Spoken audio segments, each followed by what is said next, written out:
Yo, yo, yo, yo, yo. What's up, what's up, what's up? Give up the ruck and hello to my fellow revolutionaries. You know who you are. And welcome to the Monday stream, a brand new week for us working people.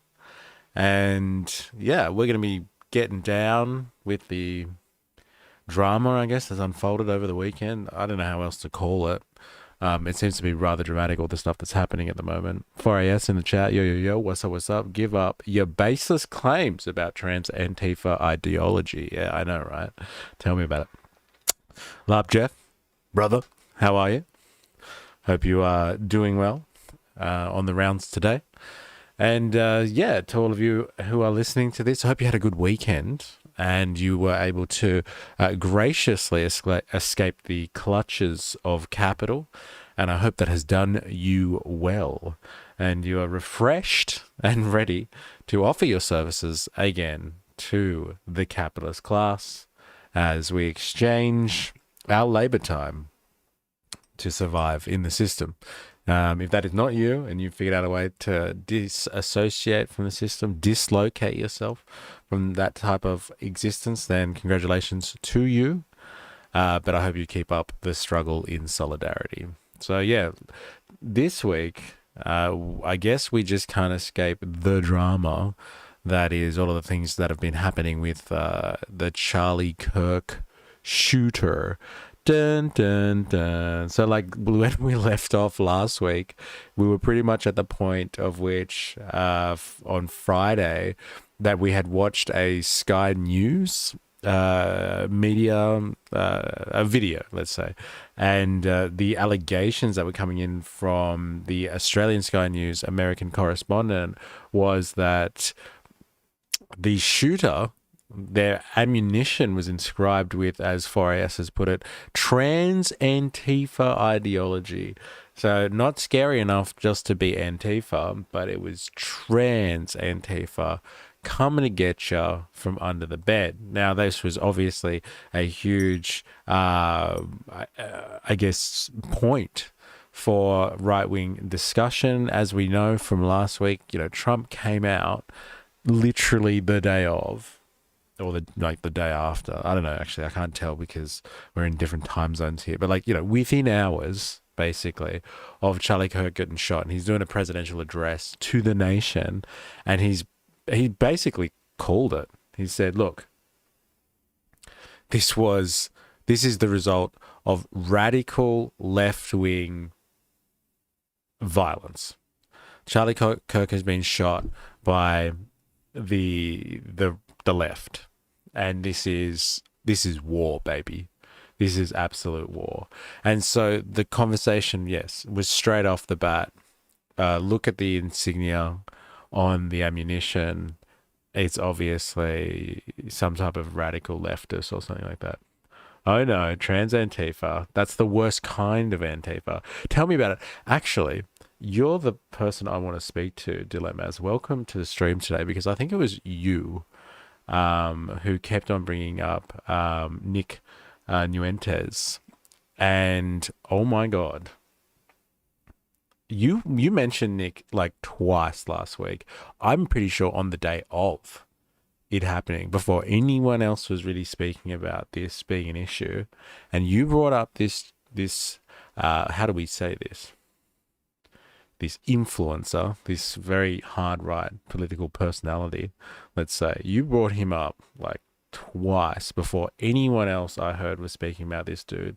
And it would seem that old Nicky boy has been rather influential to the prime suspect, who is Tyler Robinson. So yes, since we have left off last week, they have caught Tyler Robinson. They've apprehended him. He's the main suspect. And all this stuff has been coming out about who this Tyler Robinson person really is. So it would seem that they are like in their early 20s. I want to say like 22, come from a Mormon household. He's one of like 3 boys. He's the eldest, lived in a share house, I'm pretty sure. Has a roommate that's of interest, I guess you would say. So We're going to get to that. However, um, from all of the indications so far, it doesn't seem like the right wing narrative that we were getting at the end of last week is of particular accuracy in the story that is unfolding around this dude Tyler Robinson. Groyper's about to call this the battle of noticing the bulge. That's fucking hilarious. Yeah, OWO. Yeah, exactly. So this is like deep meme culture stuff here. Aglaka, welcome to the chat. Please let me know if I'm saying that right. Jerry Poppins in the house. Ahoy hoy. How you going? It's been a while, and welcome. We're going to be unleashing the fury on the trans Antifa movement, and like, you know, getting to the bottom of this investigation today. So Wings of Cheese in the house. How are you? Also, what's a groper? A groper.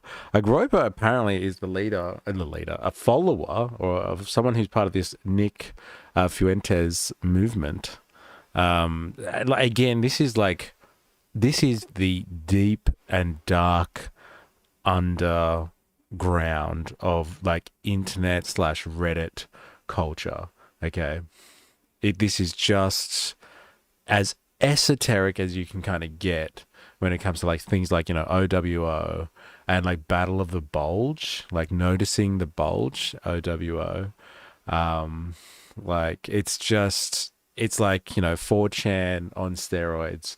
You have people that hang out chronically online, speaking in memes with coded language, and this is what happens. You have these people that follow people like Nick, who is like, I guess, a hard right political influencer, but like more than that, they develop their own vocabulary, and they construct their own realities, and that's what seems to be going on here when it comes to someone like Tyler Robinson. But like, we're going to get into that. But yeah, Groyper is someone that follows Nick Fuentes, who is a hard right. I guess you would describe like pretty hardcore. I've listened to clips of some of the stuff that he talks about, and you're like, you know, openly very, very racist, sexist style commentary, like, you know, stuff like, you know, nobody wants to live near black people, like, kind of thing. Like, if you had a black person as your neighbor, you'd understand why nobody wants to live with black people. And he's like, but that's not a reason to hate all blacks. This is like, I just don't want to live near them and stuff like that. So like, it's really warped mental gymnastic way of like looking at all of this sort of stuff. But he's the type of guy though. Nick, I'm not racist. I just like statistics. Fuentes. Yeah, Dilemmas, can you confirm, please? You were like the first person I ever saw making this accusation about Nick. Where did you get this from? New chair? Yes. Fucking new chair. Yes. My old chair, I didn't have armrests, so I was like killing my shoulders all the time, like trying to fucking coordinate everything. So I got a new chair. It's fresh as fuck.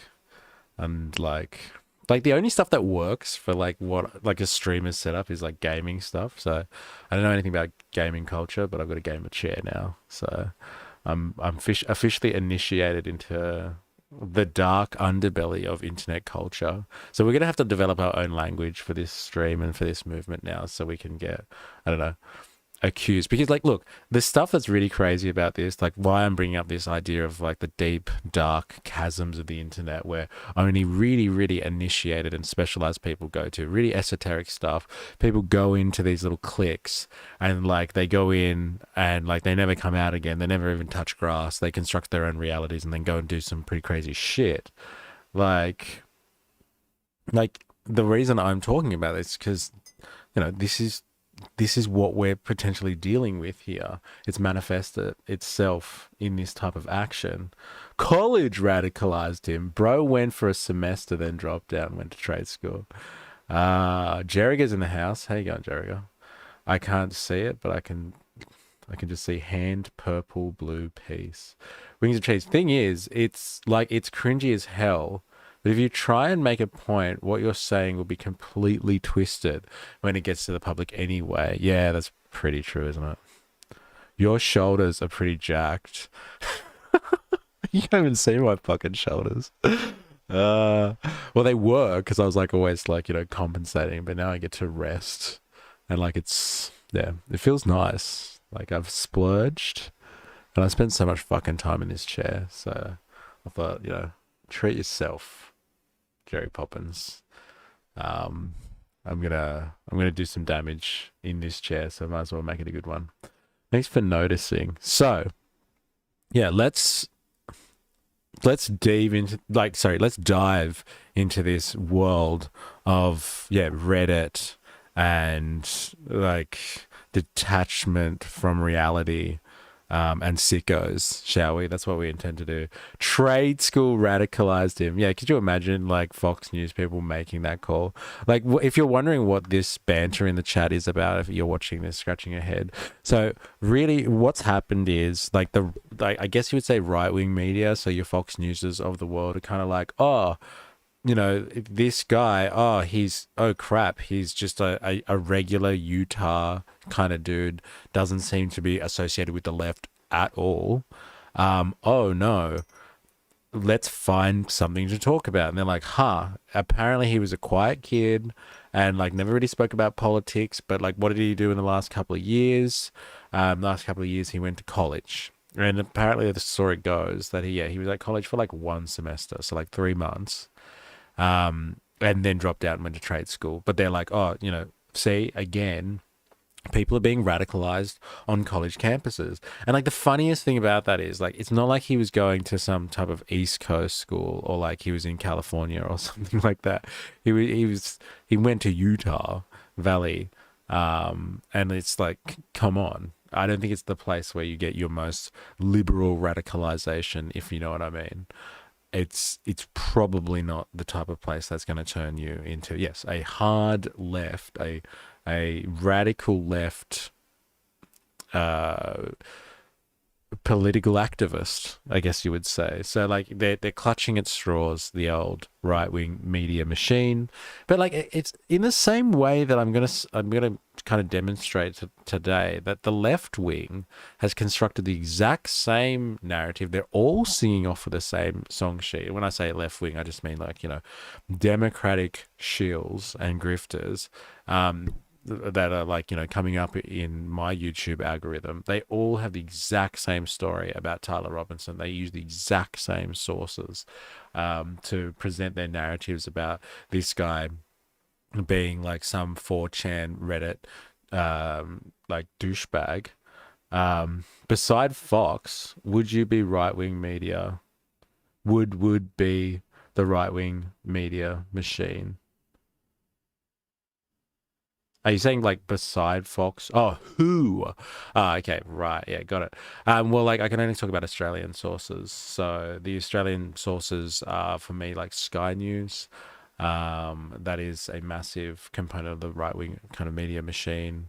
And then like the general elements of the mainstream media that like copy that story. So, for instance, I've seen the commentary that like someone was radicalized at university, and that the story being that they have a trans partner, like their roommate, they were romantically involved with. I've seen that story from Fox News, Sky News, all that type of stuff reverberating through the rest of the mainstream media that likes to give a balanced opinion. So that's the right wing, I think, construct that's coming out. Of this narrative is like, oh, he was associated with a trans person. So again, if you're watching this and you're like, what the fuck am I talking about? So Tyler Robinson was a roommate, or had a roommate who he was apparently or allegedly romantically involved with. And so this roommate is a man transitioning to be a woman. So they identify as trans. And yes, he was romantically involved with this person. And so like, I guess the right-wing kind of narrative on this one is particularly, hey, look, his boyfriend or girlfriend, I don't know, was trans. So he's obviously done this as a result of that relationship. And so they really kind of clamoring down on that as hard as they can, because originally he was the trans activist, and he was the Antifa member, the Antifa trans activist who was, going to kind of bring down American civilization as a result of that kind of merging together, that ideological coming together of two of the most destructive left-wing forces that anyone could imagine possible. Does beg the question, was this guy mental slash brackets the killer prior to going to uni? Seems to be a fair question to ask at very least. And like, I think the thing that I want to flesh out today when we look at stuff is kind of like, not whether this guy was mental exactly, but like, was this person a product of some of the stuff that we've been speaking about very recently? Why is this out of focus, stupid camera?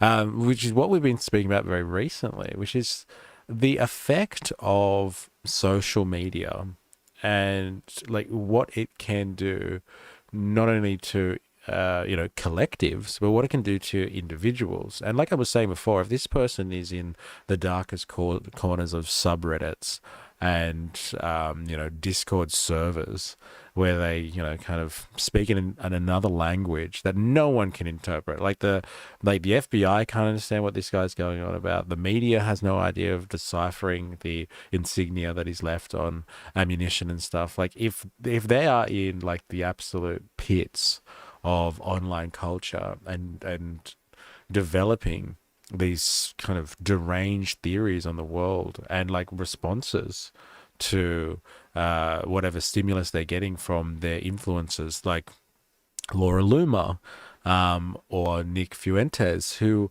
were two right-wing, I guess, political commentators who were particularly critical of Charlie Kirk. Actually, they've been Nick, for instance, has been critical of Trump, saying Trump hasn't gone hard enough, and him and Laura Loomer have been critical of Kirk. And so, like I said, in the deep dark stretches of the online space, as it manifests in various and innumerous subcultures, if they interpret the words of Nick and say, oh, Nick's telling me to go out and shoot someone, then this is potentially the reality that comes with mixing intense social media usage, like drug use, let's say, like just not getting outside and touching grass and seeing the world. This is potentially the result of this type of behavior.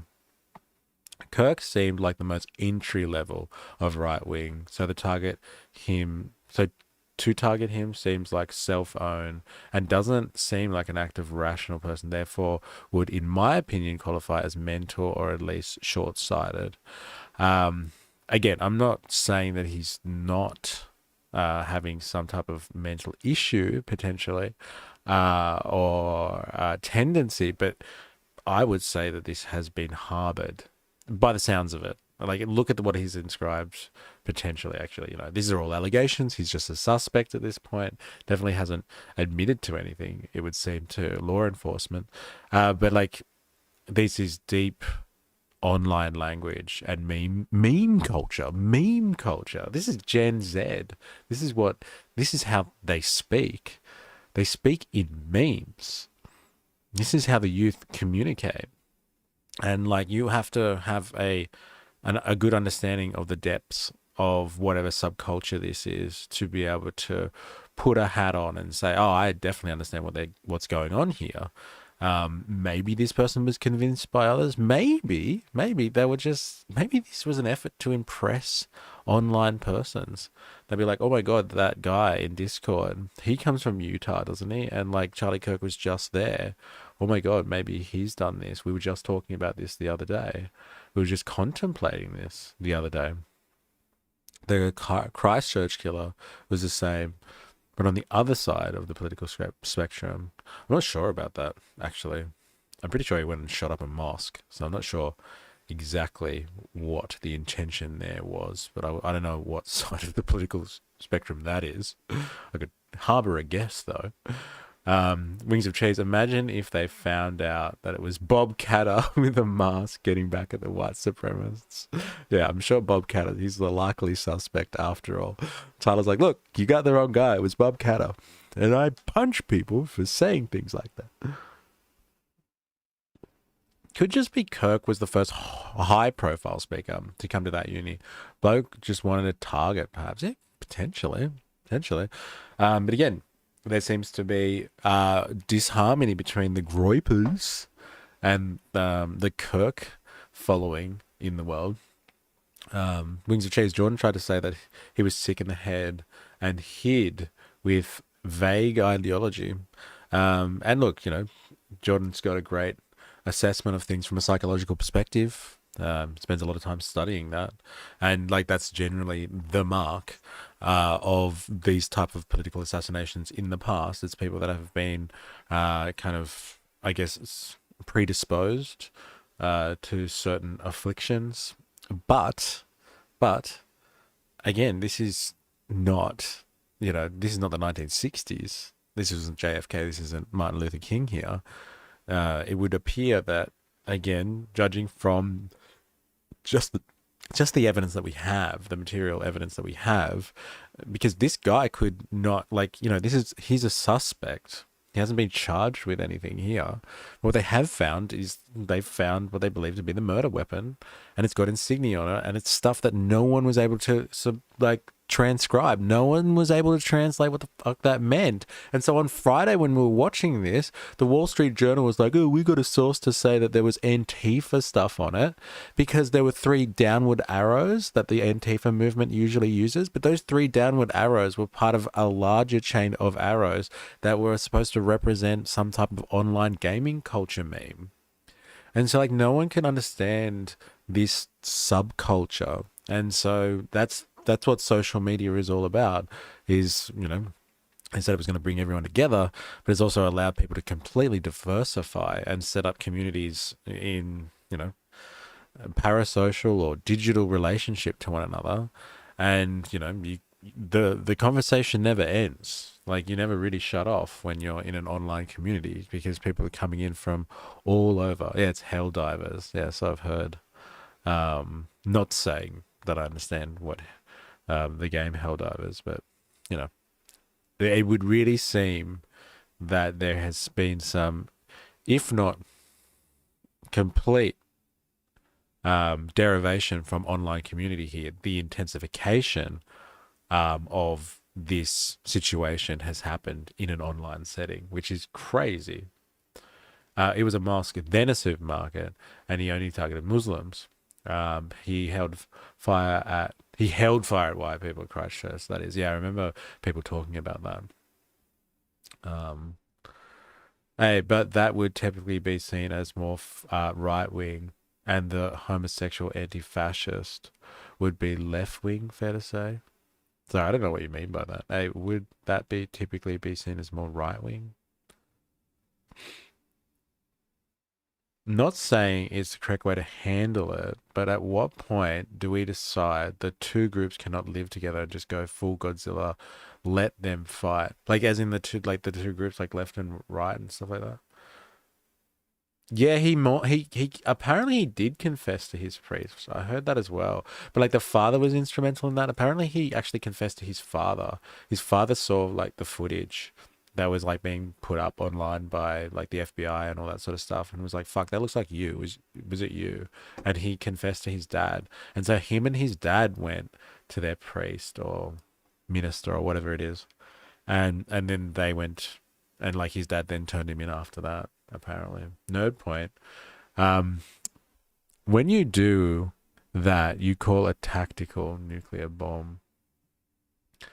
Oh, really? That's what was it? Left, up, down, down, down, or something like that? Yeah, you call in some type of strike or something like that, I've heard someone say. Yeah. When everything you say is visible, you speak another language. This is a generational adaptation to control and protectionism for Jerry Poppins. I think that's a really fucking good point. And they all speak really ironically as well, because like then you can't really catch anyone out for the fact that all of their conversations are in written record somewhere. So like, yes, when you're basically on the record every time you speak, potentially because someone can screenshot you, or like it just belongs to some techno feudal overlord somewhere who owns the platform, then yeah, they speak in fucking tongues. They speak in tongues all the time and in memes, and like you have to understand the derivation of the meme to be in on like the conversation. If you don't understand the derivation, then it's like it's pointless almost. Because on the face it's one thing, but like really it means something completely alternate to that. No, that's the arrows. I thought it was some kind of and to have a reference to, and that's what the Wall Street Journal thought. So like these, old reporters at the Wall Street Journal, then spreading that around to other media networks, who like had a field day with it. Heard his dad was a copper. Yes, I've heard that too. His dad was a copper, an ex-copper, and arrested him. But it's hard to know what's true and what's not. Yeah. Would you like to know more? I'm doing my part. Yeah, so let's have a listen. I want to say this guy. Just like let's hear from some people that met him. There's this guy that did a TikTok video and was like, "This is the Tyler Robinson that I went to school with." Let's just watch that quickly, shall we? This is from somebody else's stream, so we're watching a stream within a stream within a stream. So this is some Inception shit for you on a Monday fucking morning. All right, let's have a look. School with Tyler Robinson. I went to school with this Tyler Robinson kid. I'll show y'all. That's him right there. Tyler Robinson. I'm not trying to like clout chase, make this shit about me, but I'm not gonna say I knew this kid really well. I didn't know him very well at all, but I definitely saw him for like 3 straight years in high school. And the best way I could describe him is just like a Reddit kid. I don't know, I feel like if you were in high school around that same time, and even probably now, like 2018, and then like, those kinds of kids, but that's exactly what he was. All I'm gonna say is this is the kind of shit that happens when you spend way too much time online, and all of a sudden your beliefs are all the way this way or all the way this way, and you do some dramatic shit to please these people that are not your friends. This internet shit is seriously no joke. Yeah, well, he's right there. Wait, like, so this is like commentary from a kid, like from a peer-to-peer kind of commentary going on here. There's like, speculation on the fact whether or not, it was healthy, his existence, like being online and all that sort of stuff. Pure conjecture, complete speculation. How the fuck does he know? But like, he's a witness who has interacted with him on a 3-year period, and his assessment of Tyler Robinson was he's quiet and seemed like a Reddit kid, seemed like he spent too much time online. And then you have anecdotal evidence from someone of that generation, of that age cohort, that exact cohort that knew him, and was just like, look, there's people that exist online, and this is truly a phenomenon that is really, really important for all of us to digest here. That, being chronically online is a real fucking problem. It's a huge fucking problem. Like, these kids, like, unless they have other shit to do, like, will spend most of their time gaming and, talking to each other in communities, and like, how impressionable young people are. Like, come on, we've all been there. We've all been in our early 20s. I'm assuming maybe some of you are in your early 20s right now, but look, very, very impressionable. Very, very impressionable. And if you don't have people that can check your reality, then you can do some pretty crazy things. Now, we've been speaking in this stream for weeks now on the idea of gun violence and gun culture. And I'm not going to deny that America has a very strong gun culture. It really is part of their shtick. They are warriors. And this guy, you've seen, there's pictures of him, as a kid, holding guns, posing with guns, out with his family. Like, mum describes him as a good cowboy and stuff like that. Like, this is literally part of their, and you know, part of their actual culture, their material culture, as like communities of people that live together, like with varying age ranges, but like you can put that together. You put like weird, esoteric, dark corners of the internet together with gun culture, and some things just make sense when you put like, you know, two and two together. Like this is what you get.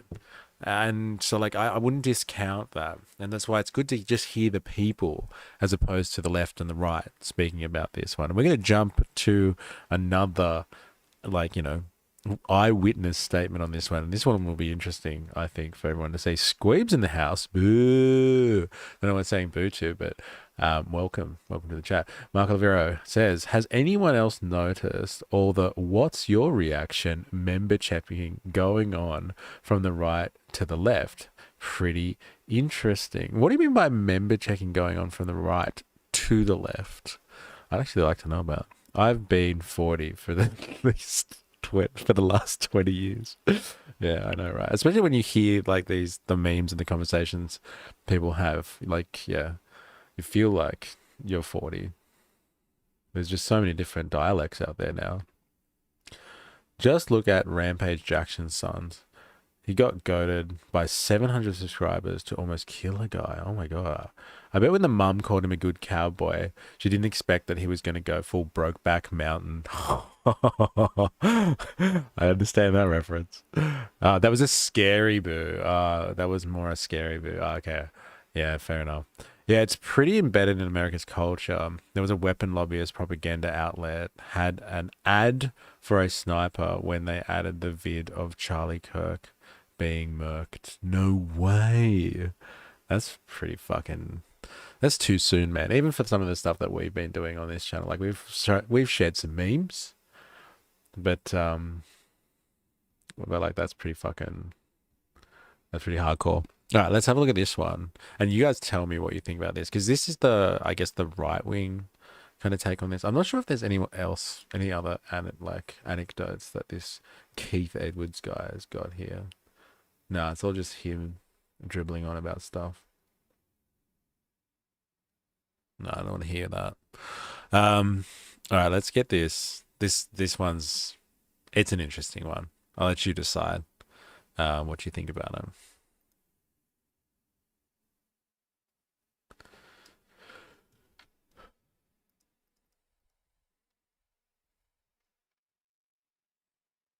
Yeah. This is from The Sun.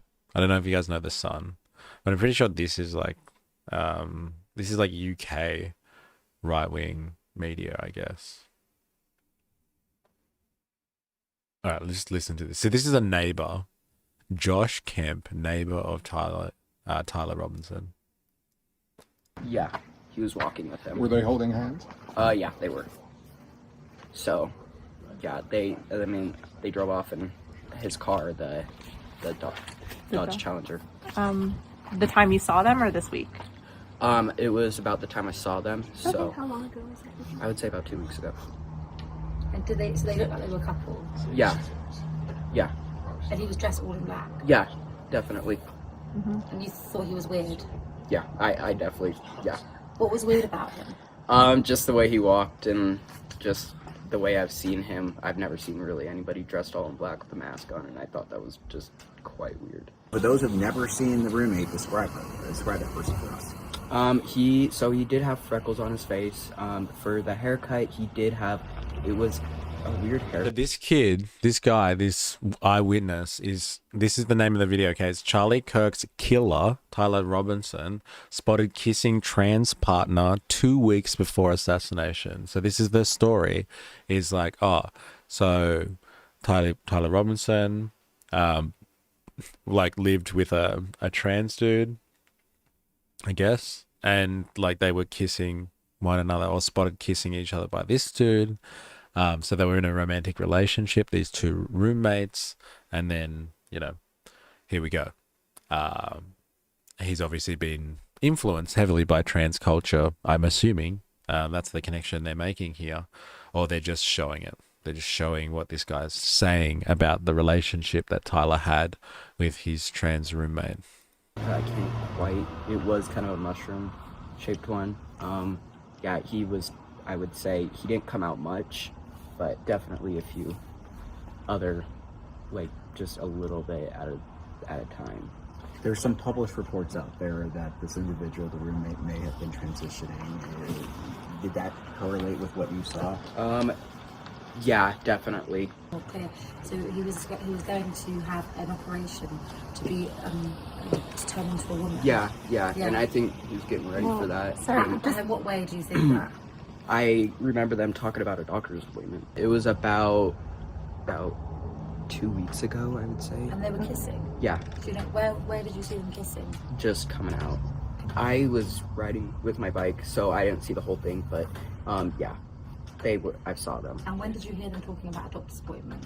I would say about the same time that they came out, so that one time, yeah. And where were you standing for that? I was just riding by here, Okay. so. And you were able to hear snippets of their conversation? Yeah, yep. But you were sure that they were a couple, but you have only seen them together once? Mm-hmm. Yeah, I mean, random guys don't hold hands and definitely don't kiss, so. I would have tried to stop him if I knew it was him, like before. Why not?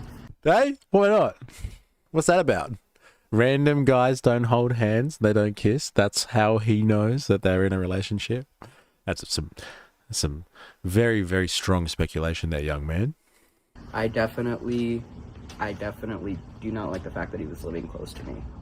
It was covered with police tape, a ton of police cars. We had a guy sitting up on the hill with a sniper, and SWAT trucks, and definitely a few helicopters. Look at this place, man. They live in the fucking desert. Look at that. Like, that's their backyard. Can you see that? Far out. What a dry place. A drone as well. What was going through your mind when you stepped I in and was saw like, that? I was like, what is going on? I asked the police officer, I'm like, did a killing happen here? They're like, I can't tell you. And so I called my grandma, found out that the guy that shot Kirk lived right close to me. So for Charlie Kirk, I knew him over the years. Like, I didn't know him personally, but I've watched his videos before, and so definitely a nice guy. Definitely a nice guy. It's going to end the conversation there. Again, just paint that caricature. Keep on building that narrative. Charlie Kirk, just an all-round nice guy, just in case you were wondering. Just in case you're wondering. I reckon this isn't true.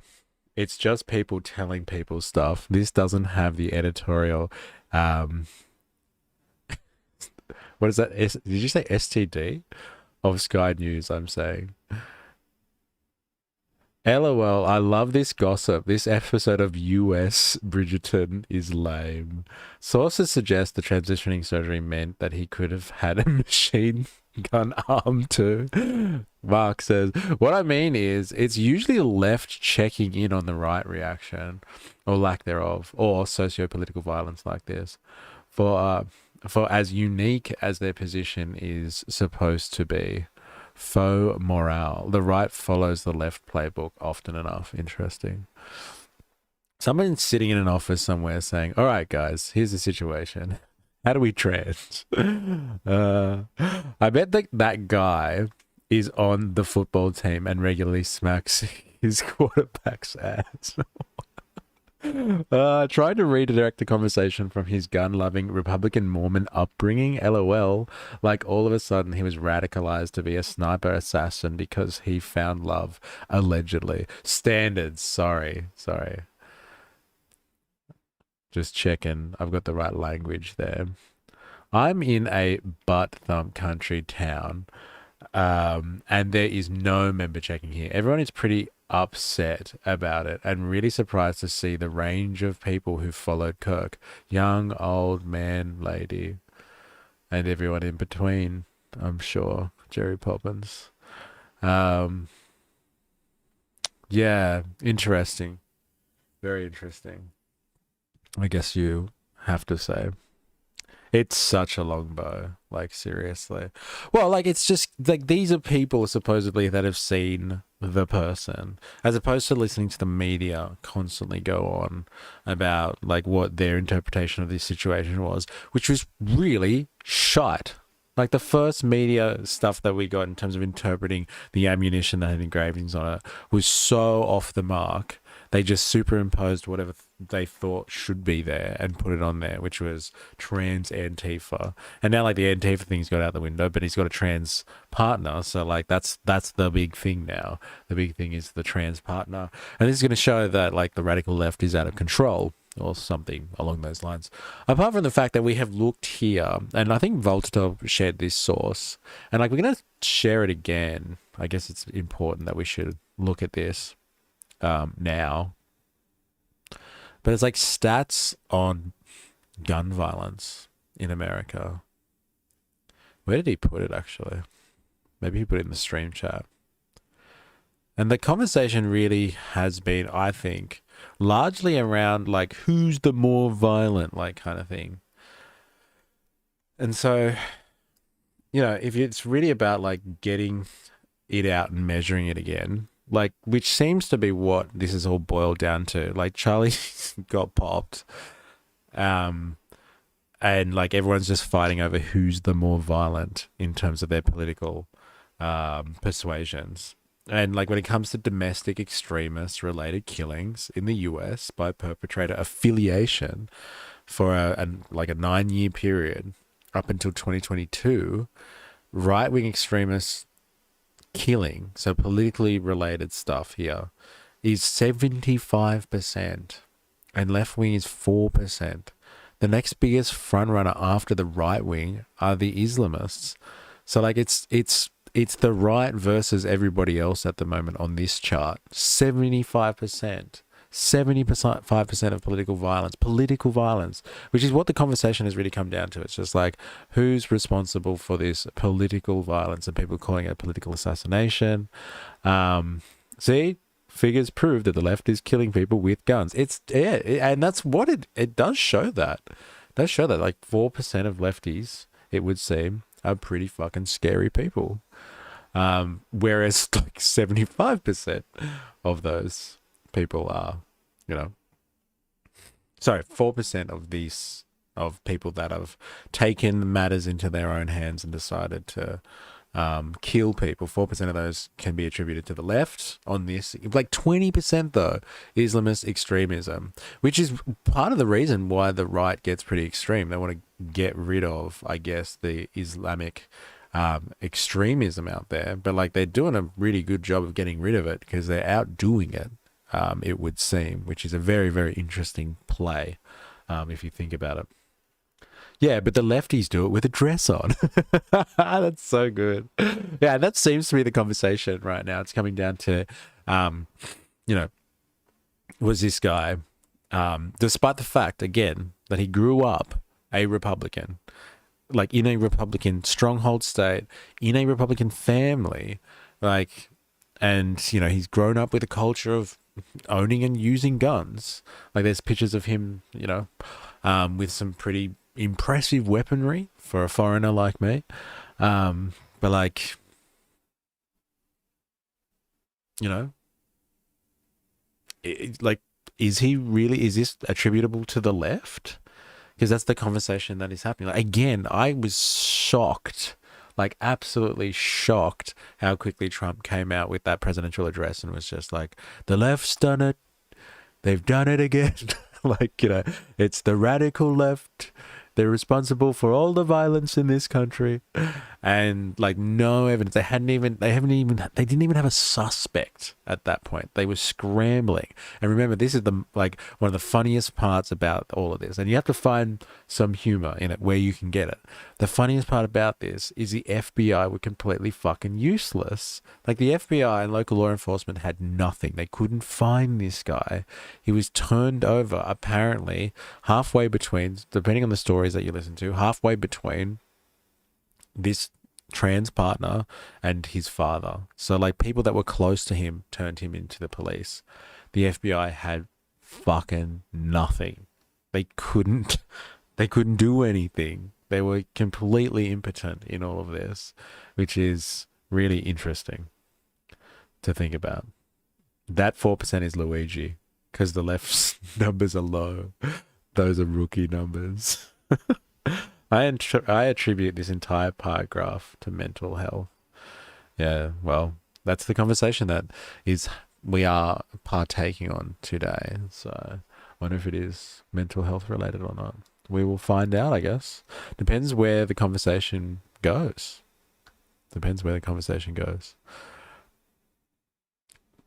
Avalava's in the stream chat. Yo, and give up the domestic terrorist rock. There it is. Yo, fam.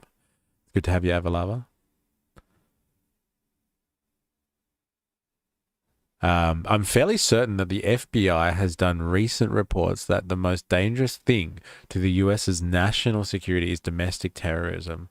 It would suck to be the person who has to track all of this culture / movement sitting through hours of their mimetic drool. Yeah, I know, right? Imagine that. Imagine being that dude.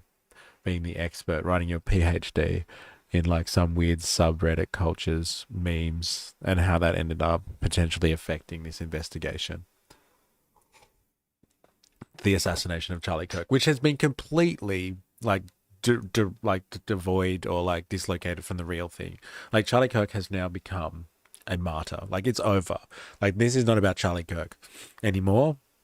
Like that is over, the mourning period for Charlie Kirk. Have you seen there's some footage of like Trump being hit up by the press or like, I don't know, the White House lawn or something like that? And they're just like, oh, Trump, we know that you were close to Kirk. How are you holding up? And he's just like, I'm okay. Have you seen now behind me? They've started working on the ballroom. They've started construction. It's going to be beautiful. Like, imagine for a second that you're Charlie Kirk and you've dedicated, you know, the best part of the last 10 years of your life advocating staunchly for Donald Trump, and like you get shot in the name of, I guess, those ideals or something like that. And like one of the first times he's interviewed and like asked how he's holding up like after you died, like this is like, you know, 2 days after, and he's just like, yeah, I guess I'm okay, but check out the ballroom in the White House. So funny.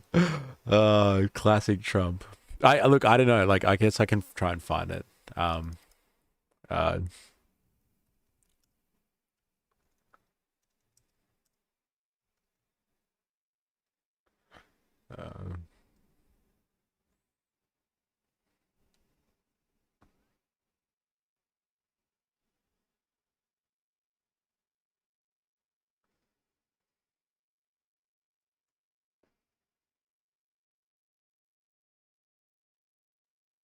I'll try and find it.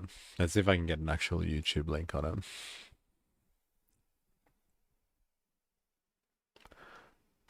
You gave Trump one chance, one moment. That's something, right? Charlie Kirk just gets tossed by Donald Trump as a comeback. Oh my God. At this point, I don't think it's a gun problem, but an American problem in general. Can we compare the statistics for gun violence in other countries with relaxed gun ownership rules? I guess that's a good question. That's actually a really good question, actually. Comparing it. But like, how would you frame that question? Let me know, Steven said. Like, because we could put it to AI, actually.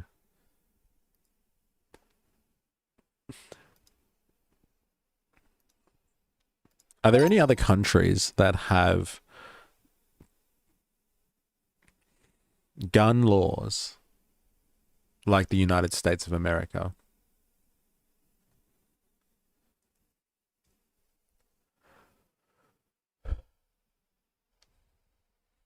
The United States is very unusual in how permissive its gun laws are. No other wealthy industrialized country has firearms laws as loose, widespread civilian ownership as common, or constitutional right to bear arms enshrined in the way the US does. US has about 120 guns per 100 people. More guns than people. The next highest is Yemen, Serbia, fucking hell, Montenegro, and Uruguay. Yes, they've been like through, you know, wars and stuff recently, I guess. Uruguay, interesting. Countries with relatively permissive gun laws, Yemen, now highly restricted due to war and instability. Switzerland, high rates of ownership due to militia tradition. There you go. There's that militia culture. But firearms are tightly regulated. Czech Republic, now the Czech, the Serbs, like I guess it makes sense why these people would want to have guns, right? Citizens can obtain concealed carry licenses more readily than elsewhere in Europe, but still under strict regulation. Serbia and Montenegro. High civilian ownership due to the wars in the 1990s. Okay, yeah. But laws are stricter than the US. Major difference, in the US, you can buy semi-automatic rifles and handguns with fewer restrictions. In most other countries, firearms are treated more like cars or dangerous tools. Ownership requires licensing, training, registration, and justification. Carrying guns in public is very rare outside the US. In short, no country has the gun laws as permissive. Oh, wait, you guys can't see that.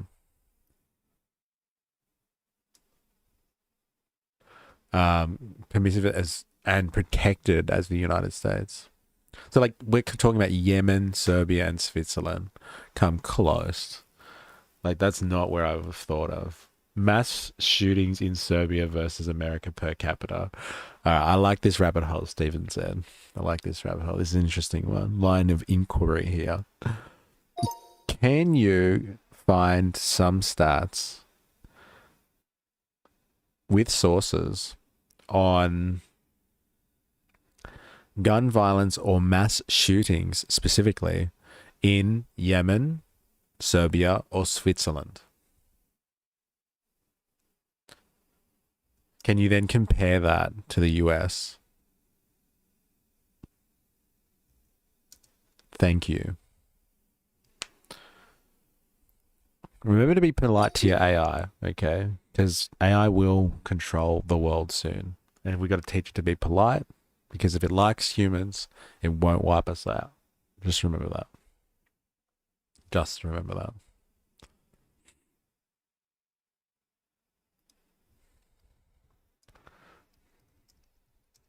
Yeah, how are you holding up? This is the one. I swear this is the one.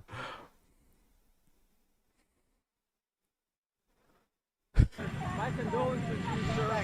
My condolences on the loss of your friend Charlie Kirk. May I ask, sir, personally, how are you holding up over the last day and a half, sir? I think very good. And by the way, right there, you see all the trucks.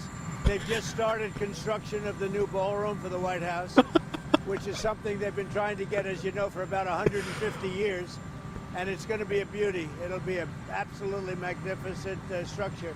And I just see all the trucks. We just started, so it'll get done very nicely, and it'll be one of the best anywhere in the world, actually. Thank you very much. Like, I don't know if this is taken out of context, okay? Like, it could be. Like, he could have just come out of a meeting, I don't know, talking about this stuff or something like that. Or, like, maybe he's already answered 1,000 questions about Charlie Kirk. But, like, it's so funny. Like, my condolences to you, sir. I know you were very close to him. How are you feeling after Charlie Kirk has died? Yeah, it's pretty good. Check out the ballroom. It's like, fucking hell. Imagine that. Like, you know, he's Charlie Kirk, depending on who you speak to. Let's just say we'll take the Christian perspective on this one, the Christian nationalist perspective on this one. He's up in heaven right now looking down on this one. He's just like, oh, what a douchebag. He's like, that's all I get? Yeah, I'm okay. But I much prefer to talk about the fucking ballroom. All right, let's get back to our research assistant, shall we? Thought for 37 seconds. You know, ChatGPT is going to work out here. United States, all firearm deaths age adjusted is 14.4 per 1,000.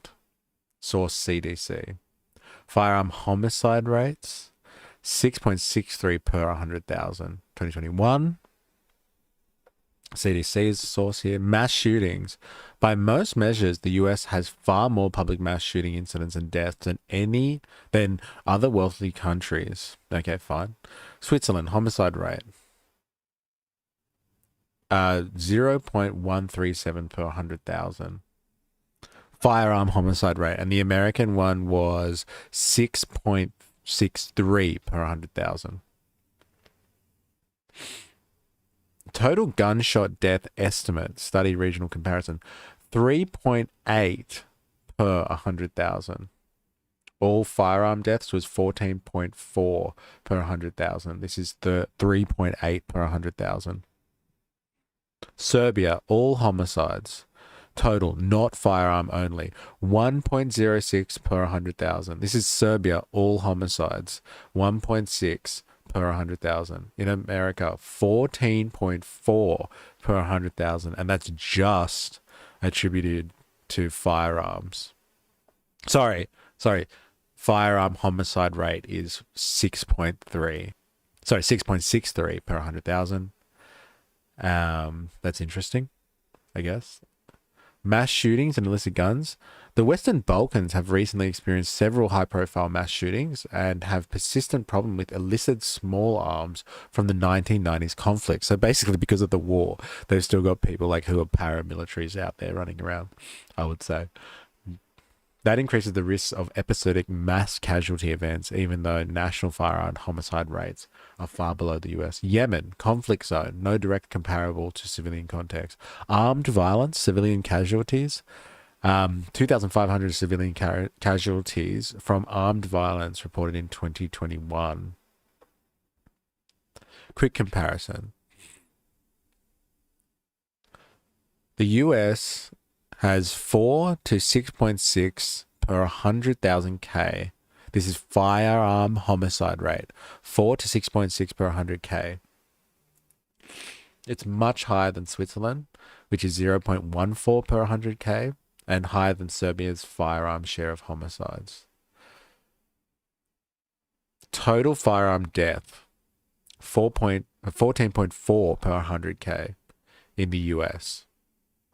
Switzerland's total gunshot number from a regional study was reported higher than its firearm homicide number because this includes suicides, but it still remains well below the US average. Damn, even when you factor in other stuff. So I think that's where you were going with that, Stephen said. Yeah, I know, right? Poor Charlie Kirk posthumously not awarded the Freedom Medal, but posthumously thrown under the bus by his hero. Yeah. Jim Jeffries' nephews got killed in an ADF accident and they tried to cover it up. Jeffries went on Theo Von and made the government address it. No way. Yeah, but the Swiss are only allowed to blunderbuss. That goes with their nightcap and gown. That's hilarious.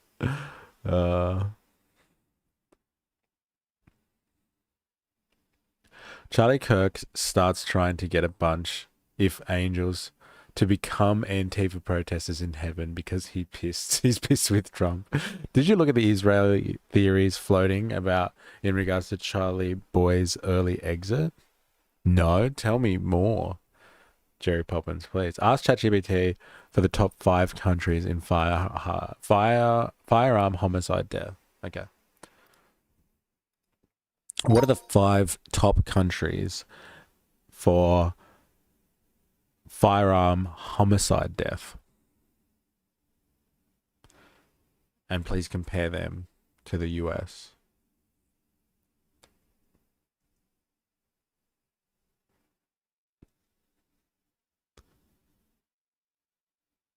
Yeah, I know, right? We should watch that. It's pretty good. The Jim Jeffries take.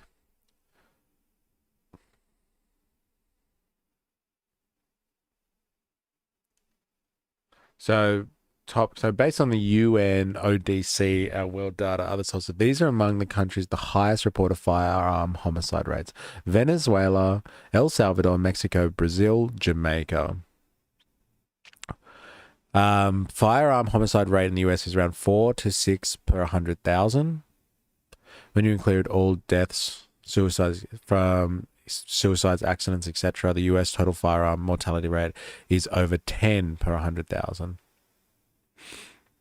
So Venezuela is 43 per 100,000, 43 to 45, 41 to 42 per 100,000. El Salvador, Mexico, 20 to 25 per 100,000. Brazil, 18 to 22 per 100,000. Jamaica, Honduras, 21 for Jamaica per 100,000. Honduras, 19 to 20 plus per 100,000. So these are the deadliest places for firearm homicide rates. Latin America and the Caribbean, all places that are frighteningly close to the US and its gun market. Can I just say? I wonder where the excess goes. Also destabilized by the US, I would say too, right? Interesting to think about that, right? You got like very, I suppose, you know, a lawful country, in advanced industrial nation, that is, you know, being compared to Venezuela, El Salvador, Mexico, Brazil. I guess I would know what Trump would say about this. Like, that's why they've got to go into Venezuela, right? To get rid of the cartels. That's why they got to go into Mexico. Got to get rid of the cartels. They're eating the dogs. They're eating the dogs. Oh, Kirk. Okay. Yeah, Kirk, he openly criticized Israel for the first time the day before he got done. No and way. Like when you say like criticize Israel was just like, yeah, I don't support genocide, like what a lot of right-wing people are like, commentators say, like, yeah, I don't want to kill Palestinians, like nobody likes killing Palestinians, right? Is that what his criticism was? I wonder what it was exactly. Actually, you know what? You brought this up, Jerry Poppins. Let's ask the research assistant. There is some grand scale conjecture currently taking place in the live stream that Charlie Kirk criticized Israel very recently, or was critical of Israel. Are you able to confirm what his statements were with regards to Israel?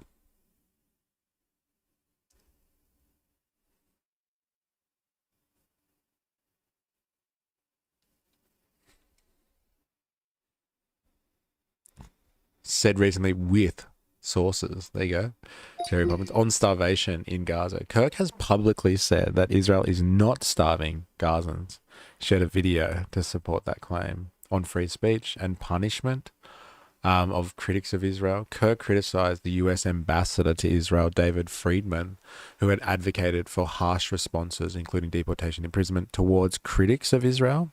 Kirk pushed back, saying that calling those actions would undermine free speech. Maybe that's what it is. On labeling both Israel and Hamas as evil. In May 2025, he made a controversial remark calling both parties in the Israel-Hamas conflict evil, while also condemning the killing of innocent civilians. He called acts like bombing near hospitals and schools war crimes. Oh, there you go. Hey, there it is. He did all that and then claimed that Epstein was a Mossad agent. Yeah, well, this one's been circulating in particular right-wing circles for a bit. Like even Tucky's Mr. Carlson, he's been saying that for a bit about Epstein and Mossad and stuff like that. The Mossad. His own political criticisms. Kirk repeatedly defended Israel, saying he has a bulletproof resume of supporting Israel, believes in scriptural land rights given to Israel, etc. He also says that not all criticism of Israel equates to anti-Semitism, but that some criticism is unfairly labeled anti-Semitic. Maybe it's this one in May 2025. He called them evil. That one's at least sourced. It was only in the last 6 months or so he started changing his tune. Falu, look for the news interview. It was Israel. Can you drop that in the Discord? Hassan made a video on Charlie Kirk, Israel stuff. Okay. He's appeasing the section of MAGA that hates Israel. Kind of was fence sitting. Okay. Yeah, I guess he's like with a diverse crowd like his. Hey, right? We saw what happens when the crowd gets really diverse. The New York Times got the Discord messages. No way. No way. Indoctrinathan. Dropping stuff. Dropping bombs in the Discord. Let's have a look. Shall we? Because that's where it's at as well, right? The Discord messages. Because like you can get a lot from that, can't you?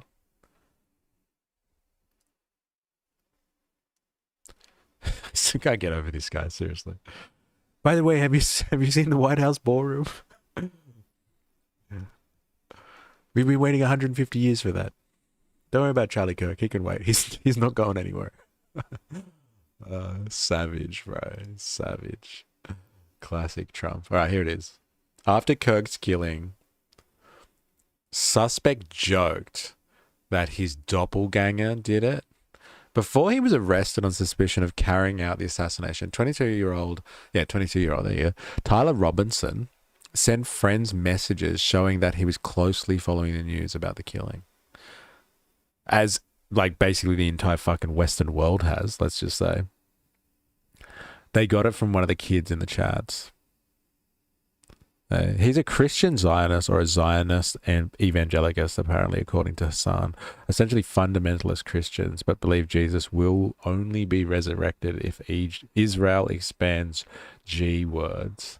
The Middle East. Interesting. We need Daniel Cuthbert. Welcome to the stream. What a thing to say in this context. We need a Trotskyist revolution. You know, I'm gonna call you out on that, Daniel. Can you explain? I'm a revolutionary, and I would like to know what you actually mean by Trotskyist revolution, because the jury is not out on what that actually means. So please, I'm really interested. What do you mean by Trotskyist revolution? The day after Charlie Kirk was killed, an acquaintance of Tyler Robinson's posed a question to him on a group chat. The FBI has just released 2 Grady surveillance messages of a skinny young man in a cap with sunglasses walking in a stairwell on the Utah Valley University campus, and had asked for the public's help in identifying the suspect, tagging Mr. Robinson's username on Discord, a messaging platform. The acquaintance attached the images and wrote... what's that? Why ya? What's that? Where you at? Okay. With a skull emoji, suggesting that Mr. Robinson 22 looked like the man being sought. Mr. Robinson replied within a minute. His doppelganger, he wrote, was trying to get me in trouble. Tyler killed Charlie, another user wrote, apparently in jest. That was on Thursday afternoon around 1 p.m. local time. So 1 p.m. local time, because he was shot at 12:10 local time, right? Is that right? Was it on Wednesday for them that he got shot? Actually, I think it was the day before.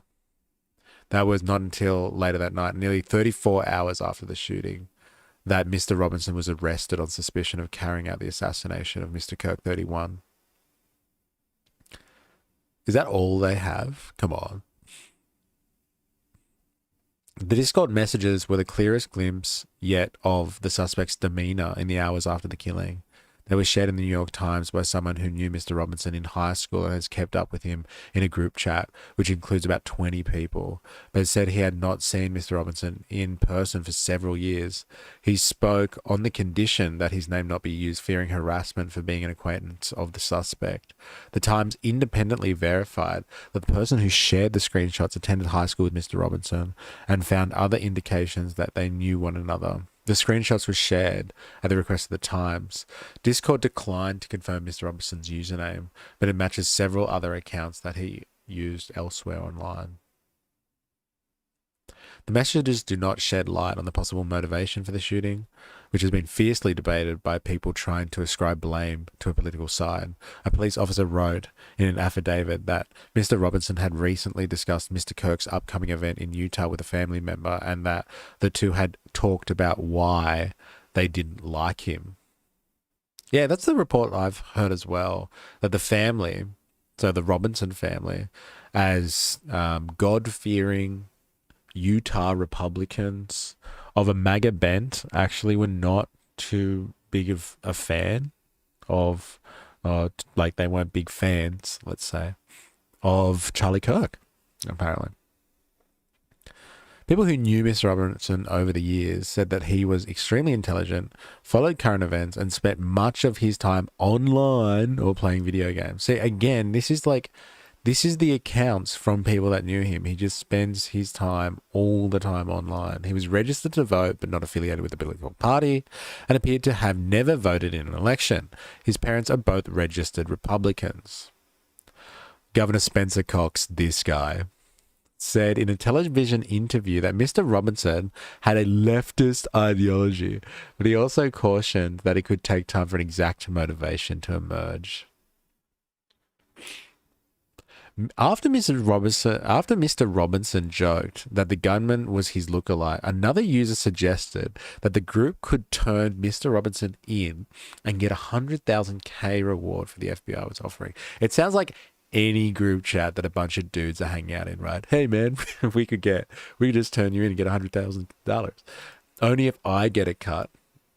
Mr. Robinson responded. Someone posted, whatever you do, don't go to McDonald's anytime soon. Far out. Everyone knows what that's a reference to. That's to fucking Luigi Mangione. There it is. A reference to the arrest of Luigi Mangione, who was found at a McDonald's restaurant and charged with the killing of a health insurance chief executive in Manhattan. Mr. Robinson agreed and offered a supposed joke of his own writing. Better also get rid of this manifesto, an exact copy rifle I have lying around. When another user suggested that the killing of Mr. Kirk would lead President Trump to send the National Guard to Utah, the suspect replied, in a red state? Nah, clearly the shooter was from California. This is interesting banter, actually. Eh? No, not in a red state. They wouldn't do that. But that's the thing, though. Like, Trump has said that he's going to send in, like, the National Guard to help with policing in the red states and stuff like that. Just to help out. Not to, like, fight the crime that's happening in all of those, sanctuary cities, those blue cities, Democrat cities. Around that time, several news outlets reported that the ammunition found near the rifle at the scene included engravings referencing transgender ideology. The truth ultimately was that the engravings included the phrase, "Hey fascist, catch," as well as lyrics from the anti-fascist Italian folk song and reference to a sexual meme about a bulge. There it is. There's the bulge stuff. Battle of the Bulge. At the time, before the exact phrasing of the engravings were publicly known, the suspect sent messages that suggested he was closely following the news. I heard the ammo had something about trans stuff on it, but they aren't releasing photos or exact quotes, he wrote. He added, and also the claim wasn't backed by an official FBI, just some dude in the briefing room.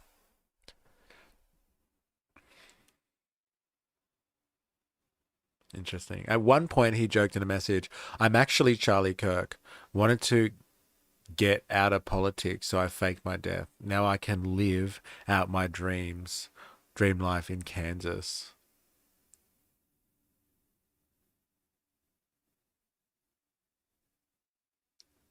Following the suspect's arrest on Thursday night, members of the group chat on Discord struggled to believe what he was actually being accused of the crime. Our governor wants to give him the death penalty, dude. One wrote. Another said, I truly cannot distinguish if this is for real. Oh, it's for real, bro. It's for real. And it was in your group chat. How do you feel now? The gropers are loving how confused normies are. I disagree with them saying that it doesn't show motive. It definitely shows some sort of political leanings. It was definitely someone from California is a Republican talking point. Yeah. That's interesting. Very interesting. This is breaking stuff here. When was this done? I think this was done, 9 hours ago or something? Yeah. Oh, no, this was published. Updated on the 14th. Okay. So this is from yesterday, I guess. Updated yesterday. Very interesting. All right, let's look at gropers then, and what is this all about?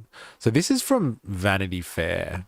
So this article is one that people are using, I guess, on the left a lot, to kind of hang their hats on the fact that this is not any type of left-wing violence, and this is actually a manifestation of violence that comes from growing up in a right-wing environment or a Republican environment specifically. Actually, no, I want to change articles. Where's the article? Yeah, this is the one that I want to talk about. Not the Vanity Fair one. This article here from the Daily Beast. So here we go. Charlie Kirk suspect says family is all MAGA. Dun, dun, dun. There's a picture. They've got that symbology there. I don't even actually know what that means properly. Fun fact, rewards offered by the police and the FBI for the apprehension of suspected criminals are fully taxable. I'm in the 25% tax bracket, so it's not really worth my while to turn someone in. Fuck, that's crazy. Hey, you can have the reward, but we get our cut. And like, that's what they were talking about in the group chat, but the government gets their cut if you turn someone in. Isn't that interesting? LOL, the American tax system sucks. I don't care that much. Just more confused like you had to know what was going to happen. Sorry, I'm not sure about is... What I'm not sure about is why would people do this if you were going to just joke constantly about it? Like if you were in a healthy mental state, I guess. I don't care that much. I'm just confused like you had to know what was going to happen. Yeah, I guess, especially if you're going to brag about it online.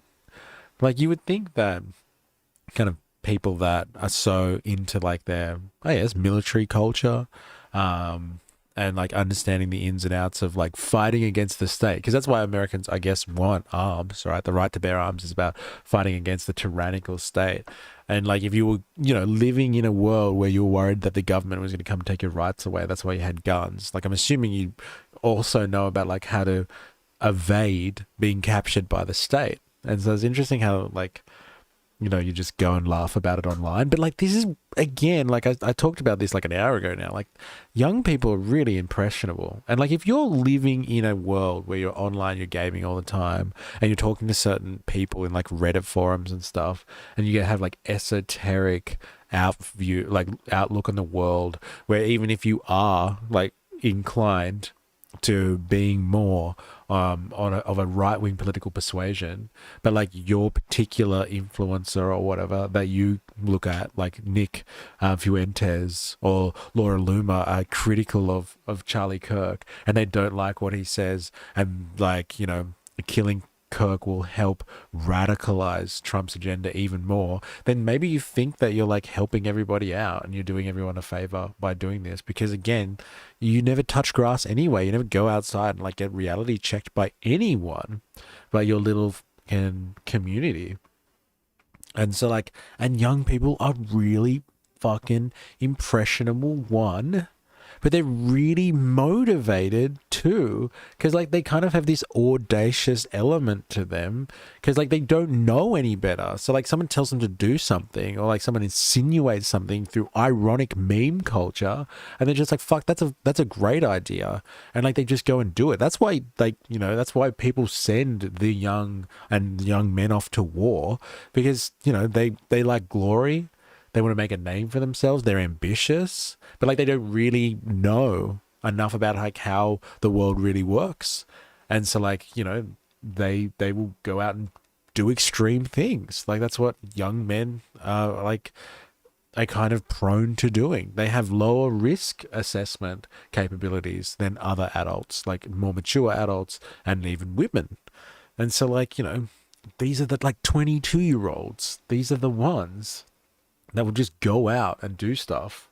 Oh God, not another Aussie political streamer. No, it's not another one.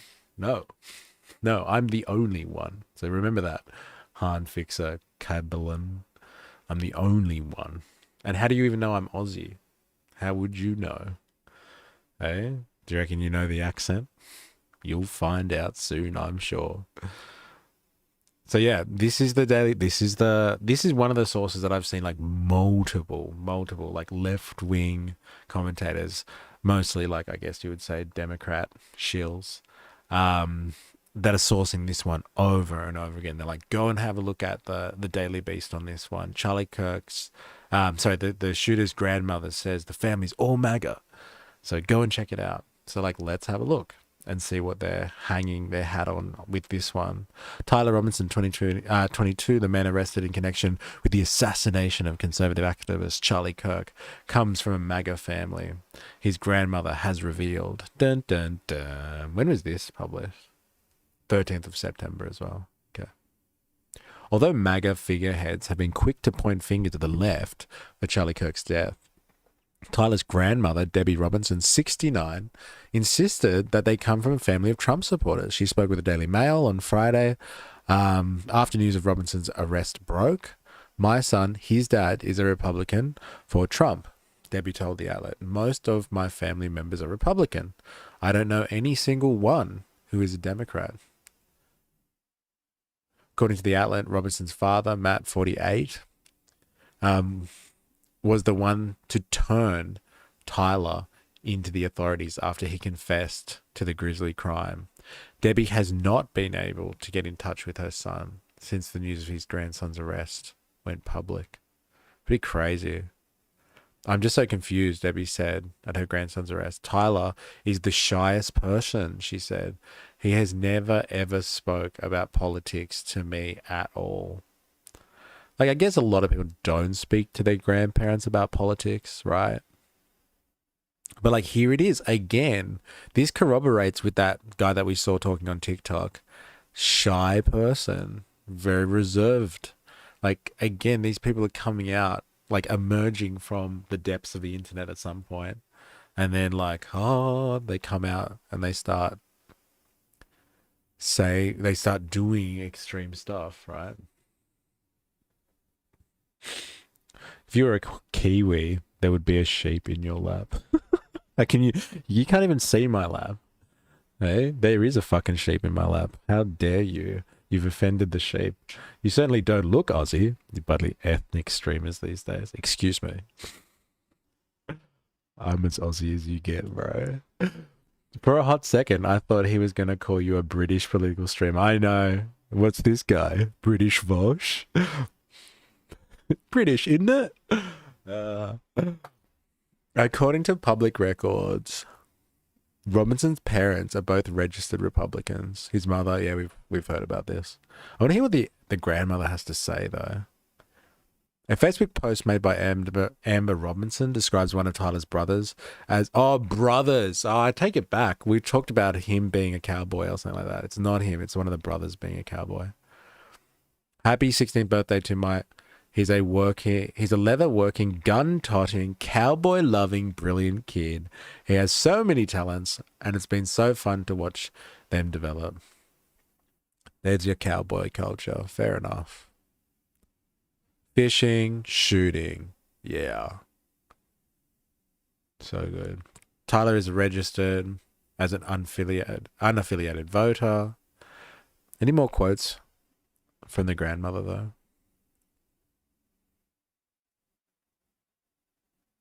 Oh, this is the one.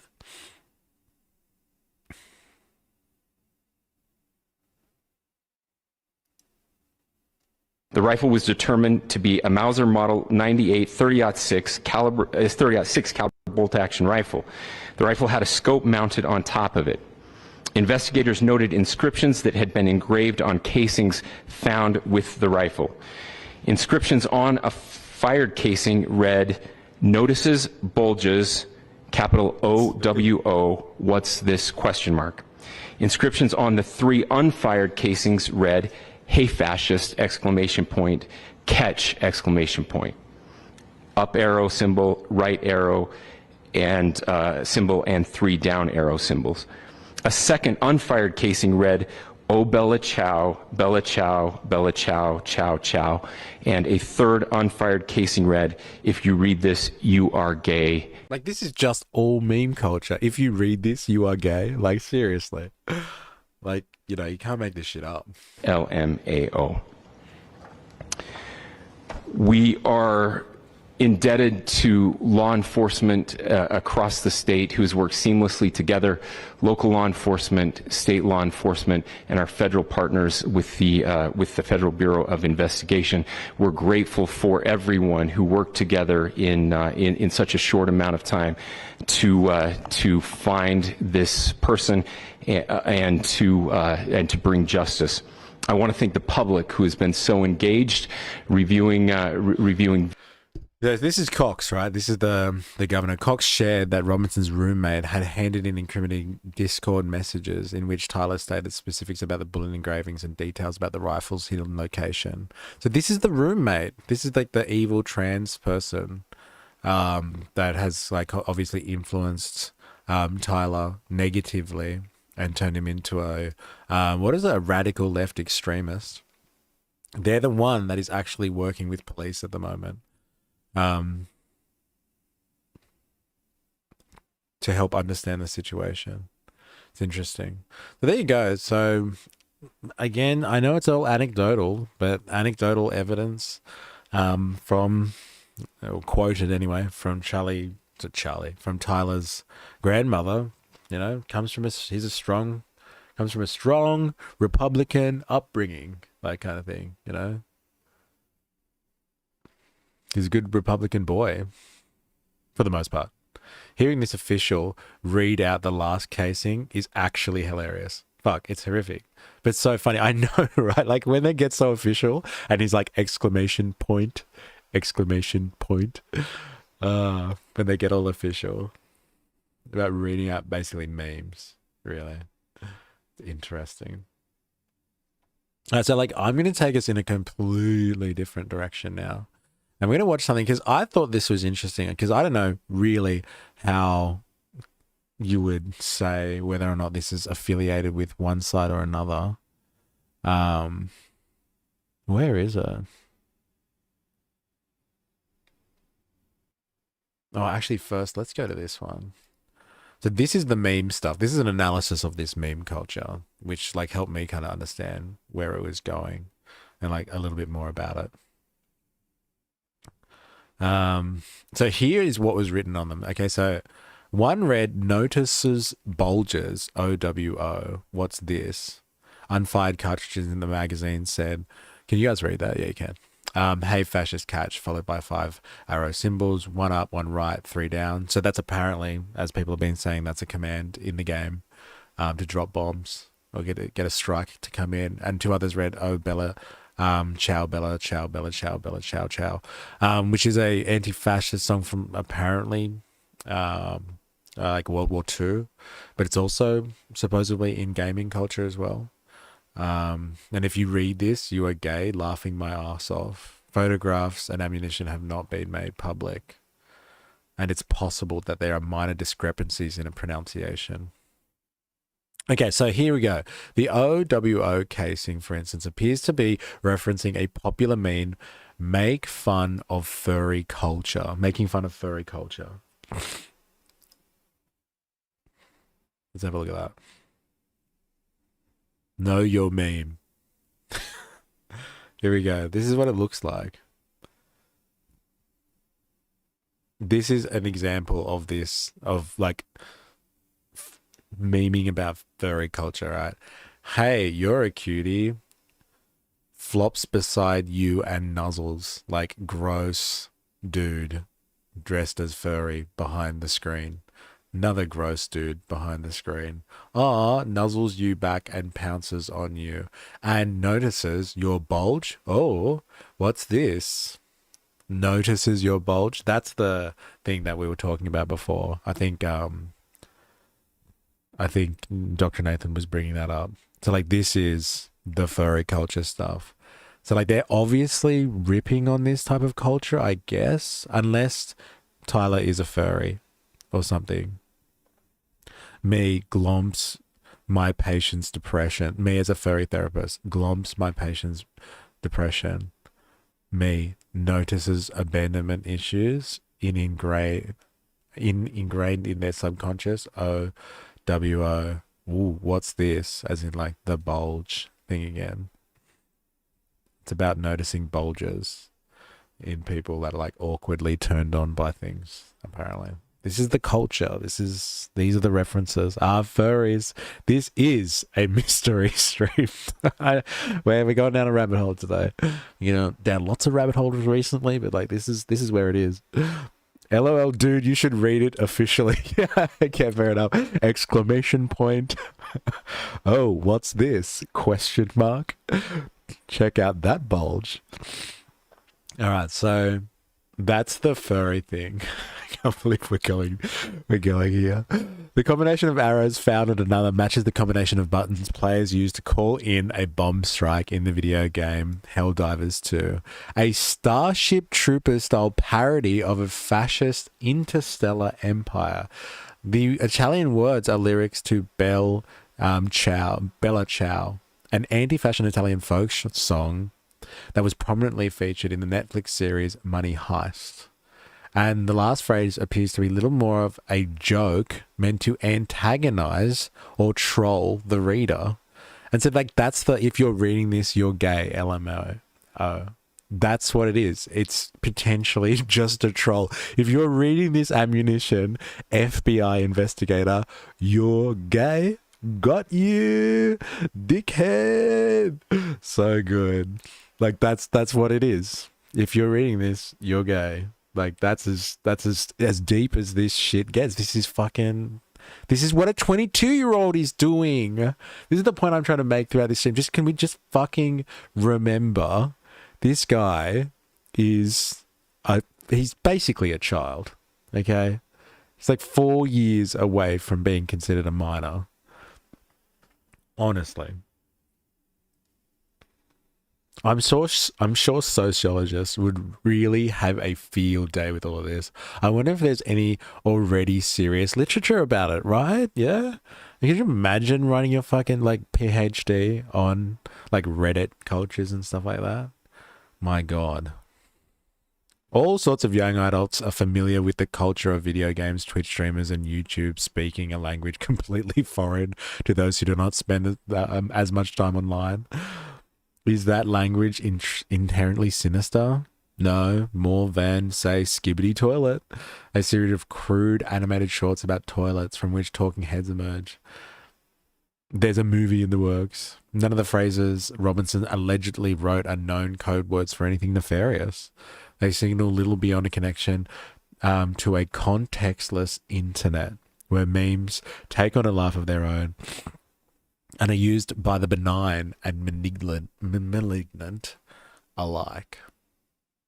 Okay, here is where we get into the groper stuff. Okay. Some memes, however, are not so neutral. The young men who admired and still admire Charlie Kirk tend to be extremely online, which doesn't necessarily mean that they all share the exact same ideology. Where is it? The most notable of these are the Groper Wars of 2019. Gropers are fans of the white nationalist agitator Nick Fuentes, who like to hide their racism behind ironic jokes. When Kirk began making an effort to mainstream his ultra-right-wing Turning Point USA movement, ultra-right-wing, that's fucking hardcore, isn't it? Fuentes instructed them to publicly troll Kirk. Where's the links to that? Alt-right trolls make life miserable for Charlie Kirk at his Turning Point USA Culture War tour. This is in 2019. Charlie Kirk's attempt of creating a young conservative movement called Turning Point USA has had a long, complicated relationship with the youth-oriented white nationalist alt-right. This week became a lot more complicated. Kirk's long-planned culture war speaking tour ran into a blizzard of white nationalist, paleo-conservative, and homophobic trolls on Tuesday on the Ohio State University campus in Columbus during a question and answer session featuring Kirk and black gay conservative Rob Smith. Those trolls plagued their hosts with relentless questions about immigration, gay rights, and white nationalism.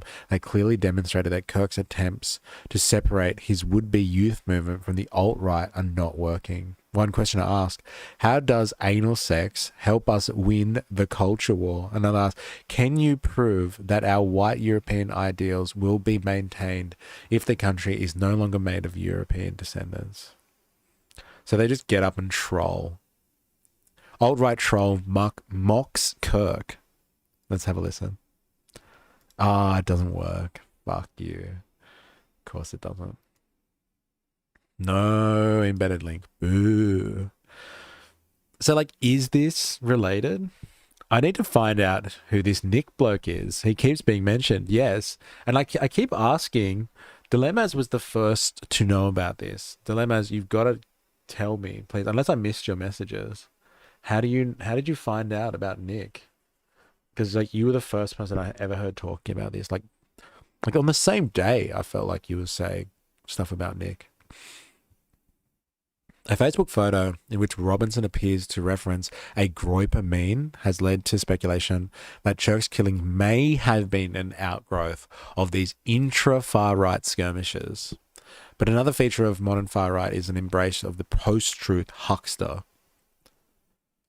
So I don't know if you've seen it, but there's like those Peppy the Frog memes. And there's one of them that he's like, Peppy's crouching in like his Adidas gear. And Tyler Robinson is doing the exact same like pose in the same Adidas gear for like I don't know, a Halloween event or some bullshit like that. And so like everyone's like, oh, see, look, you know, he's definitely in like the far right, the alt-right channels. And this is some type of factional difference between Kirk supporters and Fuentes supporters kind of thing. I think it's been around since 2016. He really became more of a renowned figure was when he became the head of the Kanye 2020 campaign, though. FBI bloke is going to have to write an official report stating he, in fact, read the bullet and thus he is gay. Could you imagine the official report coming out? This is so good. We have to get Mr. E his cape. Yo, Mr. E, want to do Helldivers 2 stream? Everyone should chip in $59 for the game, like $5 each, and that'd be more than enough. And then we can sing it. We can sing the Ciao Bella song. And then I can type in commands. Oh my god. I don't know if I could do it, man. It's too soon. It's too soon, man. Alright. There is one thing. I don't know if I have the link for it. I really want to see this. I wonder if this is the original. But like everyone's familiar, I guess, with the phenomenon that is Anonymous. And yeah, Anonymous put out a video about Charlie Kirk. And so I want to see it. I don't want to see like what they have to say, but I don't know if this is official. Like, how do you know what's official Anonymous or not, right? There must be so many people that claim to be anonymous. Let's have a look. We are anonymous. We are here to expose hypocrisy, to uncover the truths that corrupt politicians, right-wing propagandists, and the manipulative forces of Donald Trump and his MAGA empire would rather keep hidden. What you are about to hear is not the story Fox News wants you to know. This is not the narrative Donald Trump is spinning. This is the story of Charlie Kirk's murder, of a shooter whose background has been twisted by propaganda, and of a grandmother who shattered the lies with one blunt revelation. Tonight, Anonymous reveals that the shooter's own grandmother dropped shocking news about Trump and exposed the fraudulent narrative that the right has been screaming since the killing. The murder of conservative figure Charlie Kirk shocked the American right and quickly became a political football. Kirk, a young conservative personality and one of Trump's most loyal megaphones. It is. Like, can you imagine, like, he's looking, again, let's do the hypothetical thing. He's looking back at a life of contributions, assessing everything up in evangelical, ultra-nationalists, heaven. And, like, he's literally all of his time has amounted to him being a political football. That's literally what he has to show for it from this. It's crazy, man. Bro, we are all anonymous. We don't forgive. We don't get outside. Was gunned scathing, down, and within hours, the mega machine went into overdrive.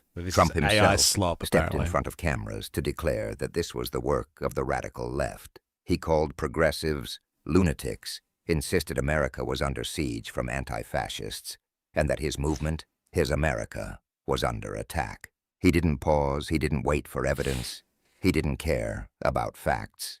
He simply did what he always does. He lied, he spun, he manipulated. Fox News followed suit. Their pundits claimed conservative speakers need bodyguards while liberal speakers supposedly walk free. They screamed. This was political assassination, a targeted killing orchestrated by the left against one of the most important young voices in conservative America. Yeah, that's what I'm a bit worried about. Like I've said this a few times. I'm worried about it being so quickly labeled political assassination. Like honestly, especially if we don't know what the actual motivations are. And like, what if this was just infighting? Like honestly, that's crazy if it was just a bunch of infighting. Wanted their viewers terrified.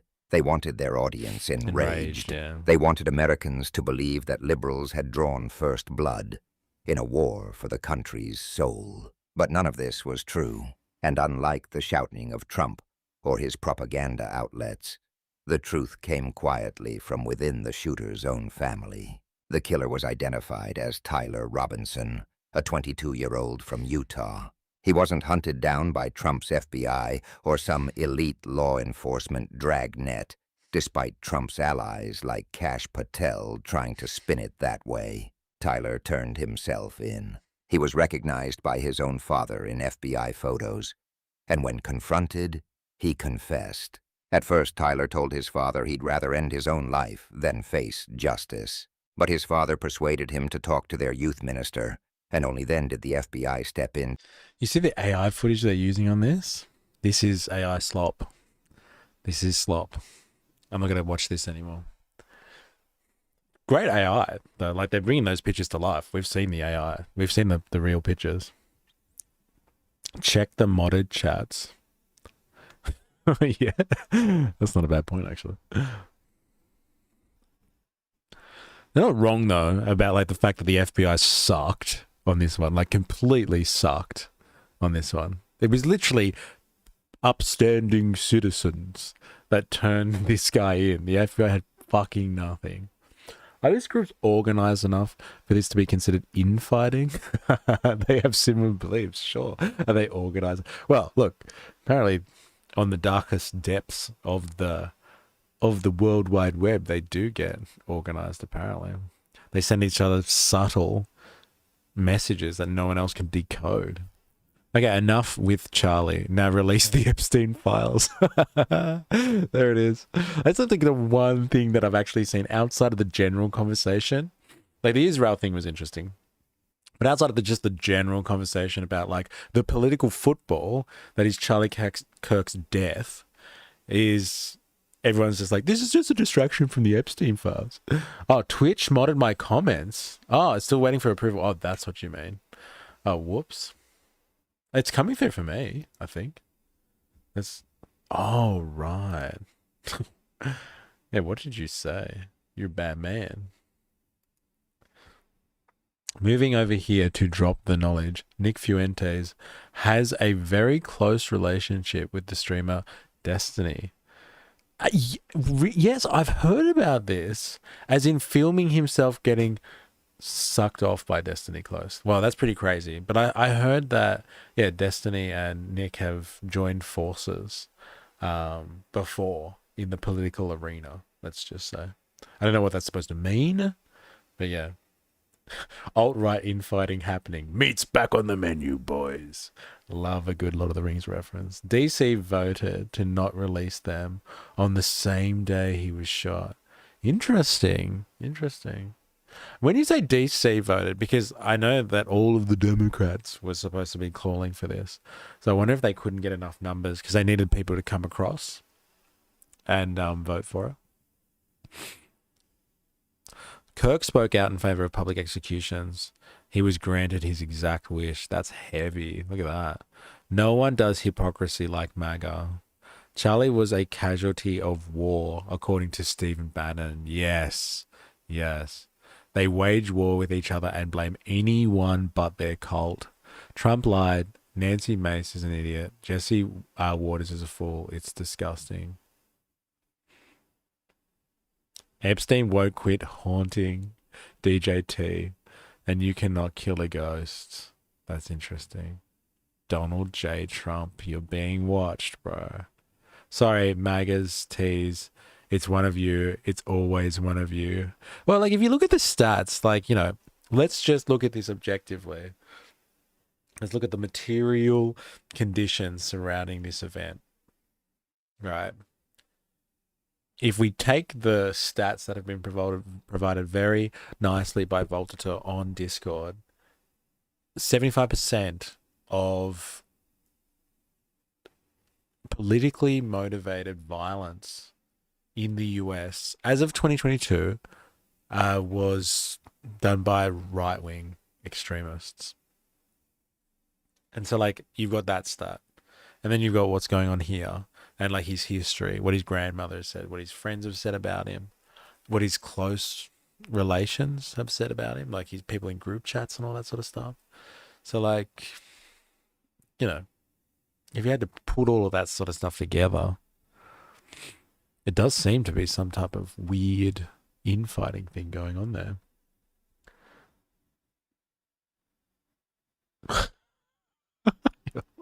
Dilemmas.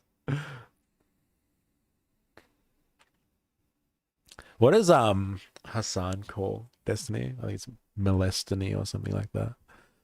Yeah, naughty boy. Are these groups or no? Wait, what did you say? MAGA. Avalava. It's the one meme we're gonna look at today. Here it is. MAGA, shoot MAGA. Why would the radical left do this? The radical left. It's so good, man. That interview, like, not interview, that press conference that Trump did, like, just afterwards, and he's just like, the radical left, these lunatics, they're killing people, crime's out of control. And like, he brought it up. He was like, they're going after ICE agents. We've got to do something about this. Like, justification to, like, bring in the army basically to deal with the world.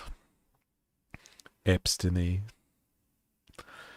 Yeah, interesting. All right, there's one thing that I really want to have a look at, and I want all of us to listen to this, because this is the side of the analysis that's outside of the political football and talks really about, I think, the ramifications of what is actually going to happen as a result of this political violence that I'm not going to refer to as a political assassination. I know I keep on moving the martyrdom between of Charlie this. Kirk. But there's a guy called Chris Hedges, if you've ever heard of him. I think Chris Hedges is absolutely fantastic.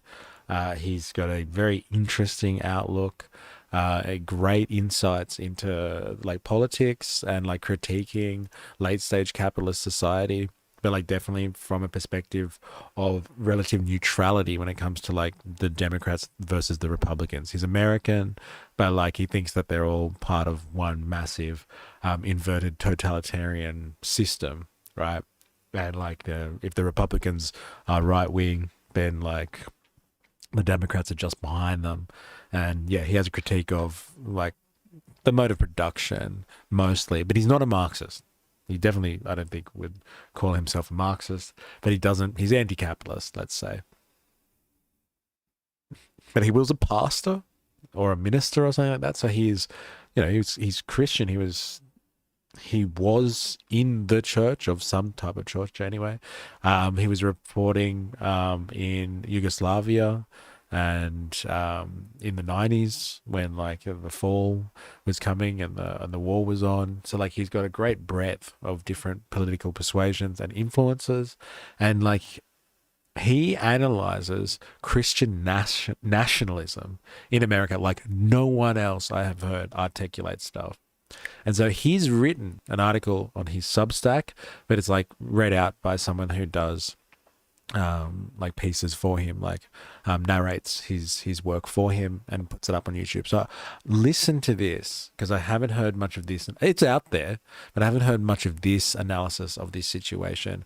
Like what comes as a result of this. And the picture's interesting, right? The Republican symbol in the background of the shooting, coming back and shooting itself in the back of the head. But like, let's have a look kind of at this type of opinion about what this now means. What are, like, outside of the political football of like someone taking the fall on the left or the right over who's responsible for this situation, what does it actually mean for American culture generally, like politically, and then therefore what does it mean for the world if, like, you know, the imperial core of the capitalist machine like basically cannibalizes itself in some type of culture war that takes on civil war proportions? What happens as a result of that as America eats itself, basically? The Martyrdom of Charlie Kirk. That's the name of the article. Martyrs are used by messianic movements to sanctify violence. To show any mercy or understanding toward the enemy is to betray the martyr and the cause the martyr died defending. Written by Chris Hedges for the Chris Hedges Report, chrishedges.substack.com. Narrated by Eunice Wong. The assassination of Charlie Kirk presages a new deadly stage in the disintegration of a fractious and highly polarized United States.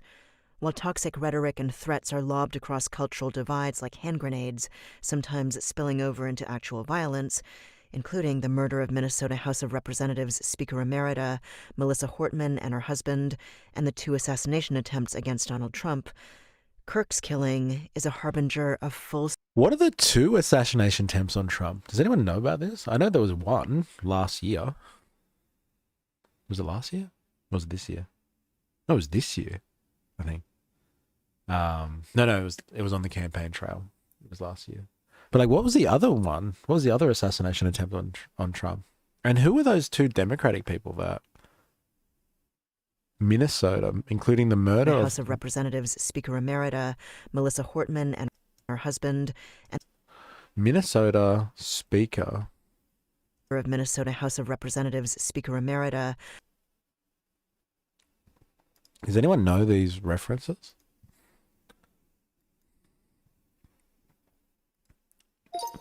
Who was the Minnesota Speaker of the House who recently got killed along with her husband?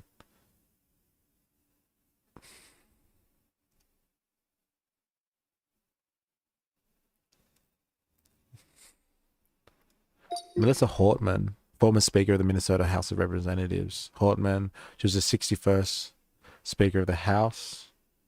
Incident. Her and her husband, Mark Hortman, were shot and killed in their home in Brooklyn, Minnesota. The attack was being treated as politically motivated assassination by state officials.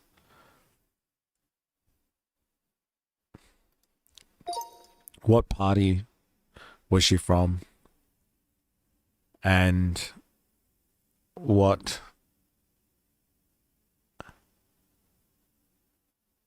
gives these state officials the impression that this was politically motivated assassination?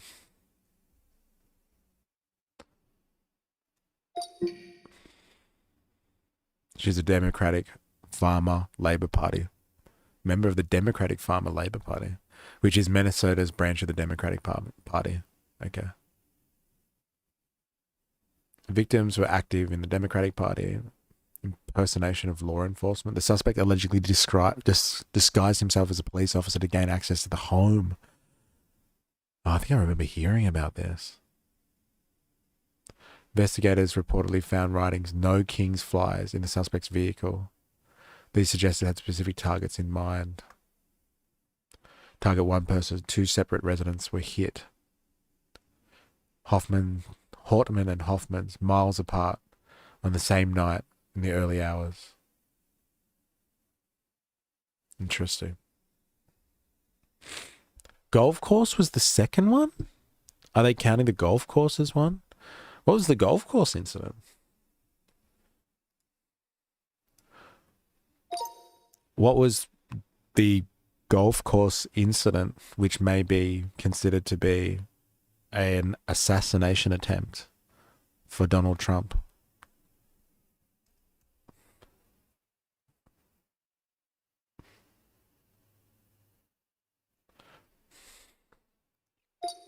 On the 15th of September 2024, Donald Trump was golfing at Trump International Golf Club in West Palm Beach, Florida, when an individual later identified as Ryan Wesley Ruth was spotted by Secret Service agencies with a rifle near the perimeter of the golf course. The suspect was about 300 to 500 yards away from Trump. Was at the time Secret Service agents saw what appeared to be a rifle barrel through a fence or shrubbery. All right. The agent opened fire, shot the suspect. The suspect did not shoot or fire at the agents or at Trump. He did not have a clear line of sight to Trump at that moment. The suspect fled in a vehicle, was later apprehended and charged with firearm-related offenses and attempted assassination charge. Interesting. Oh, that must be what they're referencing. Yeah, I know. Bloke with an SKS hiding in the bushes for 12 hours. Melissa Hortman and her husband, and the 2 assassination attempts against Donald Trump, Kirk's killing is a harbinger of full-scale social disintegration. His murder has given the movement he represented, grounded in Christian nationalism, a martyr. Martyrs are the lifeblood of violent movements. Any flinching over the use of violence, any talk of compassion or understanding, any effort to mediate or discuss, is a betrayal of the martyr and the cause the martyr died defending. Martyrs sacralize violence. They are used to turn the moral order upside down. Depravity becomes morality. Atrocities become heroism. Crime becomes justice. Hate becomes virtue. Greed and nepotism become civic virtues. Murder becomes good. War is the final aesthetic. Like, this is interesting. Because, like, if I was a supposed Australian streamer, like, if I was like a streamer or some type of even political influencer on the left, you would be fucking nervous right now, right? That there'd be a bunch of people out there that are like really upset about what happened to Charlie Kirk. And like when Donald Trump fucking gets up, like literally hours later, and he's just like, all right, that's it. It was definitely the left. It was those left-wing extremists. We got to do something about this. My God, we got to do something about this. They're out of control. Like, wouldn't that be a message? Like, talking about like getting cryptic messages from meme culture in like weird subreddits and forums of the internet. Like, Trump's message is pretty fucking clear. This is an us versus them fight against the left. And so, like, if I was any left-wing influencer right now, I would be going fucking outside, right? Like, honestly. Because, like, there'd be people out there that just want to get revenge for the sake of it. And they'd be listening. They'd be listening, for sure, to the messages that are being sent by, like, people like Trump. As important as Trump. This is what is coming. We have to have steely resolve, said conservative political strategist Steve Bannon on his show War Room, adding, Charlie Kirk is a casualty of war. We are at war in this country. We are. If they won't leave us in peace, then our choice is to fight or die, wrote Elon Musk on X. It's crazy. The entire right has to band together. Enough of this infighting bullshit. We are up against demonic forces from the pit of hell, wrote commentator and author Matt Walsh on X. Doesn't know how true that potentially is, right? Enough of this infighting bullshit, like people killing Charlie Kirk. We need to unite and get the left. They killed Charlie, even though it's potentially not them, but we should still go after them anyway. The personal squabbles aside, now's not the time. This is existential, a fight for our own existence and the existence of our country.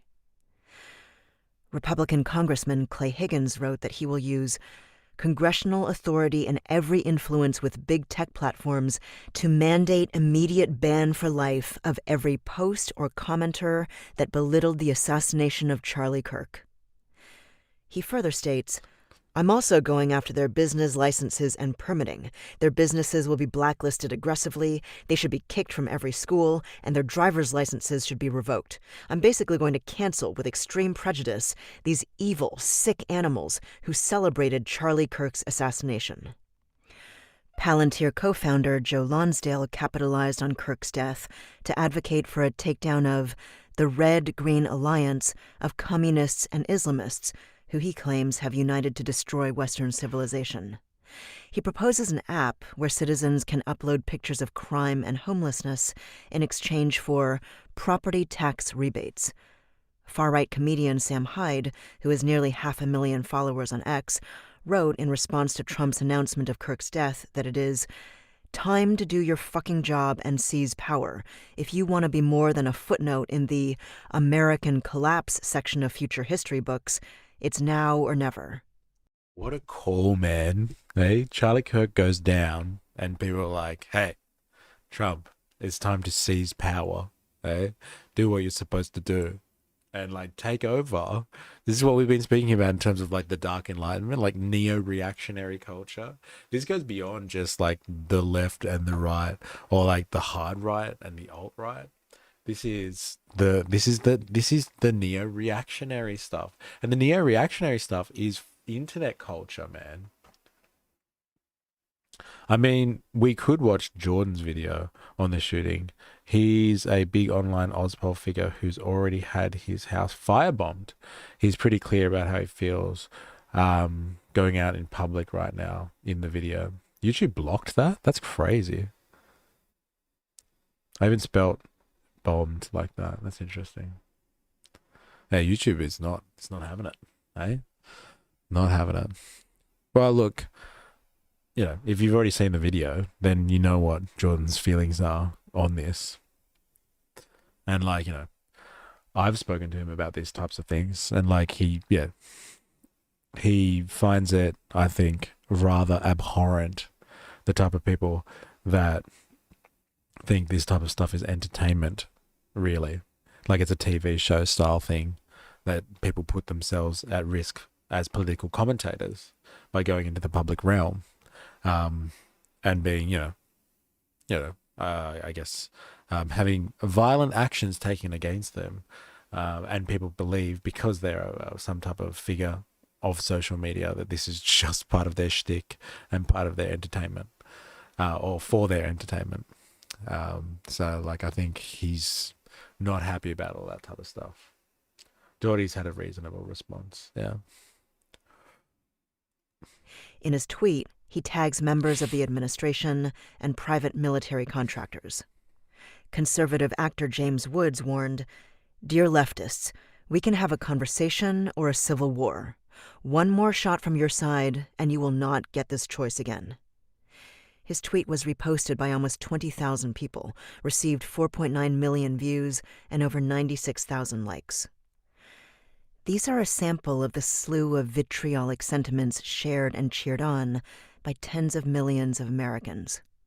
The dispossession of the working class, 30 million who have been laid off because of deindustrialization, has engendered rage, despair, dislocation, alienation, and fostered magical thinking. It has fed conspiracy theories, a lust for vengeance, and a celebration of violence as a purgative for social and cultural decay. Christian fascists, like Kirk and Trump, have astutely preyed on this despair. They stoked the embers. Kirk's killing will set it alight. Dissidents, artists, gays, intellectuals, the poor, the vulnerable, people of color, those who are undocumented or who do not mindlessly repeat the cant of a perverted Christian nationalism will be condemned as human contaminants to be excised from the body politic. They will become, as in all diseased societies, sacrificial victims in the vain attempt to achieve moral renewal and recapture a lost glory and prosperity. The cannibalization of society. It's a pretty interesting point, right? There's a lot of glory, like seeking the glory of past days. Like, look at the MAGA movement itself. It is Make America Great Again.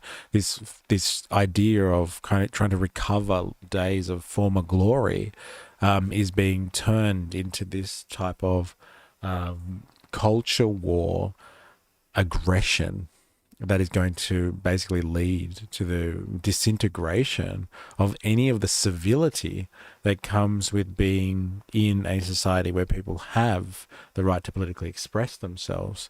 That will break down any trust and any ability for people to be like openly politically active.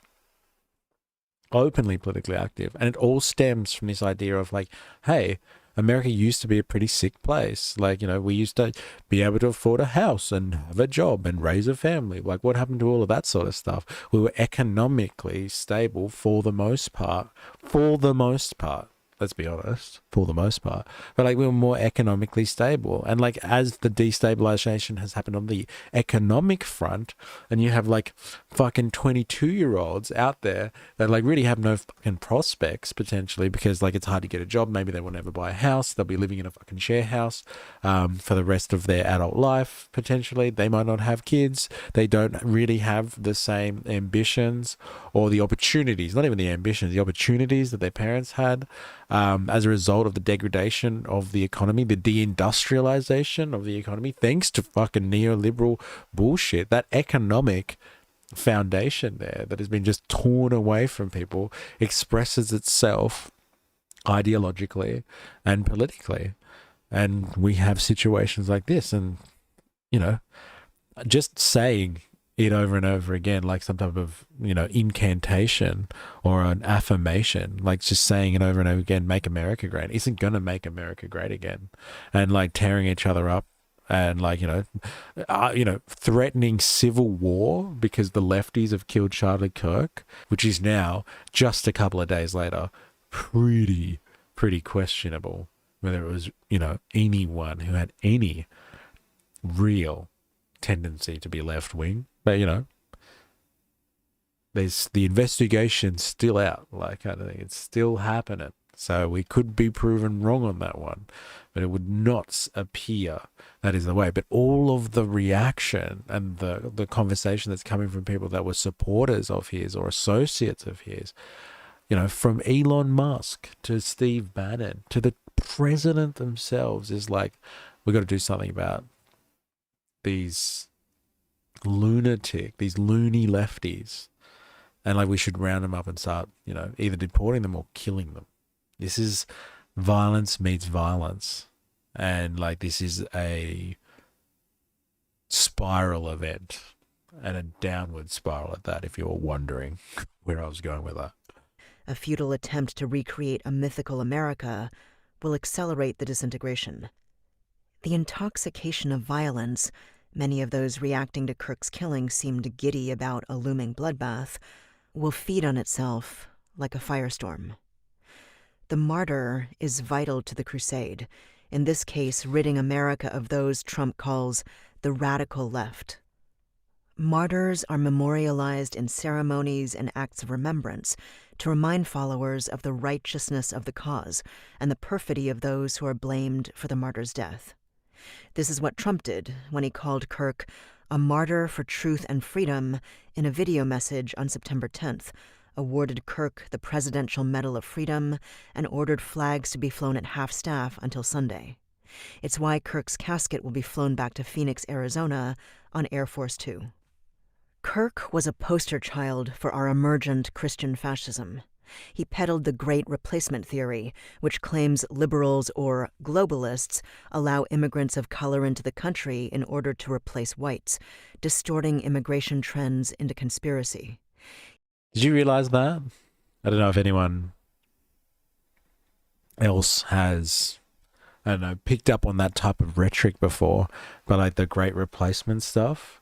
This is some like shady kind of right-wing political territory and speculation right here. But like these types of ideas that, you know, and like all of the immigration policy of like the liberal democratic world and like the general globalization of the world economy has just been really an attempt to get people of color into nice white countries around the world, to like basically erase the white race. And so like it's pretty conspiracy theory kind of stuff. Like honestly, like you'd have to really stretch to demonstrate that that was true. Like there's some material basis for the ideas of globalization, and like economic trends and why people move from the periphery of the capitalist world into the imperial core. And why policies are designed by politicians to allow that to happen for the purposes of recycling labor. But like if you're going to put on top of that the ideological reason or interpretation being, oh, it's just all of that happened, like we globalized and like the economy went in this direction just so someone had the master plan of erasing the white race. Like, come on. That's hardcore. Like, even for me, like, that's some hardcore conspiracy shit. And Charlie Kirk was helping peddle that? Come on. Like, everyone talks about, like, you know, the champion of free speech himself. Like, come on. Honestly. That's low, man. That's some low shit from you, Kirk. Really. Think Charlottesville 2014. Men carrying tiki torches and chanting, Jews will not replace us. Yeah. Well, he was peddling that. That's some shameful stuff by Kirk. So-called champion of free speech and freedom, you know, American values. You're not going to make America great peddling that shit. He was Islamophobic, tweeting, "Islam is the sword the left is using to slit the throat of America, and that it is not compatible with Western civilization." When children's YouTuber Ms. Rachel said, "Jesus says to love God and to love your neighbor as yourself," Kirk retorted that Satan has quoted scripture plenty and added, "By the way, Ms. Rachel, you might want to crack open that Bible of yours. In a lesser referenced part of the same part of scripture is in Leviticus 18, is that thou shalt lay with another man and be stoned to death." He demanded we roll back the Civil Rights Act of 1964 and disparaged civil rights leaders such as Martin Luther King. He was demeaning towards black people. If I'm dealing with somebody in customer service who's a moronic black woman, is she there because of affirmative action? He said prowling blacks are targeting white people for fun. He blamed Black Lives Matter for destroying the fabric of our society. Kirk insisted the 2020 election was stolen from Trump. He founded Professor Watchlist and School Board Watchlist to purge professors and teachers with what he called radical leftist agendas. He advocated televised public executions, which he insisted should be mandatory viewing for children. Isn't that mental? That's mental. It's not the white replacement, it's the culture replacement. Get rid of all the free thinkers because they want too much money to work in factories. It was all about cheap labor. But like, isn't that mental? Like, that was one of his ideas for creating like a good and like prosperous society in like all senses of the word prosperous, not just monetarily, but like prosperous in terms of like being lovely Christian, like and including like, you know, growing up with Christian values is like publicizing public executions. I gotta find this out. I've just heard someone allege that Charlie Kirk had made the statement or voiced the opinion that executions, like the death penalty that is still legal in certain states in the US, that this or these events should be publicly viewed also by children, and that this should be mandatory. Can you verify this?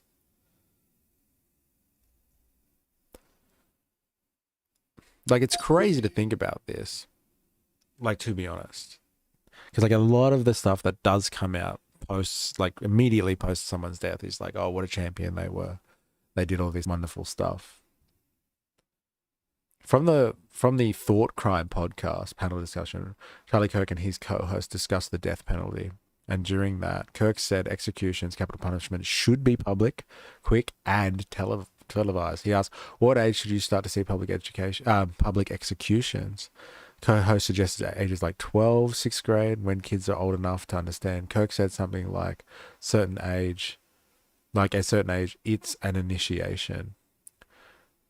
He said executions should be taken in a holy war, using the phrasing to suggest how children should approach witnessing them, not casually, but serious rite of teaching.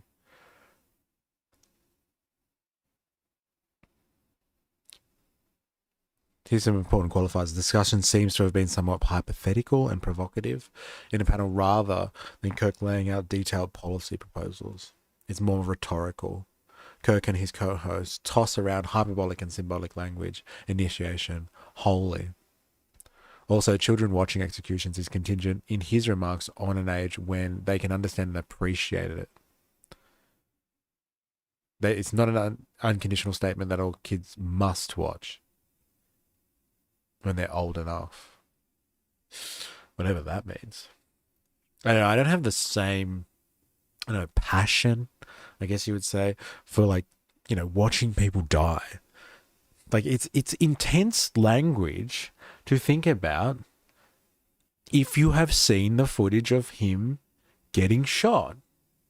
Like, unless you're someone who, thanks to the internet, salient theme on the stream today, but unless you are completely desensitized to violence because you've lived through some horrendous experience yourself, or you've just seen too much of it on the web, it's still shocking to see him get shot.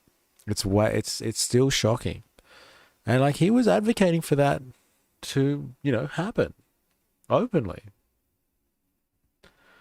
4AS, not happy 4AS. What a piece of shit. His one was pretty public. Yeah, isn't that crazy? And it's pretty televised. Have you seen it? Yeah, I've seen it. Yeah. When you messaged me that morning, Jerry, it was 5 o'clock in the morning. I think it was Thursday. And you were like, bro, it's happened in America. I got on it straight away. And all you had to do is search Charlie Kirk in TikTok. And it was the first search that came up was the actual footage. It was doing the rounds so easily. Anyway, it's crazy to think about. This is the language coming back again.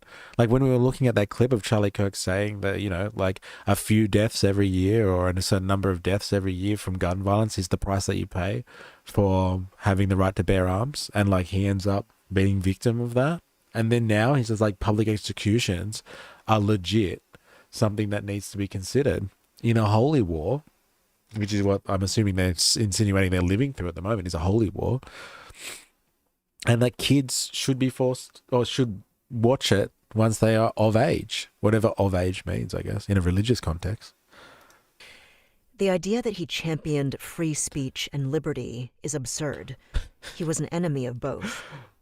Kirk, who was a cheerleader for the cult of Trump, embodied the hypermasculinity that is at the core of fascist movements.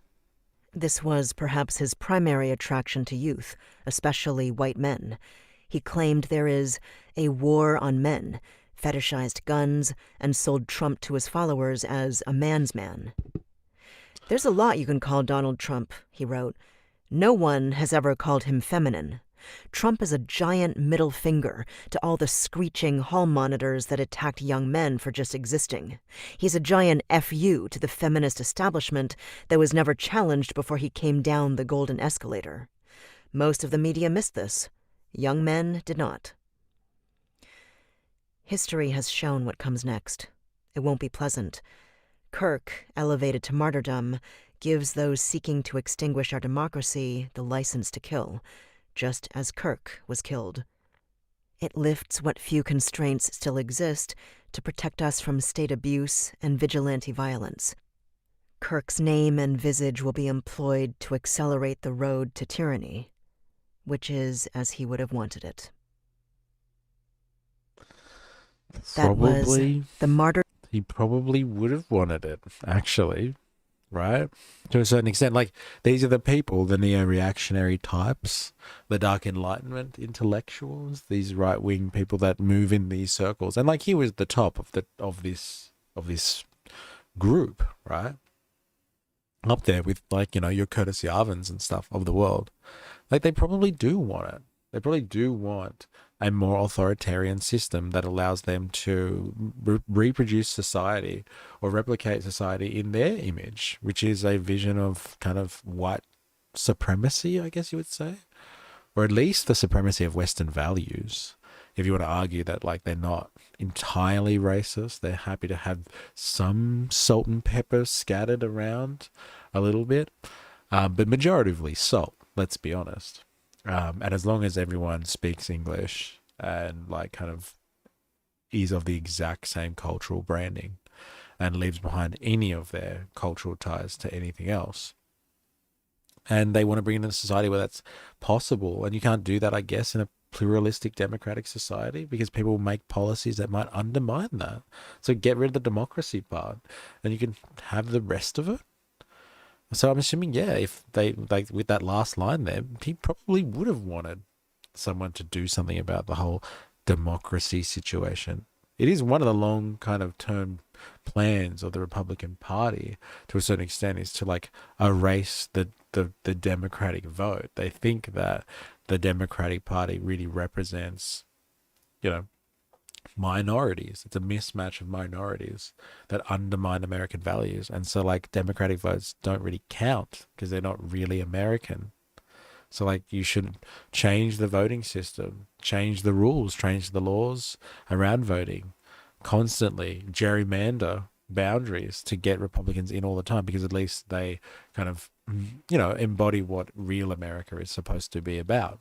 And so, like, there's a war, and they see this kind of as a war. So maybe he would have liked the idea that America turned away from democracy. I remember, like, you know, 6 months ago, watching video after video of Charlie Kirk debating people on university campuses, and the running theme was about democracy, and he stumped every wannabe, you know, liberal debater that would come after him about democracy and freedom, and he'd say every time, show me one place in the Constitution where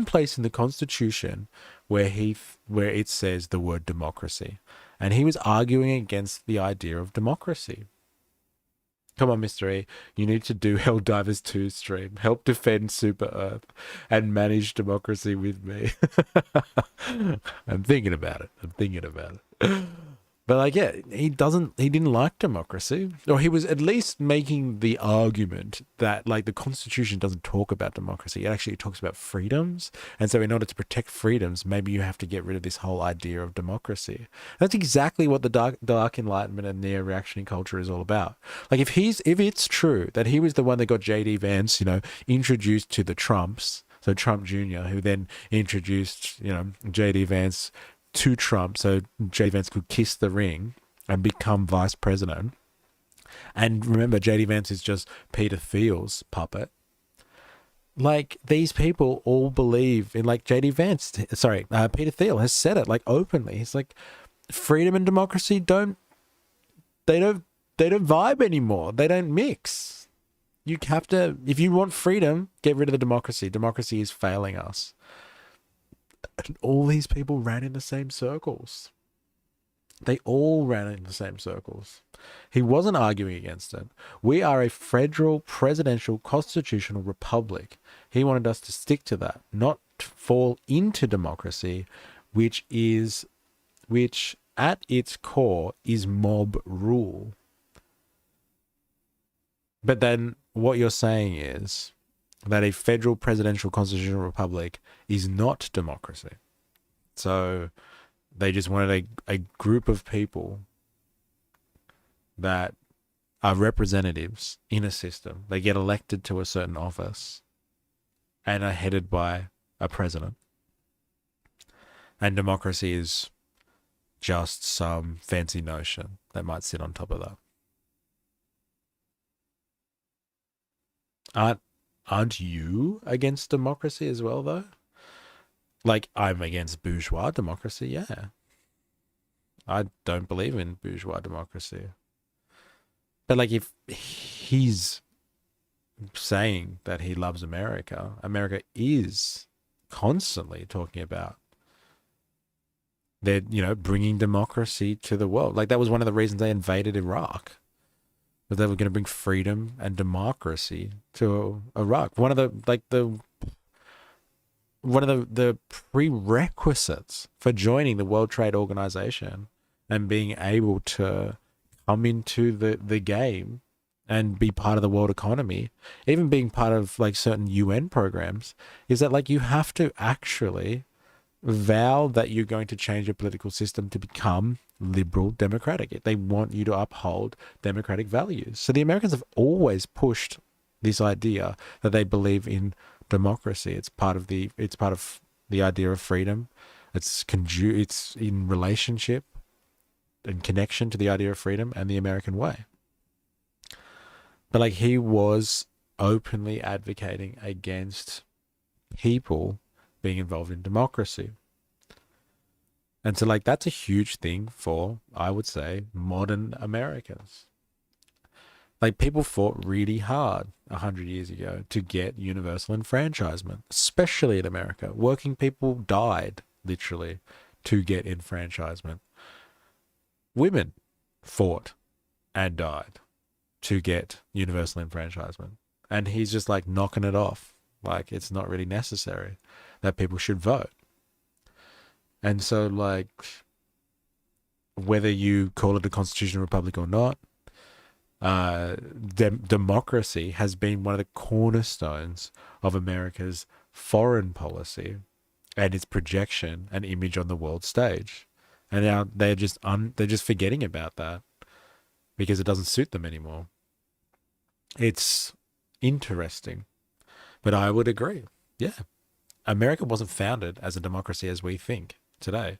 It was democracy for people that were involved in the economy. It's bourgeois democracy. So if you paid enough tax or you earned enough money to pay a little bit of tax or you had property, then you were allowed to vote. Usually you had to be white and male as well as having those prerequisites. But in some places, women could still vote if they had property. It wasn't exclusively the realm of males or of specifically white people. You just had to have property. So bourgeois democracy has been definitely, its defining feature is just the fact that this is just a way to manage the economy. It's really got nothing to do with providing everyone with some type of political expression. So, no. If you're going to argue kind of that, it's a federal, presidential, constitutional republic, and a republic just means let's just have representatives in government, as opposed to a one kind of, or autocrat, one ruler. We have like a group of people that come together. Yes, that group of people was usually picked up among the property owning class. And the property owning class really was just rich people, really. Or people had an interest in the economy. And that did not include the vast majority of people out there who just worked to survive. So, as a white male who owns property, I say it's time to go back to the good old days. But like that was it. And so like, he may have been arguing for that. I think most of the people in his circles argue for that as well. They argue for a system where you just have a group of people that run society, a small oligopoly or an oligarchy, a group of people that make economic decisions, and they pick a ruler from amongst themselves like a president. And that's what the neo-reactionary culture is really about. It's about bringing back a king. And if you look at the Dark Enlightenment from the perspective of someone like Curtis Yarvin, like that's exactly what he's advocating for, is like a CEO king. They have a bunch of people that run the economy, like the biggest companies out there, typically, but not always, rich white males. Not always, but typically. And like they make all the economic decisions and like a board of directors, and they pick from themselves as the board of directors who gets to be the CEO king for the next, I don't know, 10 years until they get voted off by the board. And that's a form of democracy for them because they're the ones that control the economy and they vote and they choose amongst themselves who's going to lead the country. But like he was definitely arguing, Bishop, he was definitely arguing against the type of democracy that America has right now. Definitely arguing against that. If you're saying that he wasn't arguing against what was originally envisaged in the Constitution 250 years ago, then fine. But like he's definitely arguing against the type of democracy that is in America today, which is universal enfranchisement, which is what you called mob rule. 100%. But that is how democracy has evolved to meet the needs of the 20th century and now the 21st century. People have decided, it would seem, as a group, as a cohort, that universal enfranchisement is important. If you are a citizen and an adult, you get a vote. People have decided that's fucking important in the modern world, that you get a say. Now, if what he's arguing basically is like, no, it's not fucking important anymore. These people don't need a say.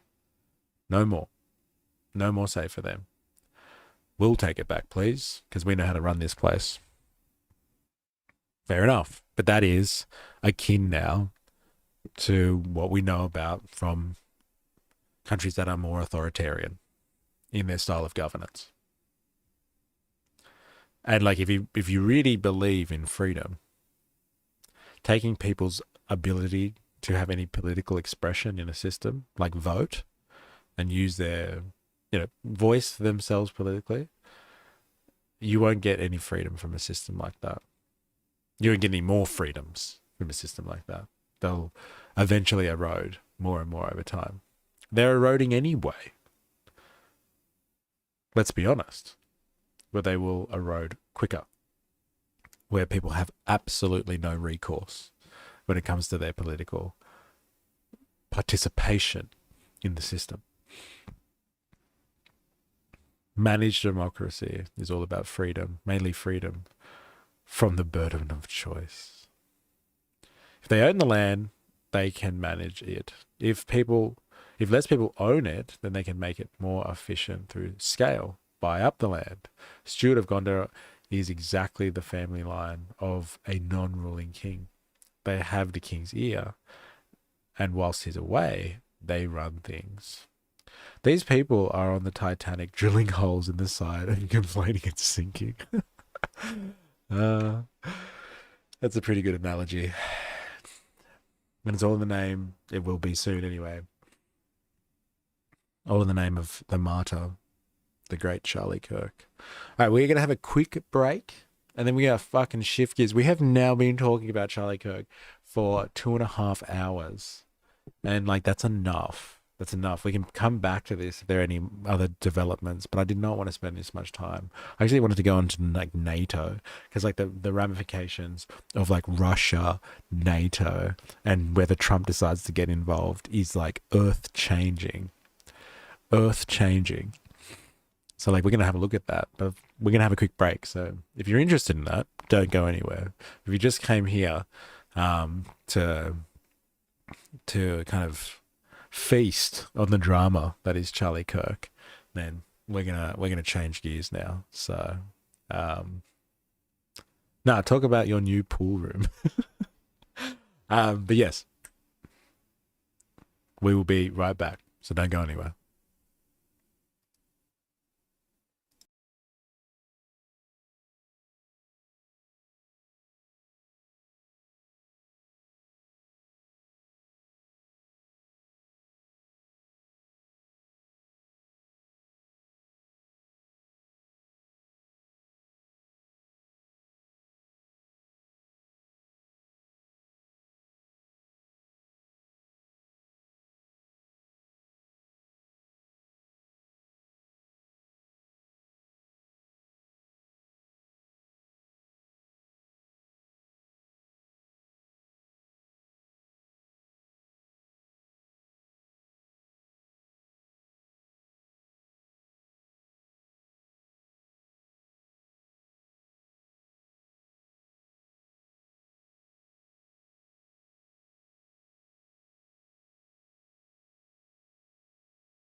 The sentiment is there. That's funny. 2.5 hours of Kirk. Oof. Glad I had other plans. Jag, welcome. Welcome to the stream. Unfortunately, you missed out because there's been some scathing analysis going on in the comment section. Arrived just in time to not hear any more about Kirky. Honestly, getting real sick of seeing it posted everywhere. Yeah, fair enough. And like, it really is just political football. I think it's a really good analogy for it. Like, it's just left and right wing people just been like, you did it. No, you did it. No, you did it. And like, yeah, that's really, like I was saying before, like if we take a hypothetical situation here and take an interpretation from a Christian nationalist perspective, if he's up in heaven right now looking down on this, he's watching his life's work right now unfolding, and it's just people fighting over whether or not they should claim responsibility for his death. And that's all his life has amounted to at this stage. Ultimately, identity politics bullshit. Yes, ultimately. Yeah. And that's the long and the short of it. That's the long and the short of it. All right, so we are going to go over to continental Europe now, and like get an update on what's happening. So if you remember last week, we were looking at the situation unfolding with what happened with Poland. So if you're not aware, last week, I think it was like Wednesday, we were looking. Yeah, he's looking up at us, not down. Yeah, okay. No, I said hypothetical. Okay, hypothetical. Take it as you will. Yeah, last week, I think it was Wednesday, I want to say, we were, doing our usual thing, and yeah, I know, right? Anyway, that was fun. Now, where's the list? We're doing our usual thing, and then we got word that, like, basically, there was 19 drones that had flown into Polish airspace, and they were identified as Russian drones. And so, like, if you're not worried if you're not sure about what the significance of that is, like, Poland is part of NATO, and so, like, NATO literally exists to keep the Russians at bay. And so, like, in the post-World War II order, like, they basically split, I guess, Europe into East and West. And like, America didn't want to like deal with like Russia coming into Europe at all, and like the Russians kind of like, I guess they wanted to be left alone for the most part, and like just wanted to look after the Soviet Union basically. So like NATO was the organization of like, I guess, Western power, liberal or capitalist power, that was going to align for security purposes and like make sure at any point, if they were under threat, that they would all come together to fight off the Russian hordes, basically, which is like a real like issue from a capitalist and liberal perspective. Like the Russians, especially after World War II, like what a machine that was. And like Europe was devastated. Anyway, NATO exists literally in antithesis to Russia and Russia's imperialistic tendencies, I guess you would say. And so, like, Russia has flown, reportedly, drones into Polish airspace, which is an overt provocation of NATO. It's not like just, rolling into the Ukraine kind of thing, where everyone's like, well, is it part of the Russian Empire? Isn't it part of the Russian Empire? They've been fighting over that for hundreds of years. But like, as you start getting further and further across, there's really less and less justification for the Russians to really kind of be in somebody else's country, because like those people really don't identify themselves as Russian at all. Whereas like there's this kind of obviously cultural melding between Russia and its neighboring kind of states. But so the story goes, these drones came from the Ukraine across Belarus and into Polish territory. And so like NATO, lost their shit. And they got together and were like, hey, what are we going to do? And so Poland decided to call up Article 4 of the treaty, which basically says that all of the NATO members need to get around and decide what they want to do moving forward. So like classic bourgeois response to something. It's just like, we have been wronged. Let us all get together and decide who we are going to write an angry letter to, representing our deep dissatisfaction with this Russian aggression. And so like they've gotten together and like they've all decided that this is unacceptable. And so like the real question is like, what's going on there? And like Putin, you know, the speculation from the West anyway is like Putin's just like poking the bear. He's like, NATO ain't got shit. The Western Europeans really aren't a force to be reckoned with like they used to be. America doesn't have their back. Let's just fly some drones into Poland and see what happens. We'll see how they respond. And we've seen the response so far. They've gotten together to decide whether or not they're going to write an angry letter to Russia. And like Russia's like, interesting. You know, like Putin's sitting there like, well, this is what they've got so far. They're going to get together and discuss whether they should do things. Not do anything. They're going to have a meeting about whether they should do something or not. And so like, you know, there's a lot of speculation that like this is where it's at. It's just Putin seeing whether anything will come of it or not. So we're going to have a look at a video that kind of surmises what NATO actually decided as a result of their meeting. And so it's called NATO launches Eastern Century operation in response to Russian drone incursion. So what the hell does Eastern Century even mean? I guess actually let's get a good understanding of that before we watch the CNN propaganda actually. What is Operation Century? Which is in response to NATO's response to the recent Russian drone incursion into Polish territory.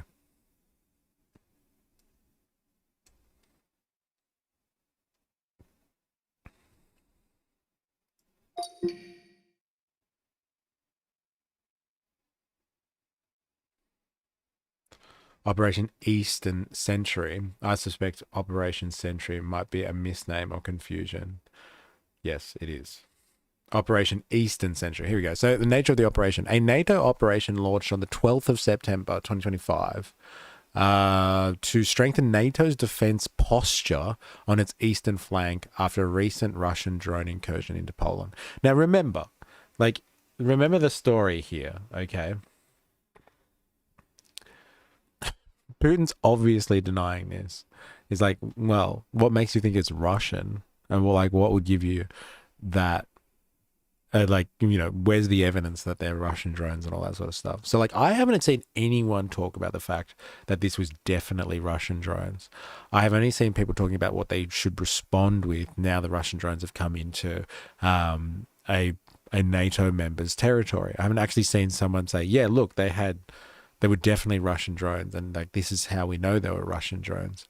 And so like obviously Putin is like denying the fact that this was a factor, and he's just saying this is actually you know, Western European belligerents, and like they're blaming us like this is a staged event, and like maybe it was the Ukrainians that flew these drones in and called them Russian drones to trigger a response from you guys, so you guys would come in. And that's exactly the response that has happened, has been like, oh, we need to do more about our securing NATO, and we do need to do more to help out the Ukrainians because they're suffering the most from Russia at the moment, and we don't want to turn into Ukraine 2.0 here. So here it is. So the incursion involved 19 to 23 Russian drones entering Polish airspace, some via Belarus, during a Russian attack on Ukraine. Some were shot down by Polish and NATO aircraft. This was a major violation of NATO territory and airspace purpose to protect the territory along NATO's eastern flank, improve readiness and detection, deter further Russian incursions, especially via drone, and plug gaps in air, sea, and ground defenses. It emphasizes flexible deployment and coordination among allies. components participating countries. Nations that have committed resources include France, Denmark, Germany, the UK, among others. Assets pledged include fighter jets, naval assets, upgraded ground base air defenses, improved surveillance, and enhanced communications. The operation covers NATO's eastern flank, from the Baltic states in the north down to Romania and Bulgaria in the south. It's intended to ensure that threats anywhere along that line can be seen and responded to.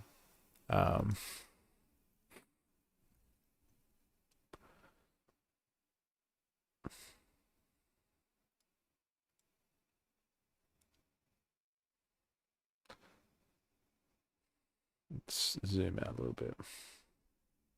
You guys see that? Yeah. All right. So like along this line here, basically. That's what we're talking about here. They're going to increase security to make sure everything is, I don't know, everything from that point on, Russia can't come across, I guess. And they're going to do that by, increasing surveillance, putting some more fighter jets in. The operation covers NATO's eastern flank from the Baltic states in the north down to Romania. Command. It's under NATO's command, meaning the U.S. Air Force General, Alex G. How do you say that? Grinkiewicz and Admiral Pierre Vandier as key commanders and coordinators in the Allied response. Okay, let's have a look at the video then. That just gives you some content. Yo, how you going? Voltateur's in the house. It feels inevitable at the moment, like they made their choice already and they're just trying to sell the war to us. Very interesting take on that one. Not Russia, USSR, Russian-speaking peoples. Remember when China flew a hot air balloon over US territory? Turned it into a marketing stunt. Interesting. That's very interesting. Russian-speaking people. Fresh developments aimed squarely at Moscow. NATO chief Mark Rutte has unveiled a new mission designed to deter any more Russian drone incursions into NATO countries. Have a listen. NATO is launching Eastern Sentry to bolster our posture even further along our eastern flank. This military activity will commence in the coming days and will involve a range of assets from allies including Denmark, France, United Kingdom, Germany and others. In addition to more traditional military capabilities, this effort will also feature elements designed to address the particular challenges associated with the use of drones. Well, this comes, of course, just 2 days after Russia violated Poland's airspace in its war against Ukraine.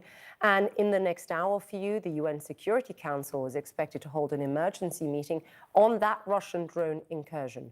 Polish Prime Minister Donald Tusk has declared that Wednesday's incursion was no mistake. And his comments coming after US President Donald Trump suggested the airspace violation could have been an... This is what's funny, right? In the Trumpian era, like, I don't know how many American presidents would have taken this seriously. But Trump is just like, I don't know, Putin could have just been a rogue drone. And some people have argued that potentially you could have a rogue drone, but 19 of them, 23 of them, I don't know, man. So Trump's response is kind of telling was this a mistake? It really just plays to the same tune that we've been seeing already, which is Trump doesn't want to have anything to do with Europe. He's been asking them to increase their military spending. He's already said it to them. Figure out your own problems. I don't have to deal with you. The Avalava kind of assessment of this whole entire situation is Trump is and the Americans just generally are disassociating themselves from their world police role. They're out of the Middle East. They're out of Afghanistan. They're retracting heavily. They're waging war in their own backyard, in the Caribbean, in Latin America. They've got to deal with China. We looked at something last week and Trump has even got plans to basically abandon Taiwan potentially. They don't even want to look after that front anymore. They're not interested in, their strategic and security relationships with, the Philippines and Japan anymore and the China containment policy. They're just going to kind of, let it ride. see what happens, see if the area can defend itself. They're really looking in, it would seem, from this kind of, I guess, Trumpian strategy, because that's not the strategy that comes out of the Conservative Promise for America, which was Project 2025. Project 2025 was definitely about containing China. They really wanted to contain China. And then, like, you know, what was it, like 2 months ago, we read that document that was basically like, if China falls, like the CCP falls, how the Americans can go in and like take over China and bring in a liberal democratic society. Like they like that was it was a blueprint plan written by a conservative think tank on how to take over China in the event that the CCP was to go down. And so if Trump is like abandoning the world, like Europe's got no, and like there's no claim there. Like I know that they have NATO and the Americans are supposed to be obviously instrumental. They're in charge. They're like the commanders of NATO. Everyone goes under the umbrella of American rule. They're directed by American generals and all that sort of stuff. But like Trump doesn't want to have fucking anything to do with it. And so he's like, I don't know, maybe this was just a mistake and the Europeans are scrambling to show some type of force. And like they've announced a plan to get some more fighter jets. I really don't think that Putin really cares too much about that. Like this potentially was a mission, a probing mission, a nibbling mission, as some military strategists like to call it. Just a nibble. Take a nibble and see if anyone reacts, like overreacts to it. And then he's like, oh shit, they're ready to go.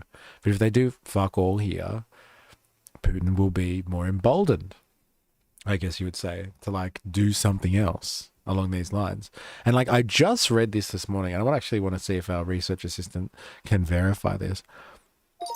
I have heard very recently reports that drones from Russia have now entered Romania, which is also a NATO member, which would constitute another provocation from the Russians against NATO.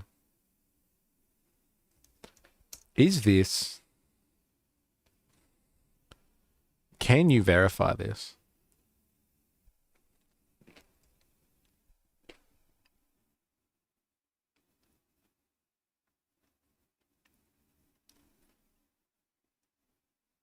Wow, no way. Several media outlets and sources confirmed this was an incident. On the 14th of September, Romania's defense minister said that a Russian-made Juran drone entered Romanian airspace, stayed for nearly an hour, and then exited. The entrance was near the border with Ukraine. It was not shot down.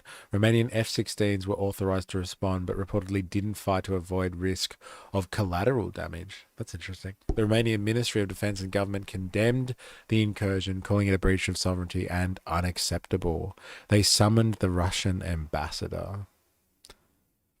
Why it's significant. NATO territory involved. Romania is a NATO member. A violation of this airspace is more than a bilateral issue. It implicates alliance security concerns under NATO's collective framework. This is it. Like, if this is the strategy, it's like, let's just keep poking and see them do fuck all. And make sure, like, if he keeps poking and the Americans definitely don't do anything, then like Putin's pretty much got the green light to continue his endeavor here. Like, remember, just a month ago, we were all talking about how the European leaders, the EU leaders, like they were all going over to help Zelensky hold his hand while he went over and talked to Trump after Trump had met with Putin, and they were going to have some ceasefire agreement in place, and they were going to get some type of peace. And Putin was like, yeah, sure, Trump, whatever you want, baby.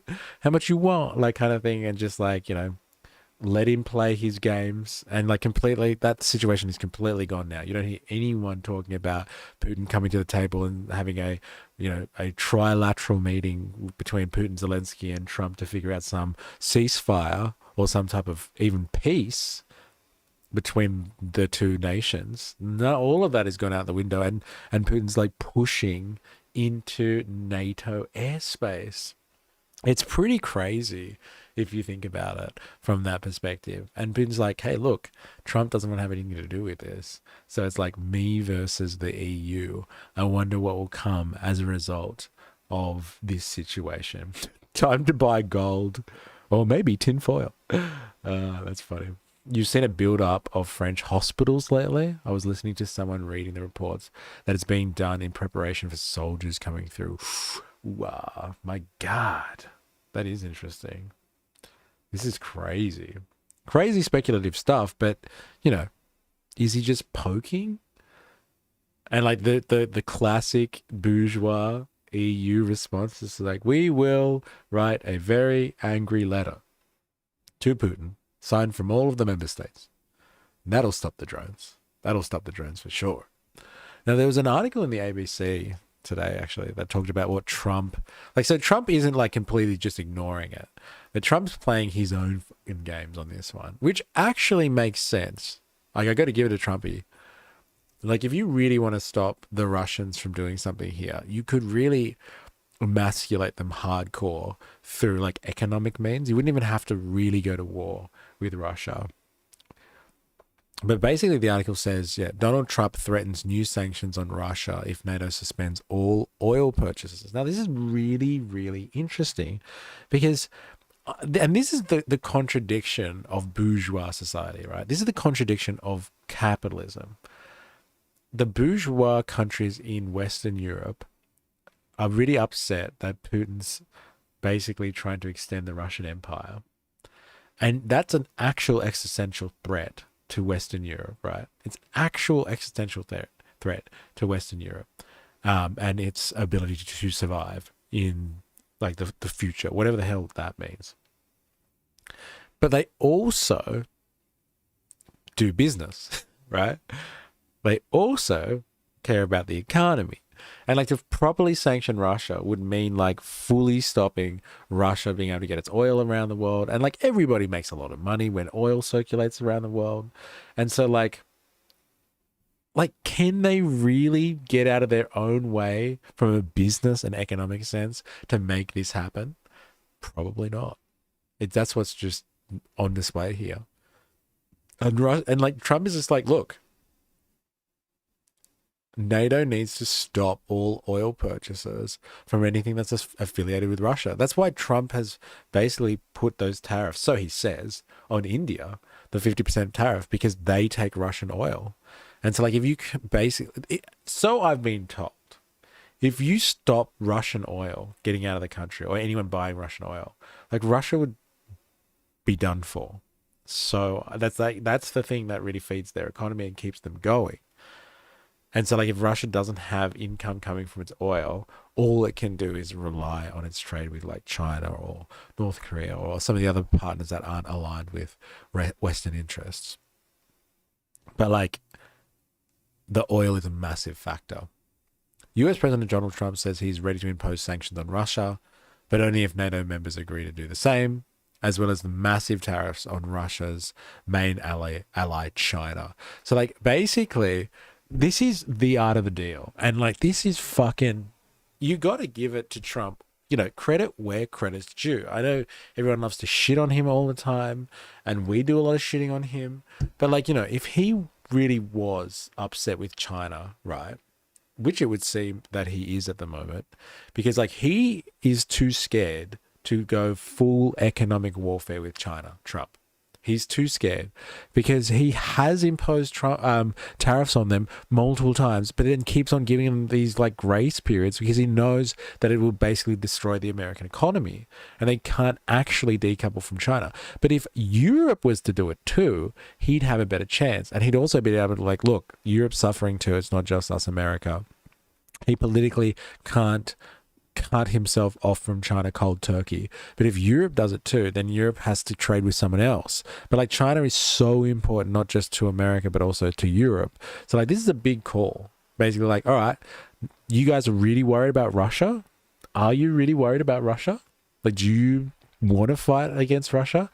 I'll come in and I'll help you with America's forces, but you have to go against China on this one. And like, that's a big call, man. That's a big call. Sounds like a heroin addict. Well, look, call it what you will. This is global politics by the sounds of it. By the sounds of it. And Mr. fucking art of the deal over here, right?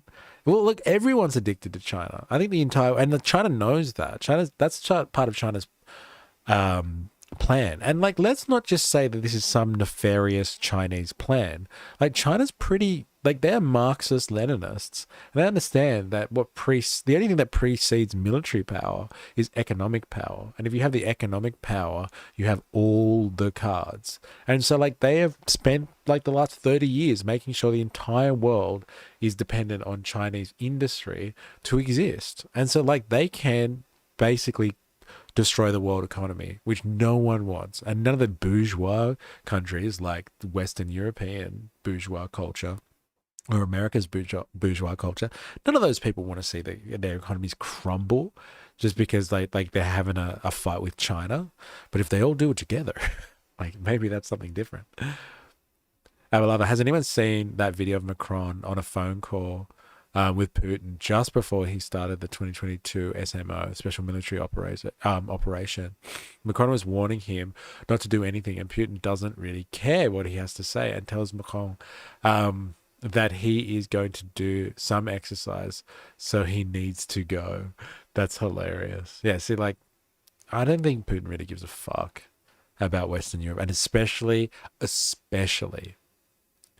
in the face of an America that's not going to come to the party, especially in the face of that. But Poland's not fucking around. Poland has been arming up for ages because it knew what was coming. It knows what's next after the Ukraine. It knows. And like, everyone, like, you know, Russia's ambitions are particularly empirical. Like, empirical. They want to build their empire, and they need to push across to a strategic area that's easier to defend. And you can't do that if there's too many rolling plains that lead to Russia. So they come up against geographical features, and Poland's in the way. Poland's in the way. So anyway, Donald Trump says the United States will move to impose sanctions on Russia on the condition that all NATO countries stop buying Russian oil and set tariffs to 50 to 100% on China. That would be in line with what America is doing. In a Truth Social post on Saturday, the US president said that he was ready to hit go on energy sanctions if NATO heeded his calls, which he argued would help in the war, help end the war in Ukraine quicker.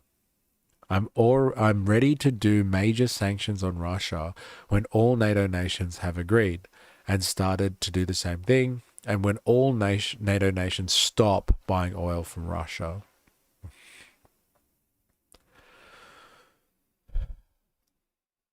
All right, let's have a look-see here, shall we? Ask my research assistant on this one.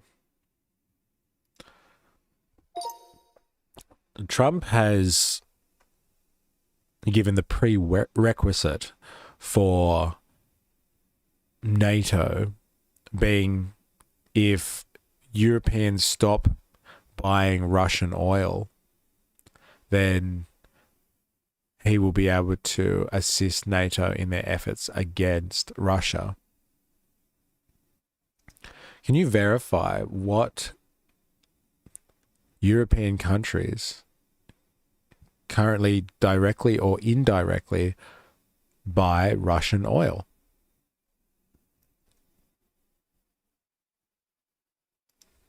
From what I understood, it has to be like really kind of indirect how they get access to it because of all the sanctions and stuff.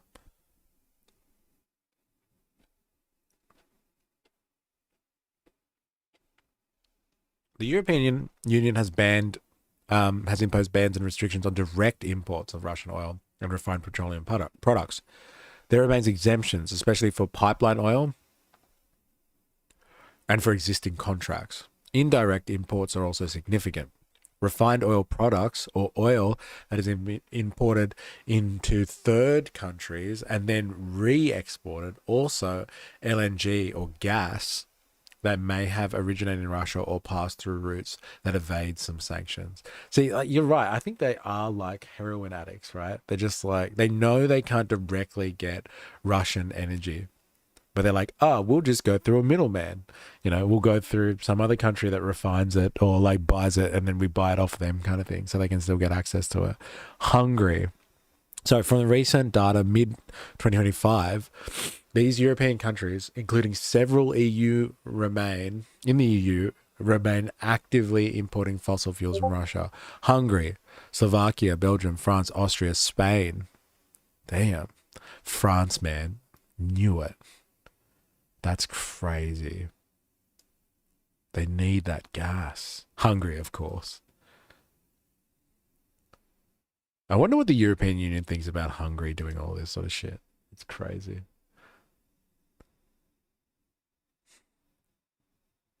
Do you have a source for Russia being imperialist? Mystery. They are invading the Ukraine, which they have justified by citing serious security concerns, given that the West was trying to place long-range missiles within the range of Moscow. No, like, there's no source, but like the material position, which is there is national boundaries, existing national boundaries, whether or not they are disputed or not, and then one country is moving on another nation's boundaries. And it would seem that it's not just the Ukraine that they have eyes for. Honestly, like strategically, and like if you look at just history of kind of like Russia and that part of Europe, like Russia has always had an empire in this area, as in like it's always had territory and taken territory off local populations and constituted it to be Russian territory.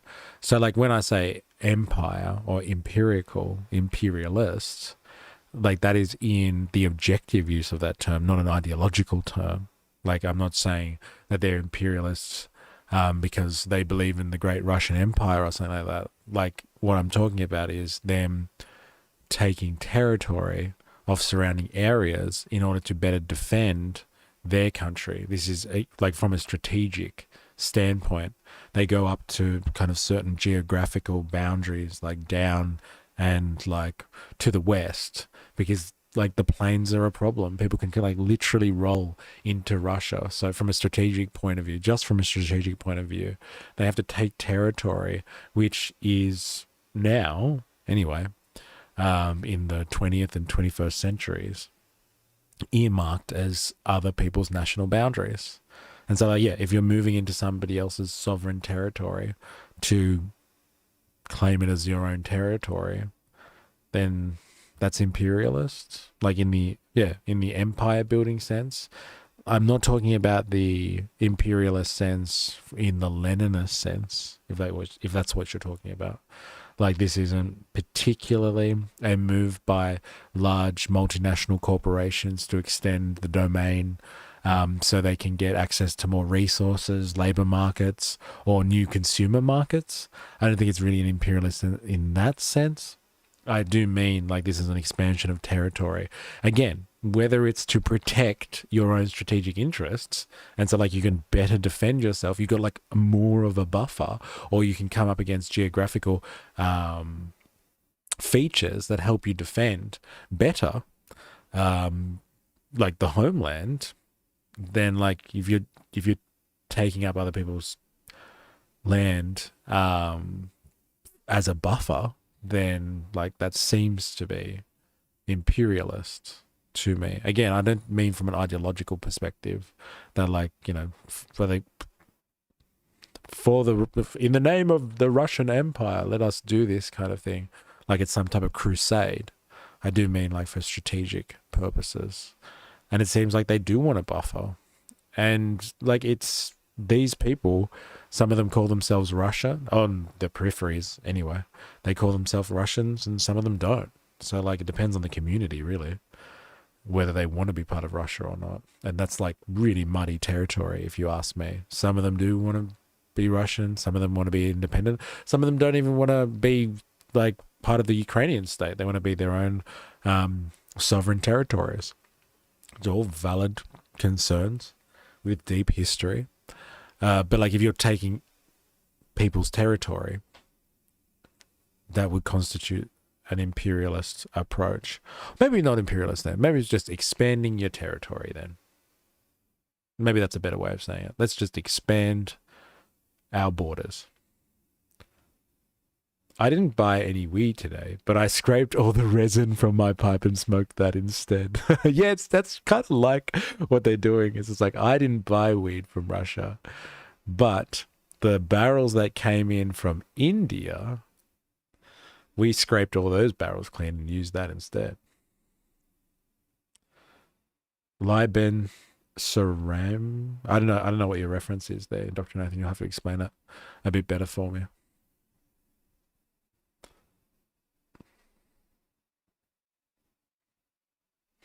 Please, I would like to know more.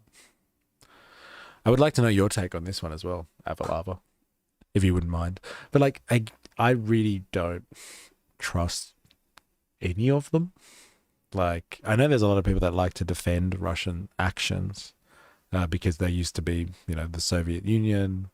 And so like they're more communist or leftist than any form of American imperial culture or anything like that.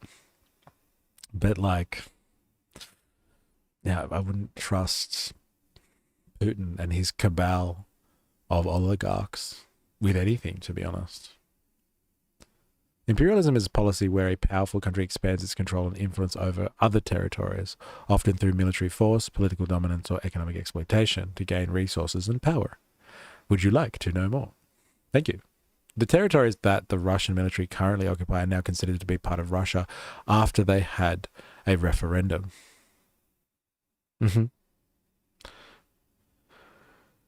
Yes, and the West deemed that that wasn't, I don't know, wasn't legitimate, and so like they're helping the Ukrainians out, etc., etc. So they democratically decided that they should be with Russia, and Russia's making good on that situation.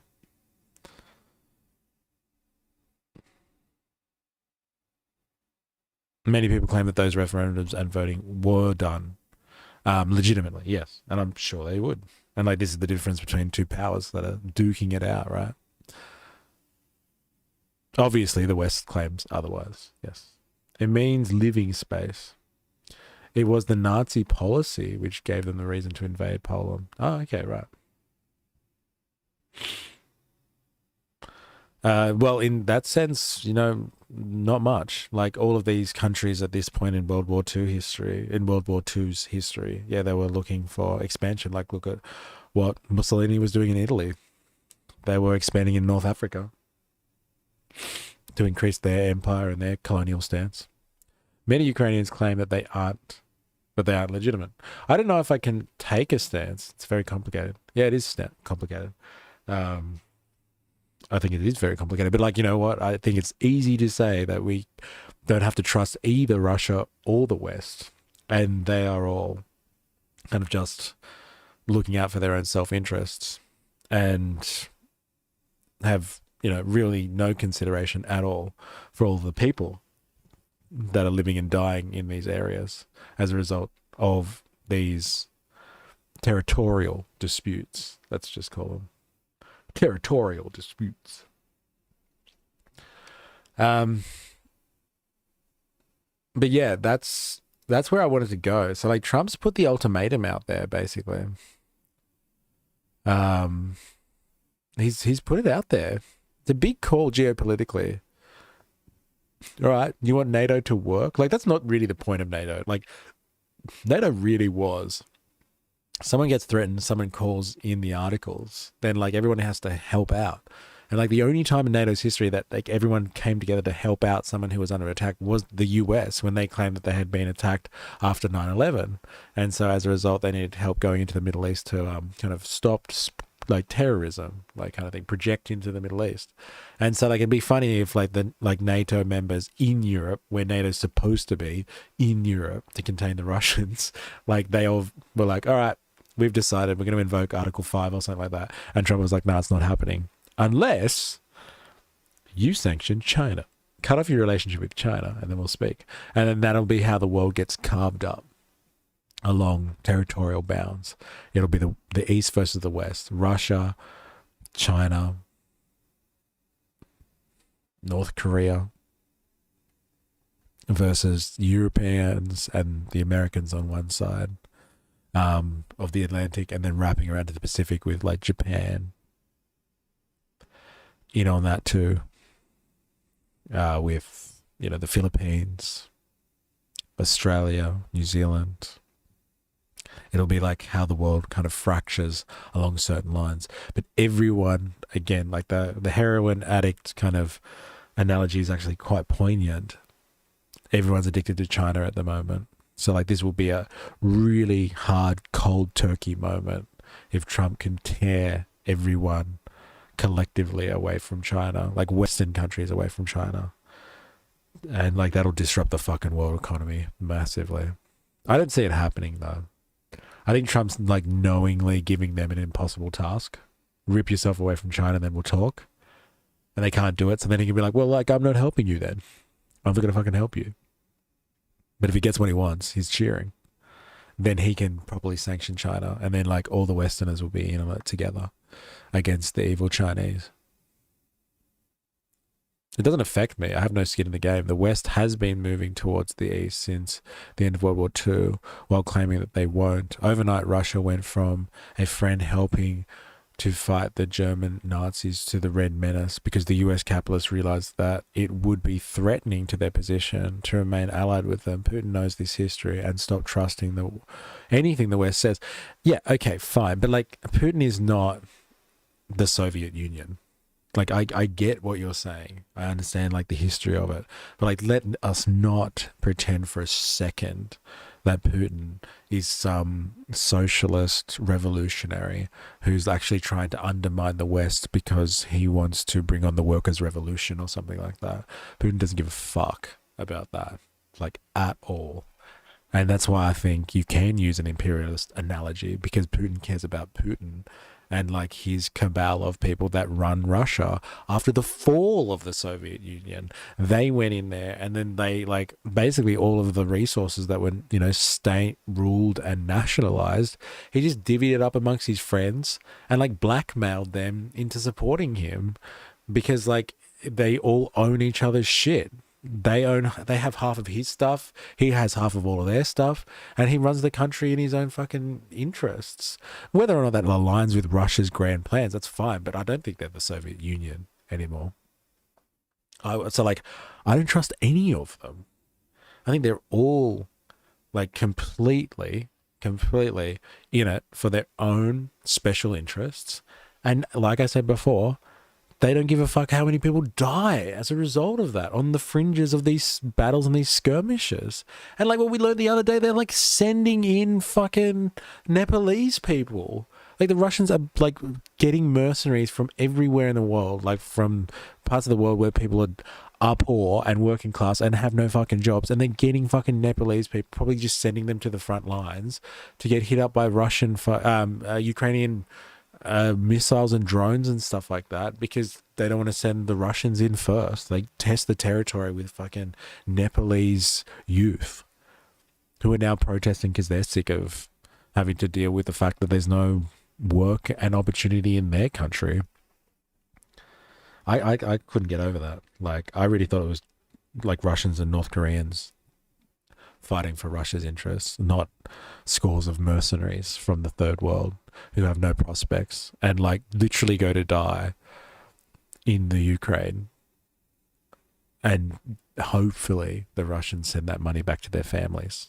Like, you gotta hope that the money, like if they're going to just basically, like they're basically going to die in the plains of Eastern Europe, God, I hope they're actually paying them out and giving the money to their families. That's scary stuff. Indoctrinator says Hitler's biggest mistake in doing colonialism and imperialism on the European continent. If just went into Russia and the global south, the monsters in Europe would have welcomed him with open arms. That's interesting. Yeah, but like they were landlocked for the most part, so they had to do something. I think that's the story when it came to them, I guess. But like I hear you, it's not easy. But like I don't trust Putin. Like even if he like uses a really good justification, like, hey, I'm just trying to unify the Russian people, like, you know, and like the Russian diaspora is huge. Like there's Russians everywhere. There's the big community of Russians in Sydney. So like, is he going to invade, like, I don't know, Strathfield, where all the Russians hang out and stuff like that? So like he can reunify them. I just don't trust Putin, that's all. If anything I said had any potential impact, it would be for this fighting of brothers and sisters to cease. Yeah, fair enough. Yeah, I can sympathize with that very easily. It's a good sentiment, actually. All right. Well, this is where I wanted to go with NATO. I think it's a really interesting...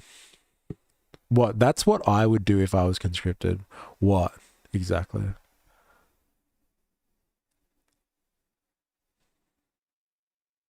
What would you do? I want to know.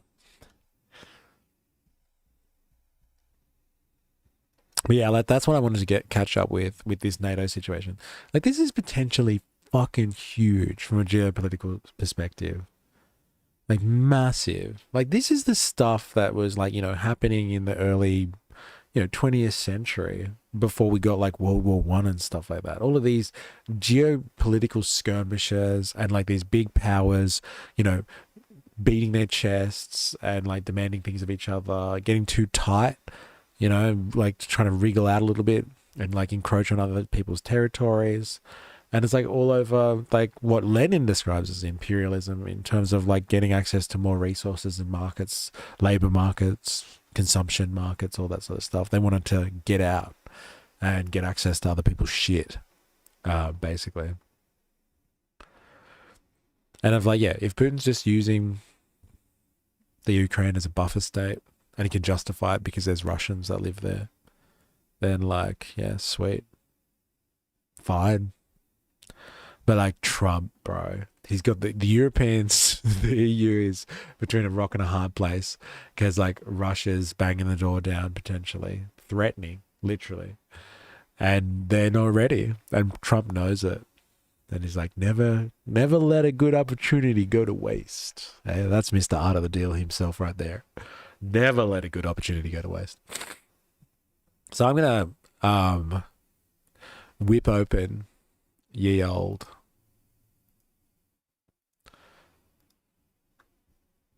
Rome Total War. But if people want to stay around and talk about, you know, imperialism, Russia, Europe, by all means, let me know.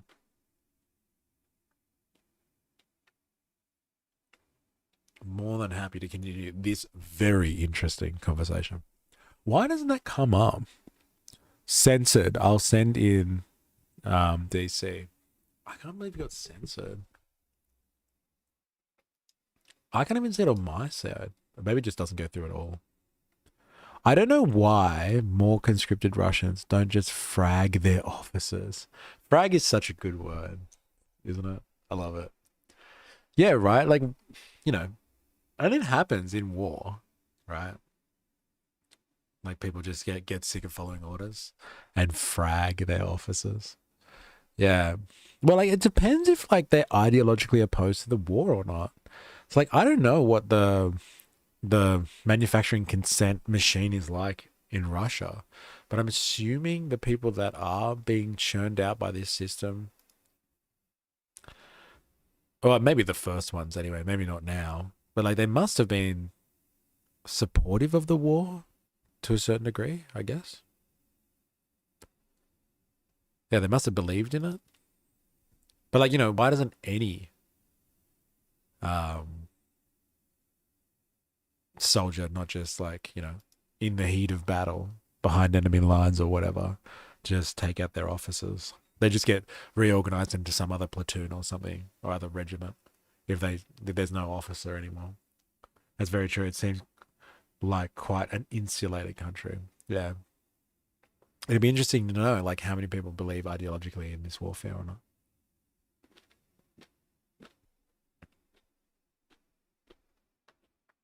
I wonder how many Russians really support it.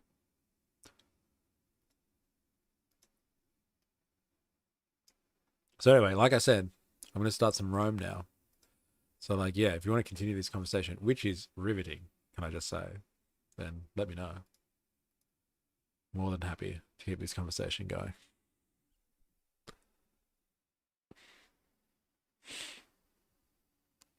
Sure, I prefer Russian beat the fuck out of the West as a good demonstration of how pitiful they are. Just wish it didn't cost the lives of so many people. Russia has tried the political option for a very long time. I think, you know, Russia has also, like Putin's smart. Like, I would say that Putin's very, very cunning. And so, like, he was probably trying the political option for a long time, biding his time, amassing his forces, manufacturing consent in the homeland, and getting people ready for war. And was just like, well, fucking, I'll do what I can on the world stage. I'll use all of the tools in my arsenal. And, like, if all else fails, I'm gonna go for it. Like, fuck what the world thinks. And, like, he tried to make it legitimate. Or tried to use those, you know, avenues like, you know, the UN and negotiations, diplomacy. Hey, what a word that is.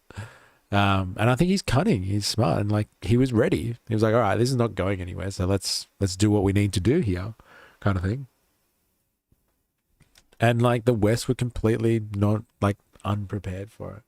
The globalist liberal establishment were completely unprepared for it because they gotten used to, you know, the way of the world is never going to change. There's always going to be this globalized system, and America will be there as the world police.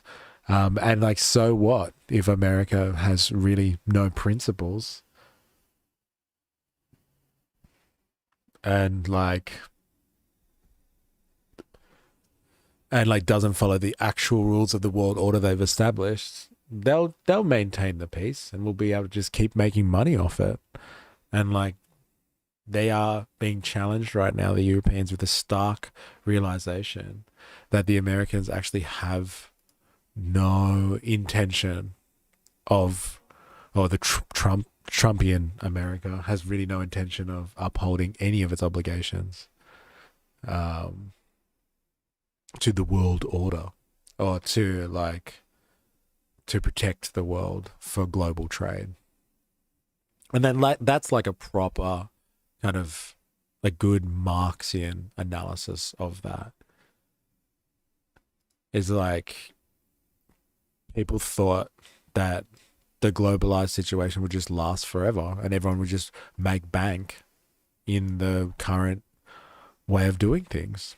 And it's just not sustainable. And like, Trump can see that. He's like, I'm not paying for the world's protection at the expense of America's economy, especially with the rise of China.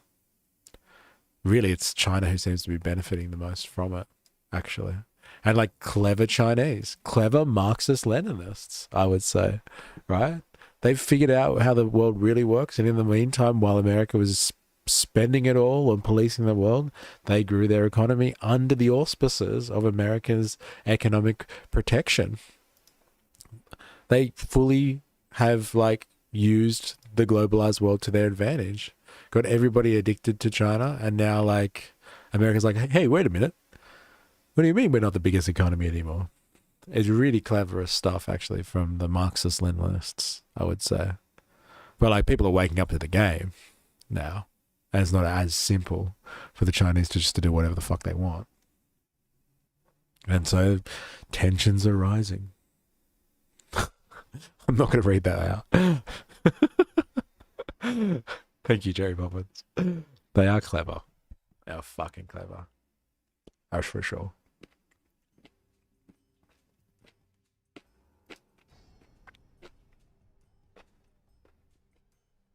Ye gods, what dastards would our host command? Swept to the war, the lumber of the land.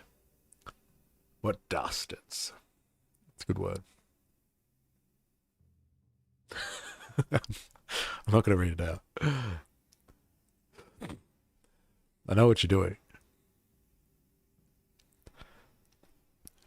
It's fucking hilarious, though. Might I add, hilarious.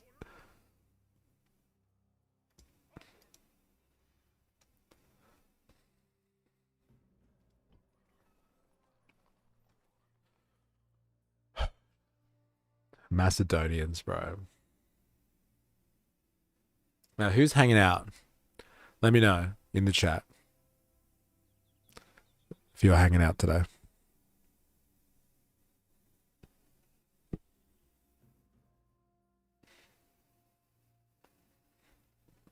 For the Rome Total War session.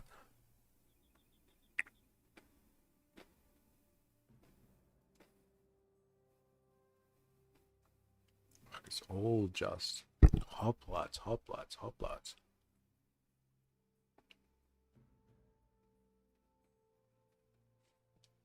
Go on.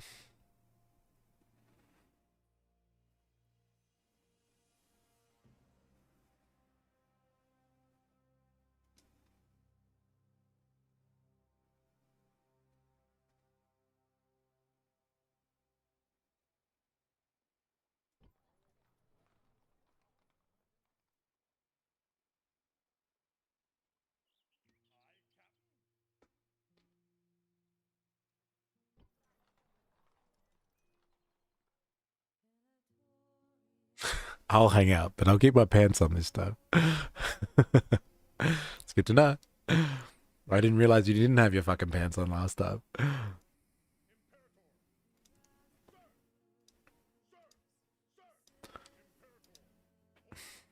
man. I need some more airs. I've got like no airs coming up at all.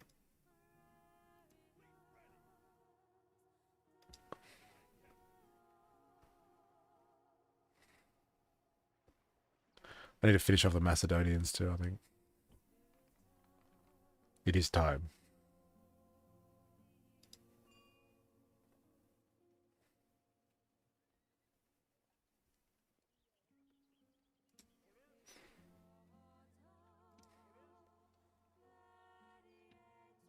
Whoops.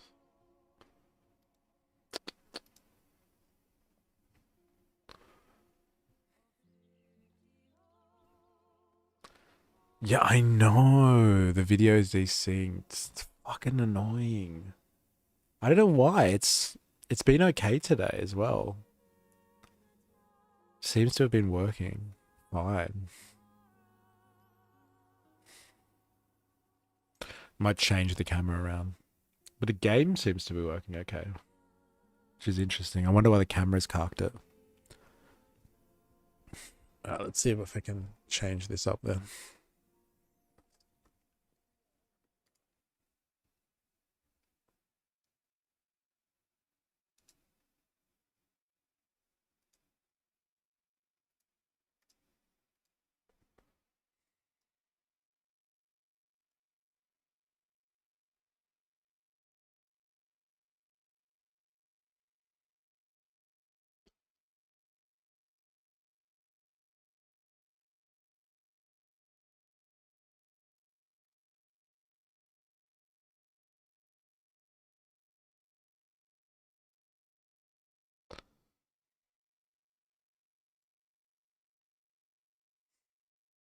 I guess it doesn't matter actually if it's a shitty camera or not. As long as it's synced. Bastard. That's better.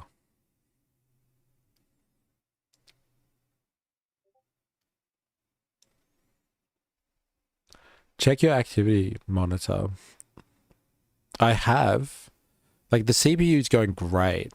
Like it's hardly pushing at all. Like usually it's really pumping at this point. And that's what throws the camera out. But it's not that. It seems to be okay now.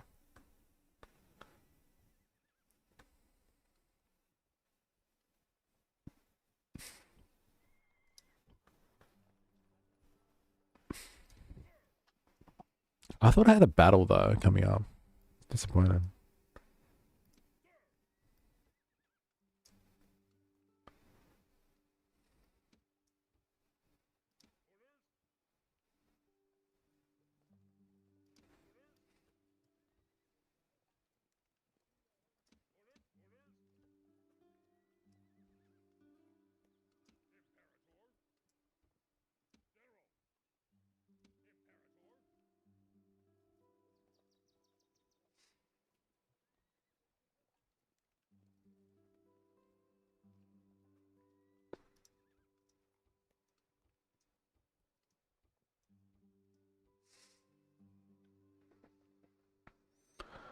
Alright.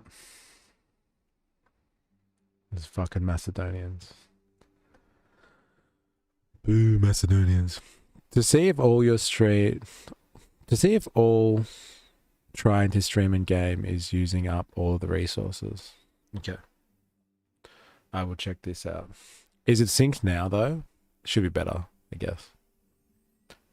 I'm hoping. My God, I'm hoping. I might move these things around, actually.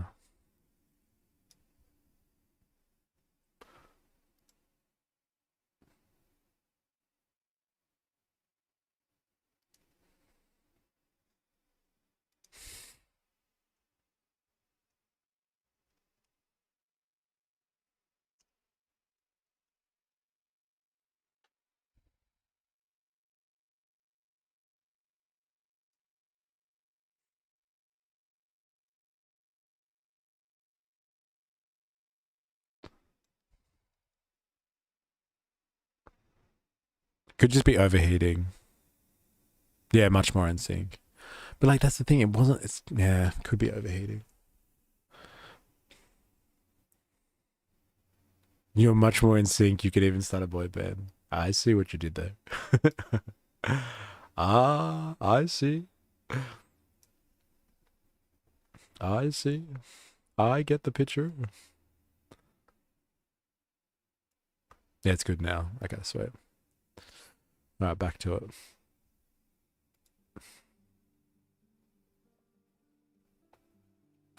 Got no funds though. Fuck. Not building anything. Think about the economy. I've got to get those soldiers back over here too.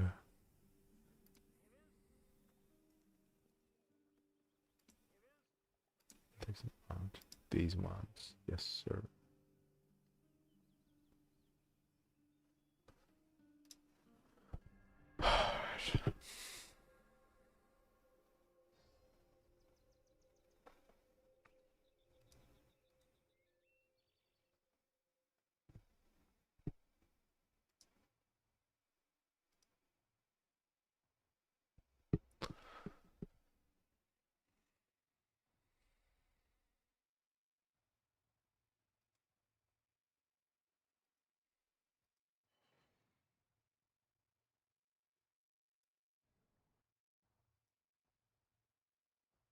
Oh, whoa, whoa, whoa.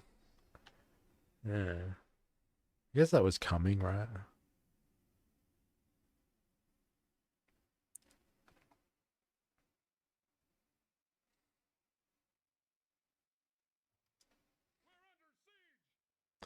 I can see that.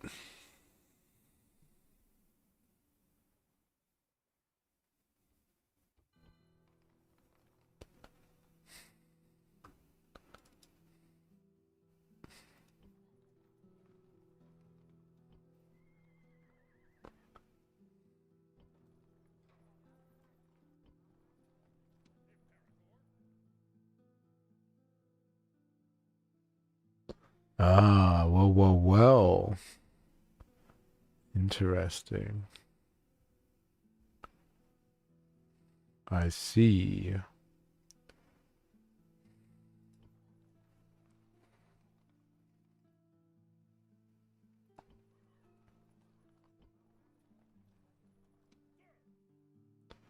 Will they make it? I'm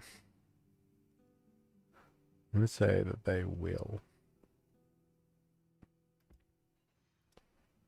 Oh, they can't. That's fucked. It was a gamble. Massive gamble. Shit.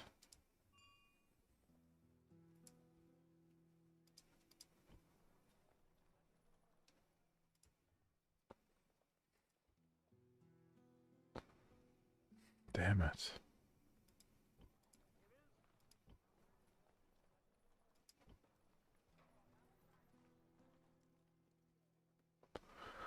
What do you reckon?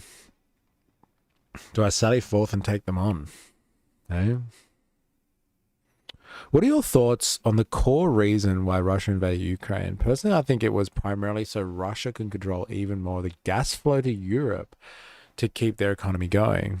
It's a good starting point, right? I love a good economic analysis as a basis for things. It's not always the case when it comes to just the grand geopolitical storm between, cultural, like societies that have, or cultures that have a long, long history of, who gets what kind of thing. Ukraine has the second largest gas reserves in Europe, and Russia doesn't really have many exports apart from energy. Yeah. And you know what I've heard as well? Like, it's funny because like Russia has the pipelines and stuff like that, which traverse the Ukraine to get into Europe. That services all the Europeans, and they want their fucking oil, right? And they want their gas, basically. And the Ukrainians have been stopped, I think, for the longest time from actually openly striking the Russian infrastructure, like the gas infrastructure. And for yes, yo, in the house. And only recently, it seems that Zelensky had made an actual attack on the Russians' pipeline in their homeland. And so, like, they were obviously given the green light by, I guess, the Western powers, the European powers, to, like, actually openly attack this infrastructure. Because I'm assuming the Europeans always thought that this war would be over in a matter of, like, a couple of years, or not even. It was going to be over really quickly, and then everyone would go back to doing business with each other. But it's been taking way too long, and the Europeans are getting way nervous. And so they're like, oh, shit, we're going to have to allow them to actually attack critical infrastructure that's going to impact Europe's long-term interests. So it's whatever way you look at it, it's a really incredibly interesting situation. Like, Russia, I think, honestly, and I brought it down to strategy. I think this, and you can have an economic basis for this, in order for Russia to protect its economy and its society, it needs to be able to stop anyone from ever coming into Russia. And it needs to have like buffer zones, if not just buffer zones, because like buffer zones aren't even really that effective when like you can just have like tanks and vehicles and planes and stuff that can just like roll across the fields. You want geographical boundaries. So from what I understand, like, of the situation, I wonder if it's on this map actually. You have like certain areas, like you have certain mountainous like regions basically, and like forested areas. So you have like Finland and then you have like mountainous areas outside the plains that are like a nice stopgap. Like you can come right up to like places around like, the Red Sea and the Baltic area states that are like geographical boundaries. Like they're kind of mountainous and they're heavily forested.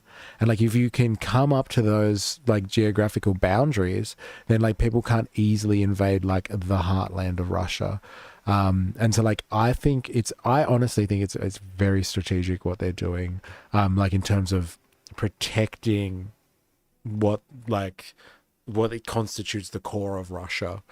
Moscow is in a terrible location for defense, and like the Russians have known this for like, I want to say like thousands of years probably, like especially since like the time of like Mongols and stuff like that.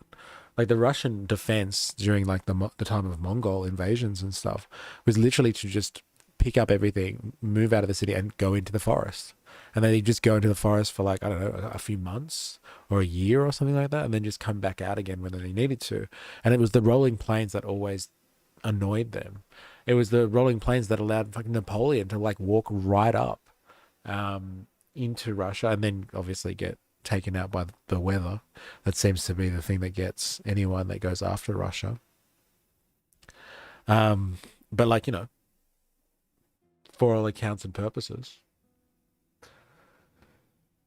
they seem to have a good understanding of their geography and they need to make it work for them. And so like, yeah, if they get more fucking resources, oil and like rare earth minerals that everyone seems to be fighting over at the moment, fucking cheering, absolutely cheering. But I don't know if Russia has the industry to deal with all the rare earth minerals, but they do have China. And so like China, I guess, can do all of that sort of stuff for them. The Senate is like off this planet, man. They're telling me to block. I'm being besieged here, Senate. Are you serious? Like, wake the fuck up, Senate. Honestly. What's wrong with you? Which town just grew? Tell me it's one that I need to grow.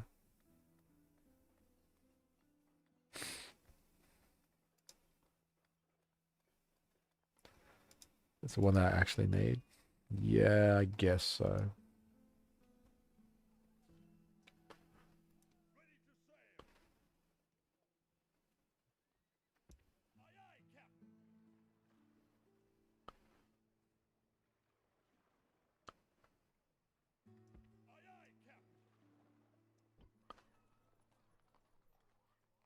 No, at least they're there. That's the main thing. So yeah, I don't know. The Russians seems to have like historically always had a kind of a problem with how they structurally maintain their territories. And like in order to really maintain their own interests, they must expand out into certain other cultures, or you at least use them as like buffers, if nothing else. And like you can use people through buffers through diplomacy, which I think is what Avalava's been saying. It's like, well, like politically they've tried, and like the West have completely manipulated the situation. But like that's what NATO was there for, I think, was to contain Russia. And so if the West has used NATO as like a way to basically contain Russia, and Russia wants to spill out, and that's in their interests, they're fully justified in doing that. But like, that just means working people die in wars so Russia can protect its interests as opposed to the West protecting its interests. I really do think that like that's just a result of their nationalistic security concerns on both sides. And it would take some, like, you know, real genius diplomacy to figure out, like, you know what would be interesting for the Europeans if they acted like Europeans. Like, Russia could, and, like, the Europeans could put all of their, like, issues to the side and realize that in a world where America and China are the economic powerhouses that control a capitalistic economy, if they used a Marxist-Leninist interpretation of the world, like, you know, like if they ever went there, then like, you know, they could decide like actually the European economy could rival and challenge that of China and America, and then they could make their own decisions as opposed to relying, like being split down the middle, and one of them going with China and one of them going and hoping for support from the US. They could actually, you know, service their own interests as a unified Europe. Which, like, you know, hasn't always been the case that Russia has been completely divided from Europe. Like, Russia allied, like, through the Napoleonic times, like, Russia allied completely with European powers to help deal with, you know, threats from the French or threats from the Turkish or something like that. Like, they've had alliances before. It's not something that completely will never be done. But like in, I guess, since communism, or since, you know, the war versus East and West, it's been made to appear that Russia and Europe cannot unify on anything.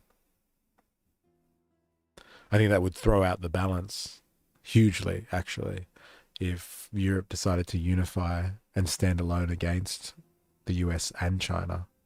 Then we'd have a real interesting strategic relationship going on the world stage.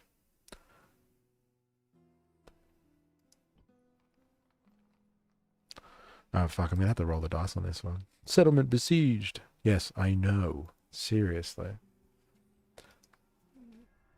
Worst notifications ever.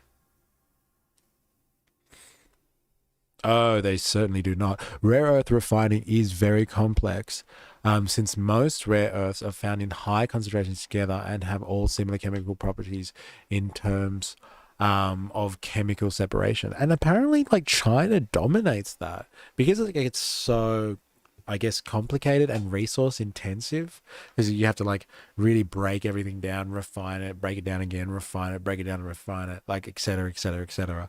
Like China's just dominated that industry because like they subsidized everything through the state. And so like all the capitalist countries around the world have kind of been like, well, fuck doing this on the home soil. We can just buy it cheaper from China. So China just really dominates the refining of rare earth minerals.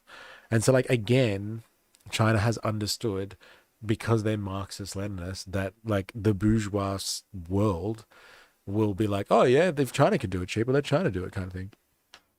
And so, yeah, it's interesting how, yeah, no one is really prepared to be able to, I guess, process the minerals that are required in an advanced industrial society. No one's prepared for a deglobalized world. Like if China is cut off from the world, like from the West, let's say, from America and Europe, like no one will be able to get access to the stuff that they need, which will be a very interesting situation. Shall we do a quick battle? I'll see if I can get. I wonder if that means 4 people will be in on the battle. I wonder if that's what will happen.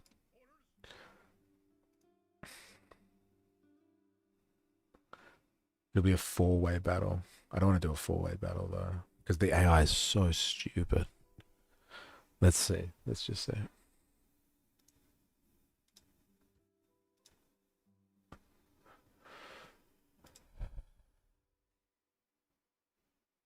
It would require a lot of investment, and we want profits now, and like apparently a lot of time too. Like you can't just set up refining facilities for rare earth minerals in like, I don't know, 2 weeks or something like that. Like, apparently it takes a lot of time.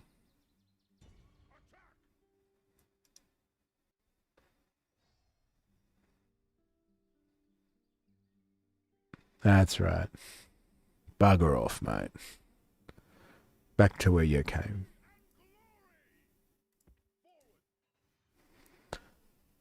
Victory and glory.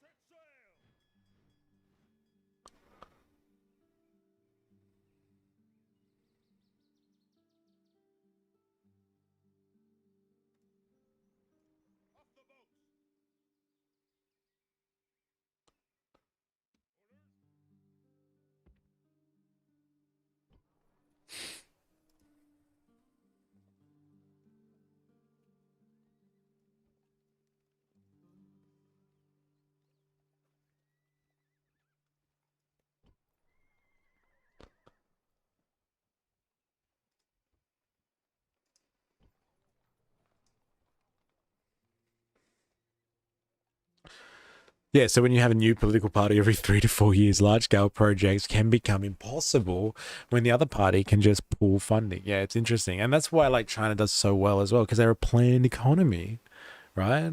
And so, like, they literally... Like, look at the PLA, for example. Like, 20 years ago or something like that, not Xi Jinping, but before him, someone was like, look, we need to have the PLA ready for, like, 2027. So that we can take Taiwan forcibly if necessary.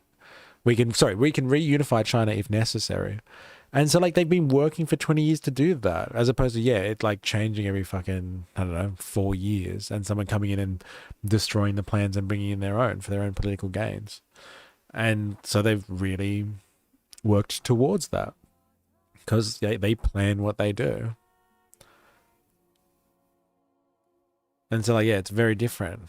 And so you could argue that in a very advanced and complex industrial society, it is the development of the economy itself, which needs large-scale capital investment. You need like way more complicated infrastructure and industry in a world like that. That like liberal democracy as we know it is actually holding back the capitalist economy. And so that's why we're pushing towards authoritarianism and pushing towards like what we're seeing at the moment, you know, in America or on the world stage with like people like sullying the good name of democracy, because like economically it's holding capitalism back, and like only a planned economic system or an authoritarian style of political organization would allow capitalist development more thoroughly, because it needs more time than just a 4-year election cycle, and it's actually liberal democratic politics that is holding society back. And there's an actual material or economic basis for like the Dark Enlightenment or like neo-reactionary culture or the general trend towards authoritarianism in capitalistic economies. Except for the second largest rare earth exporter, Australia, Labor has been pumping money into rare earth refining capabilities, and we should have the single largest refinery within a few years. Oh, that's crazy. I've heard that they have done some of this stuff. I'm not sure where it was. Maybe in Queensland, but I didn't know it was going to be like the largest like refining facilities, because it does take a lot of planning, right? But of course, China has heaps of smaller ones, though, so they do still win. Take Taiwan, with the way there is no more young people to fight. Whoa, savage, but strategic, right?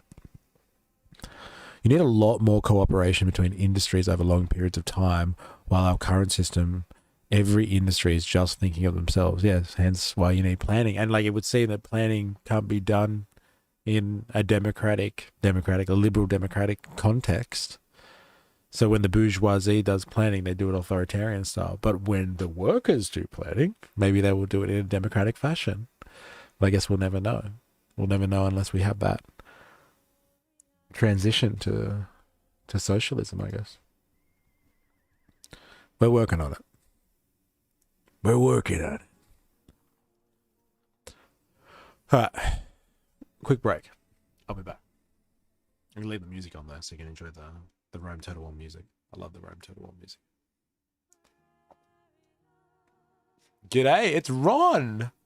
Big week in politics. Hope you got my library from Hannah Jinks. Yes, I was speculating on that. 4AS confirmed it was definitely you. I was wondering if it was just a random commenter or not. I haven't looked at it yet, but now I know it's definitely your comment. I do want to have a look at it. Hold that thought.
And when you say big week in politics, Ron, let us know what you're referring to. Because we were talking about, basically, we've been talking about Charlie Kirk for like 3 days now. Or 3 streams anyway.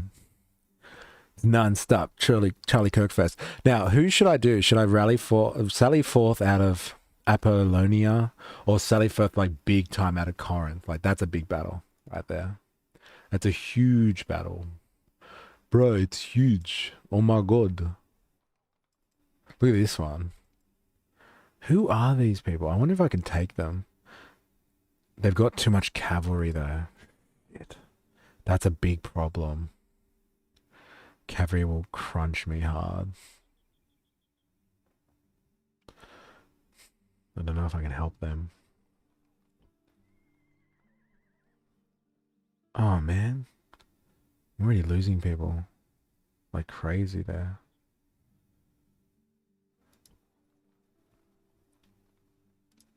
Sally Forth. Corinth, 100%. Like a 4S has spoken. Alright, let's do it, 4S.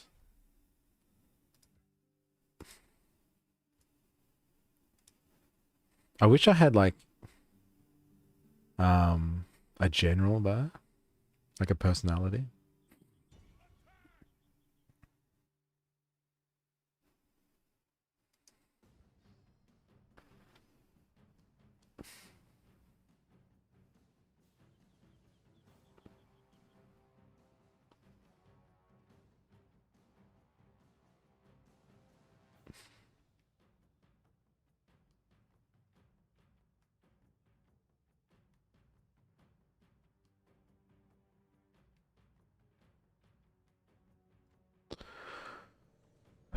Can you bring horses from Sparta? Yeah, but I can't control them. That's the only thing. It'll be the AI that controls them. Oh, wait, horses up from Sparta. Ah. Hey, 4IS. Yes, I think I know what you're saying. Yes. I've never felt more numbed than since hearing about Kirk. I obviously don't align with his fascism or Catholicism. But that was demoralizing. Oh, interesting. Yeah, I think people were all generally pretty shocked. Again, a few people are a little bit desensitized to violence generally. But like, yeah, I think people are pretty shocked about it. And like, you know, it's a big call. It's a massive call. Because it really does put into threat the idea that you can just kind of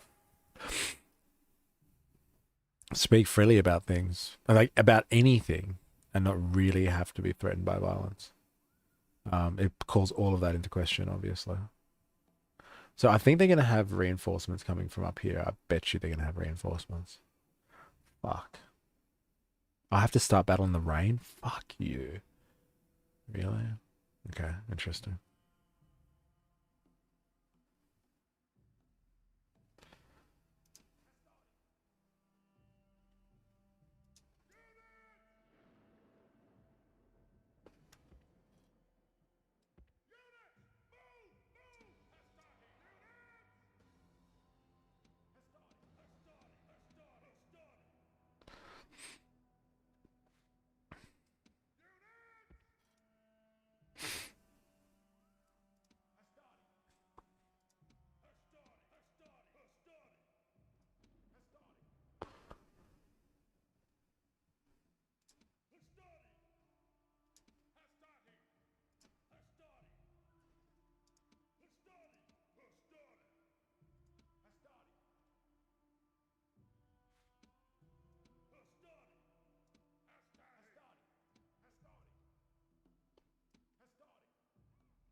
Why can't I move them?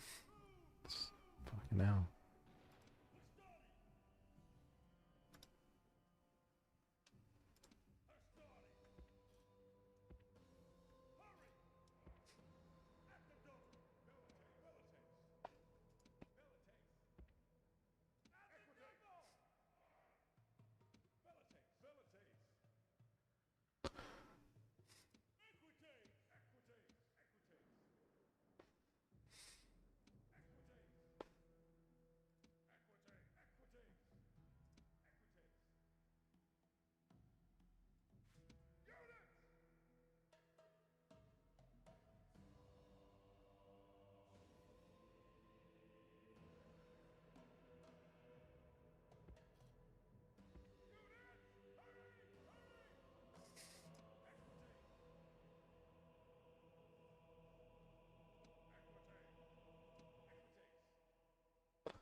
I got plenty of cavalry.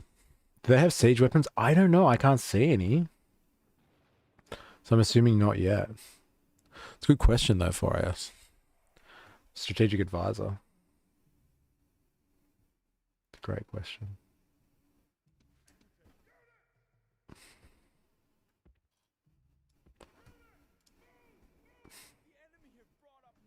Yeah, I knew it.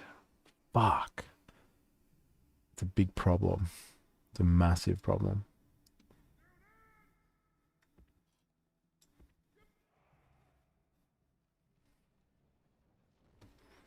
I have to crush 2 armies. Fuck.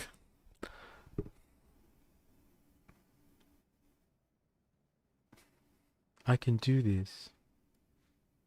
We can do this. Rome.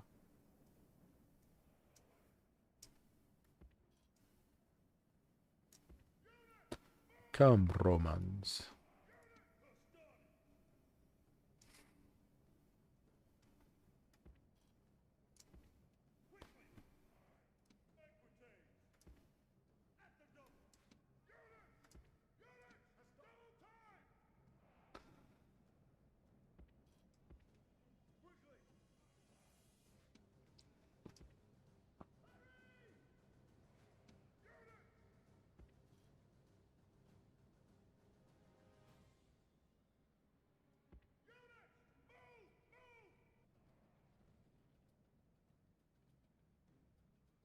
Shit.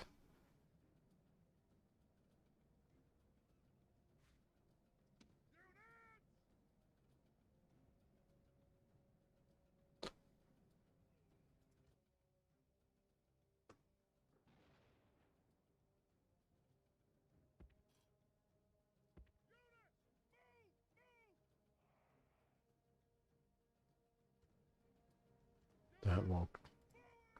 Don't run. Just walk.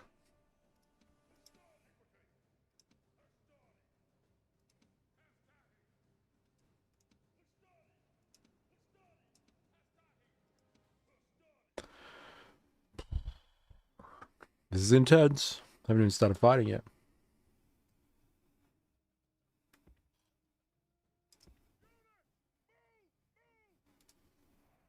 Don't run though.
Gotta get there before that army does.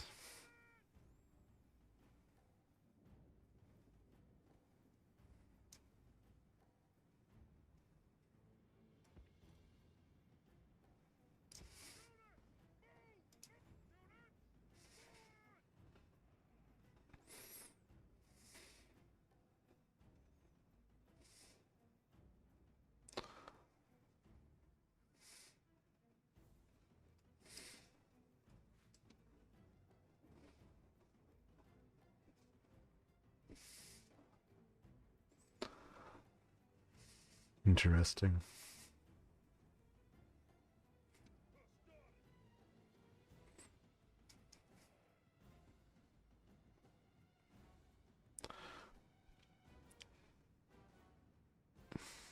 Outside of the battles, is Rome Total War real time or turn based?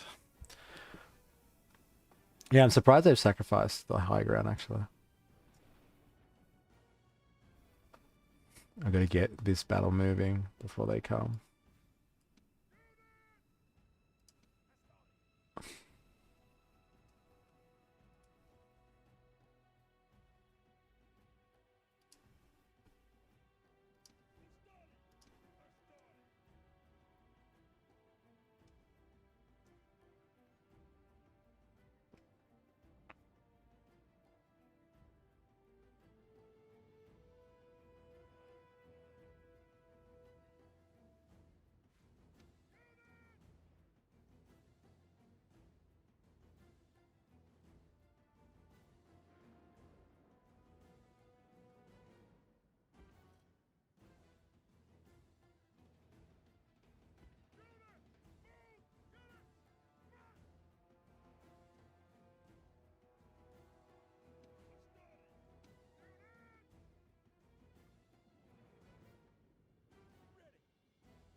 Oh man, they're so close. Damn. Fuck.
Wish it wasn't raining so much.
Oh, we got a problem.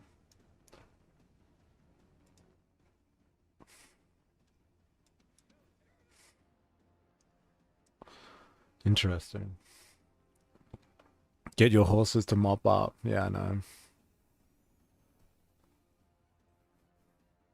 This is hard to see like this. I don't like how this new game works.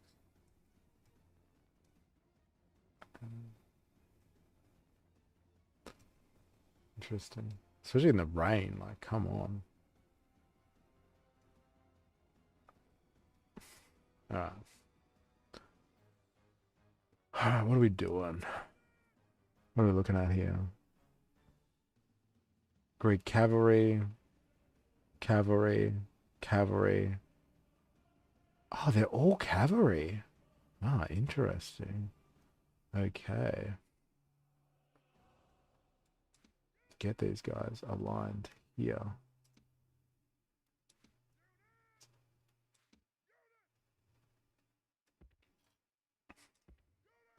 Double time, boys, please. Where's all my cavalry units?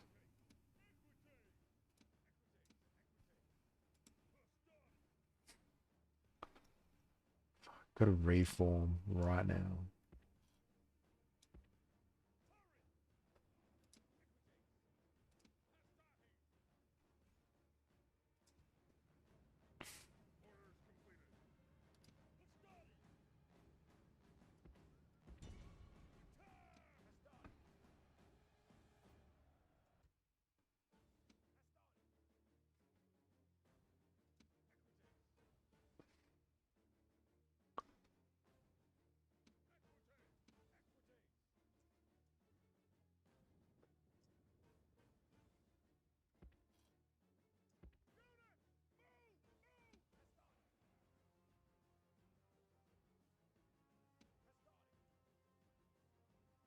So annoying I can't click properly.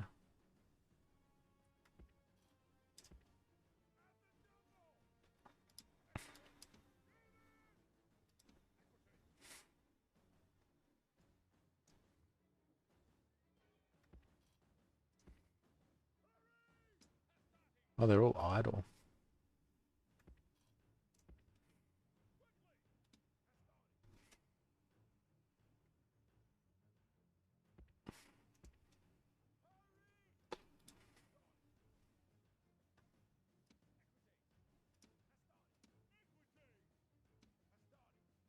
Alright, let's see how this resolves itself.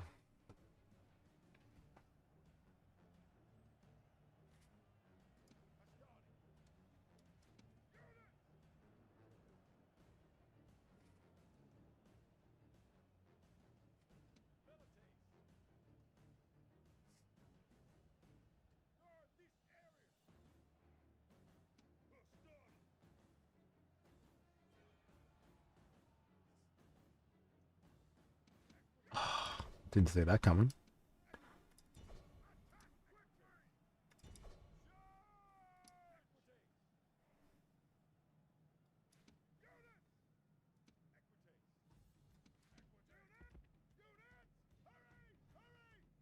It's a bait, bro. It's a bait.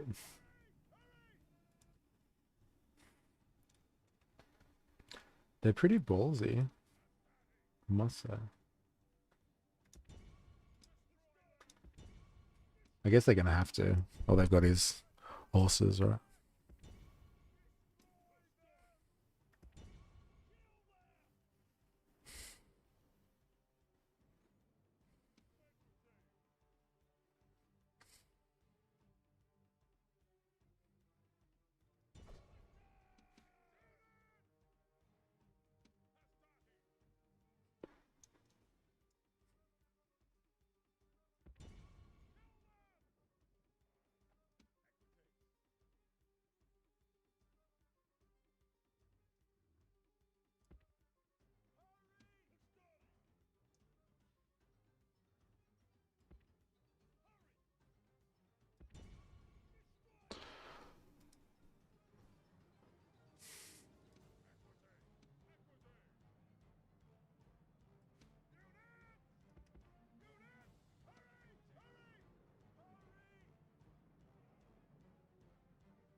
All right. All right, I'm going to head off and take my dog for a walk. Good chats today. Jungle Potatoes. See you later. Thanks for joining. I think we got him. I think that was actually a pretty good victory considering there was 2 armies. It's not bad.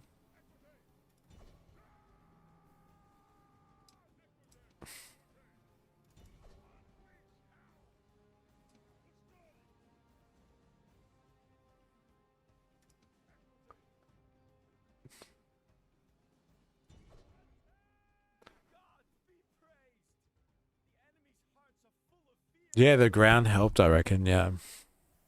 Yeah, I think it helped a lot, actually. Cleanup crew.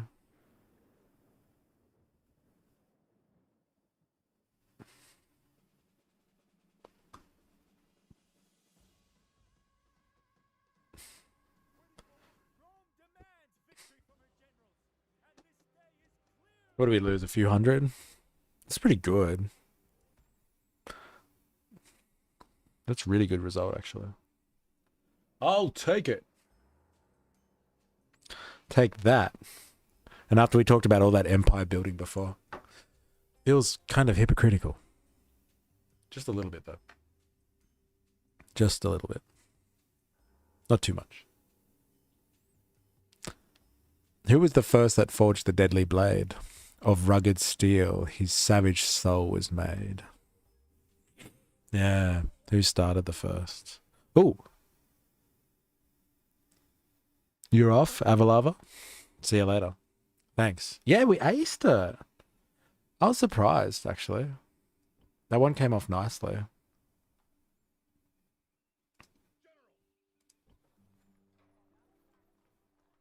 Let's get some help, eh?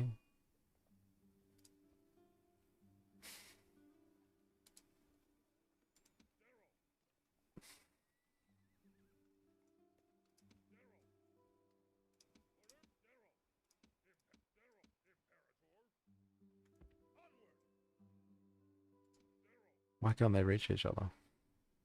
Doesn't make any sense.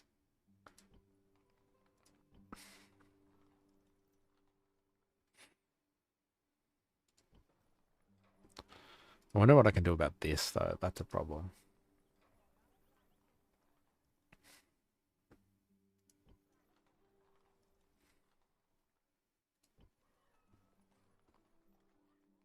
How much have I got? 3 grand.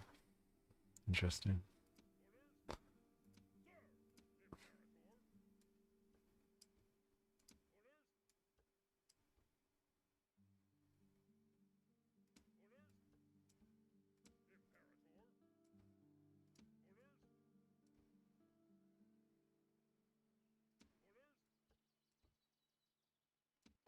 I think they fought well. I'm proud of them. Some of the Velites, the Equites got hammered. Look at that. Equites.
I'm off. Good stream. Thank you very much, 4AS. Do appreciate it. Thanks for coming along.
All right. Unless anyone else is really hanging around for shits and giggles, I think we've finished with most of the chat for today.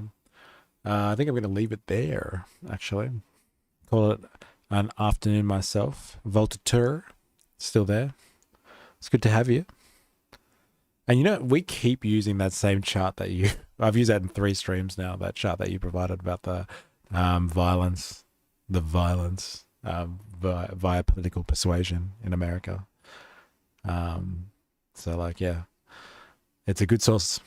Thanks for providing that one, actually. It's been we got some good content out of it. So yeah, we'll be back tomorrow. And yeah, you know the usual drill, everyone. Thank you if you have contributed today, or even if you've just been lurking in the background. Yeah, thanks for interacting. And I can't get to everyone because I had to refresh my chat, but Dilemmas, Algaker, 4IS, Indoctrinathan, Fallu, Jerry Poppins in there today, Bishop, Squeeb, 89, Jungle Potatoes, Jag was in there for a little bit, Voltateur, of course, Jungle Potatoes, just a few other people. Ron came in there, Avalava, keeping the stream chat alive. So yeah, for everyone that's been around, thank you very much for for interacting. And tomorrow we will be back same time, same place, and we'll decide, I guess, what we're covering. We'll take it as it comes, but there may be some new developments in the Charlie Kirk saga. I guess we'll find out tomorrow. But yes, until next time, please remember, I am, you are, we are a mystery. I will see you tomorrow. Cheers.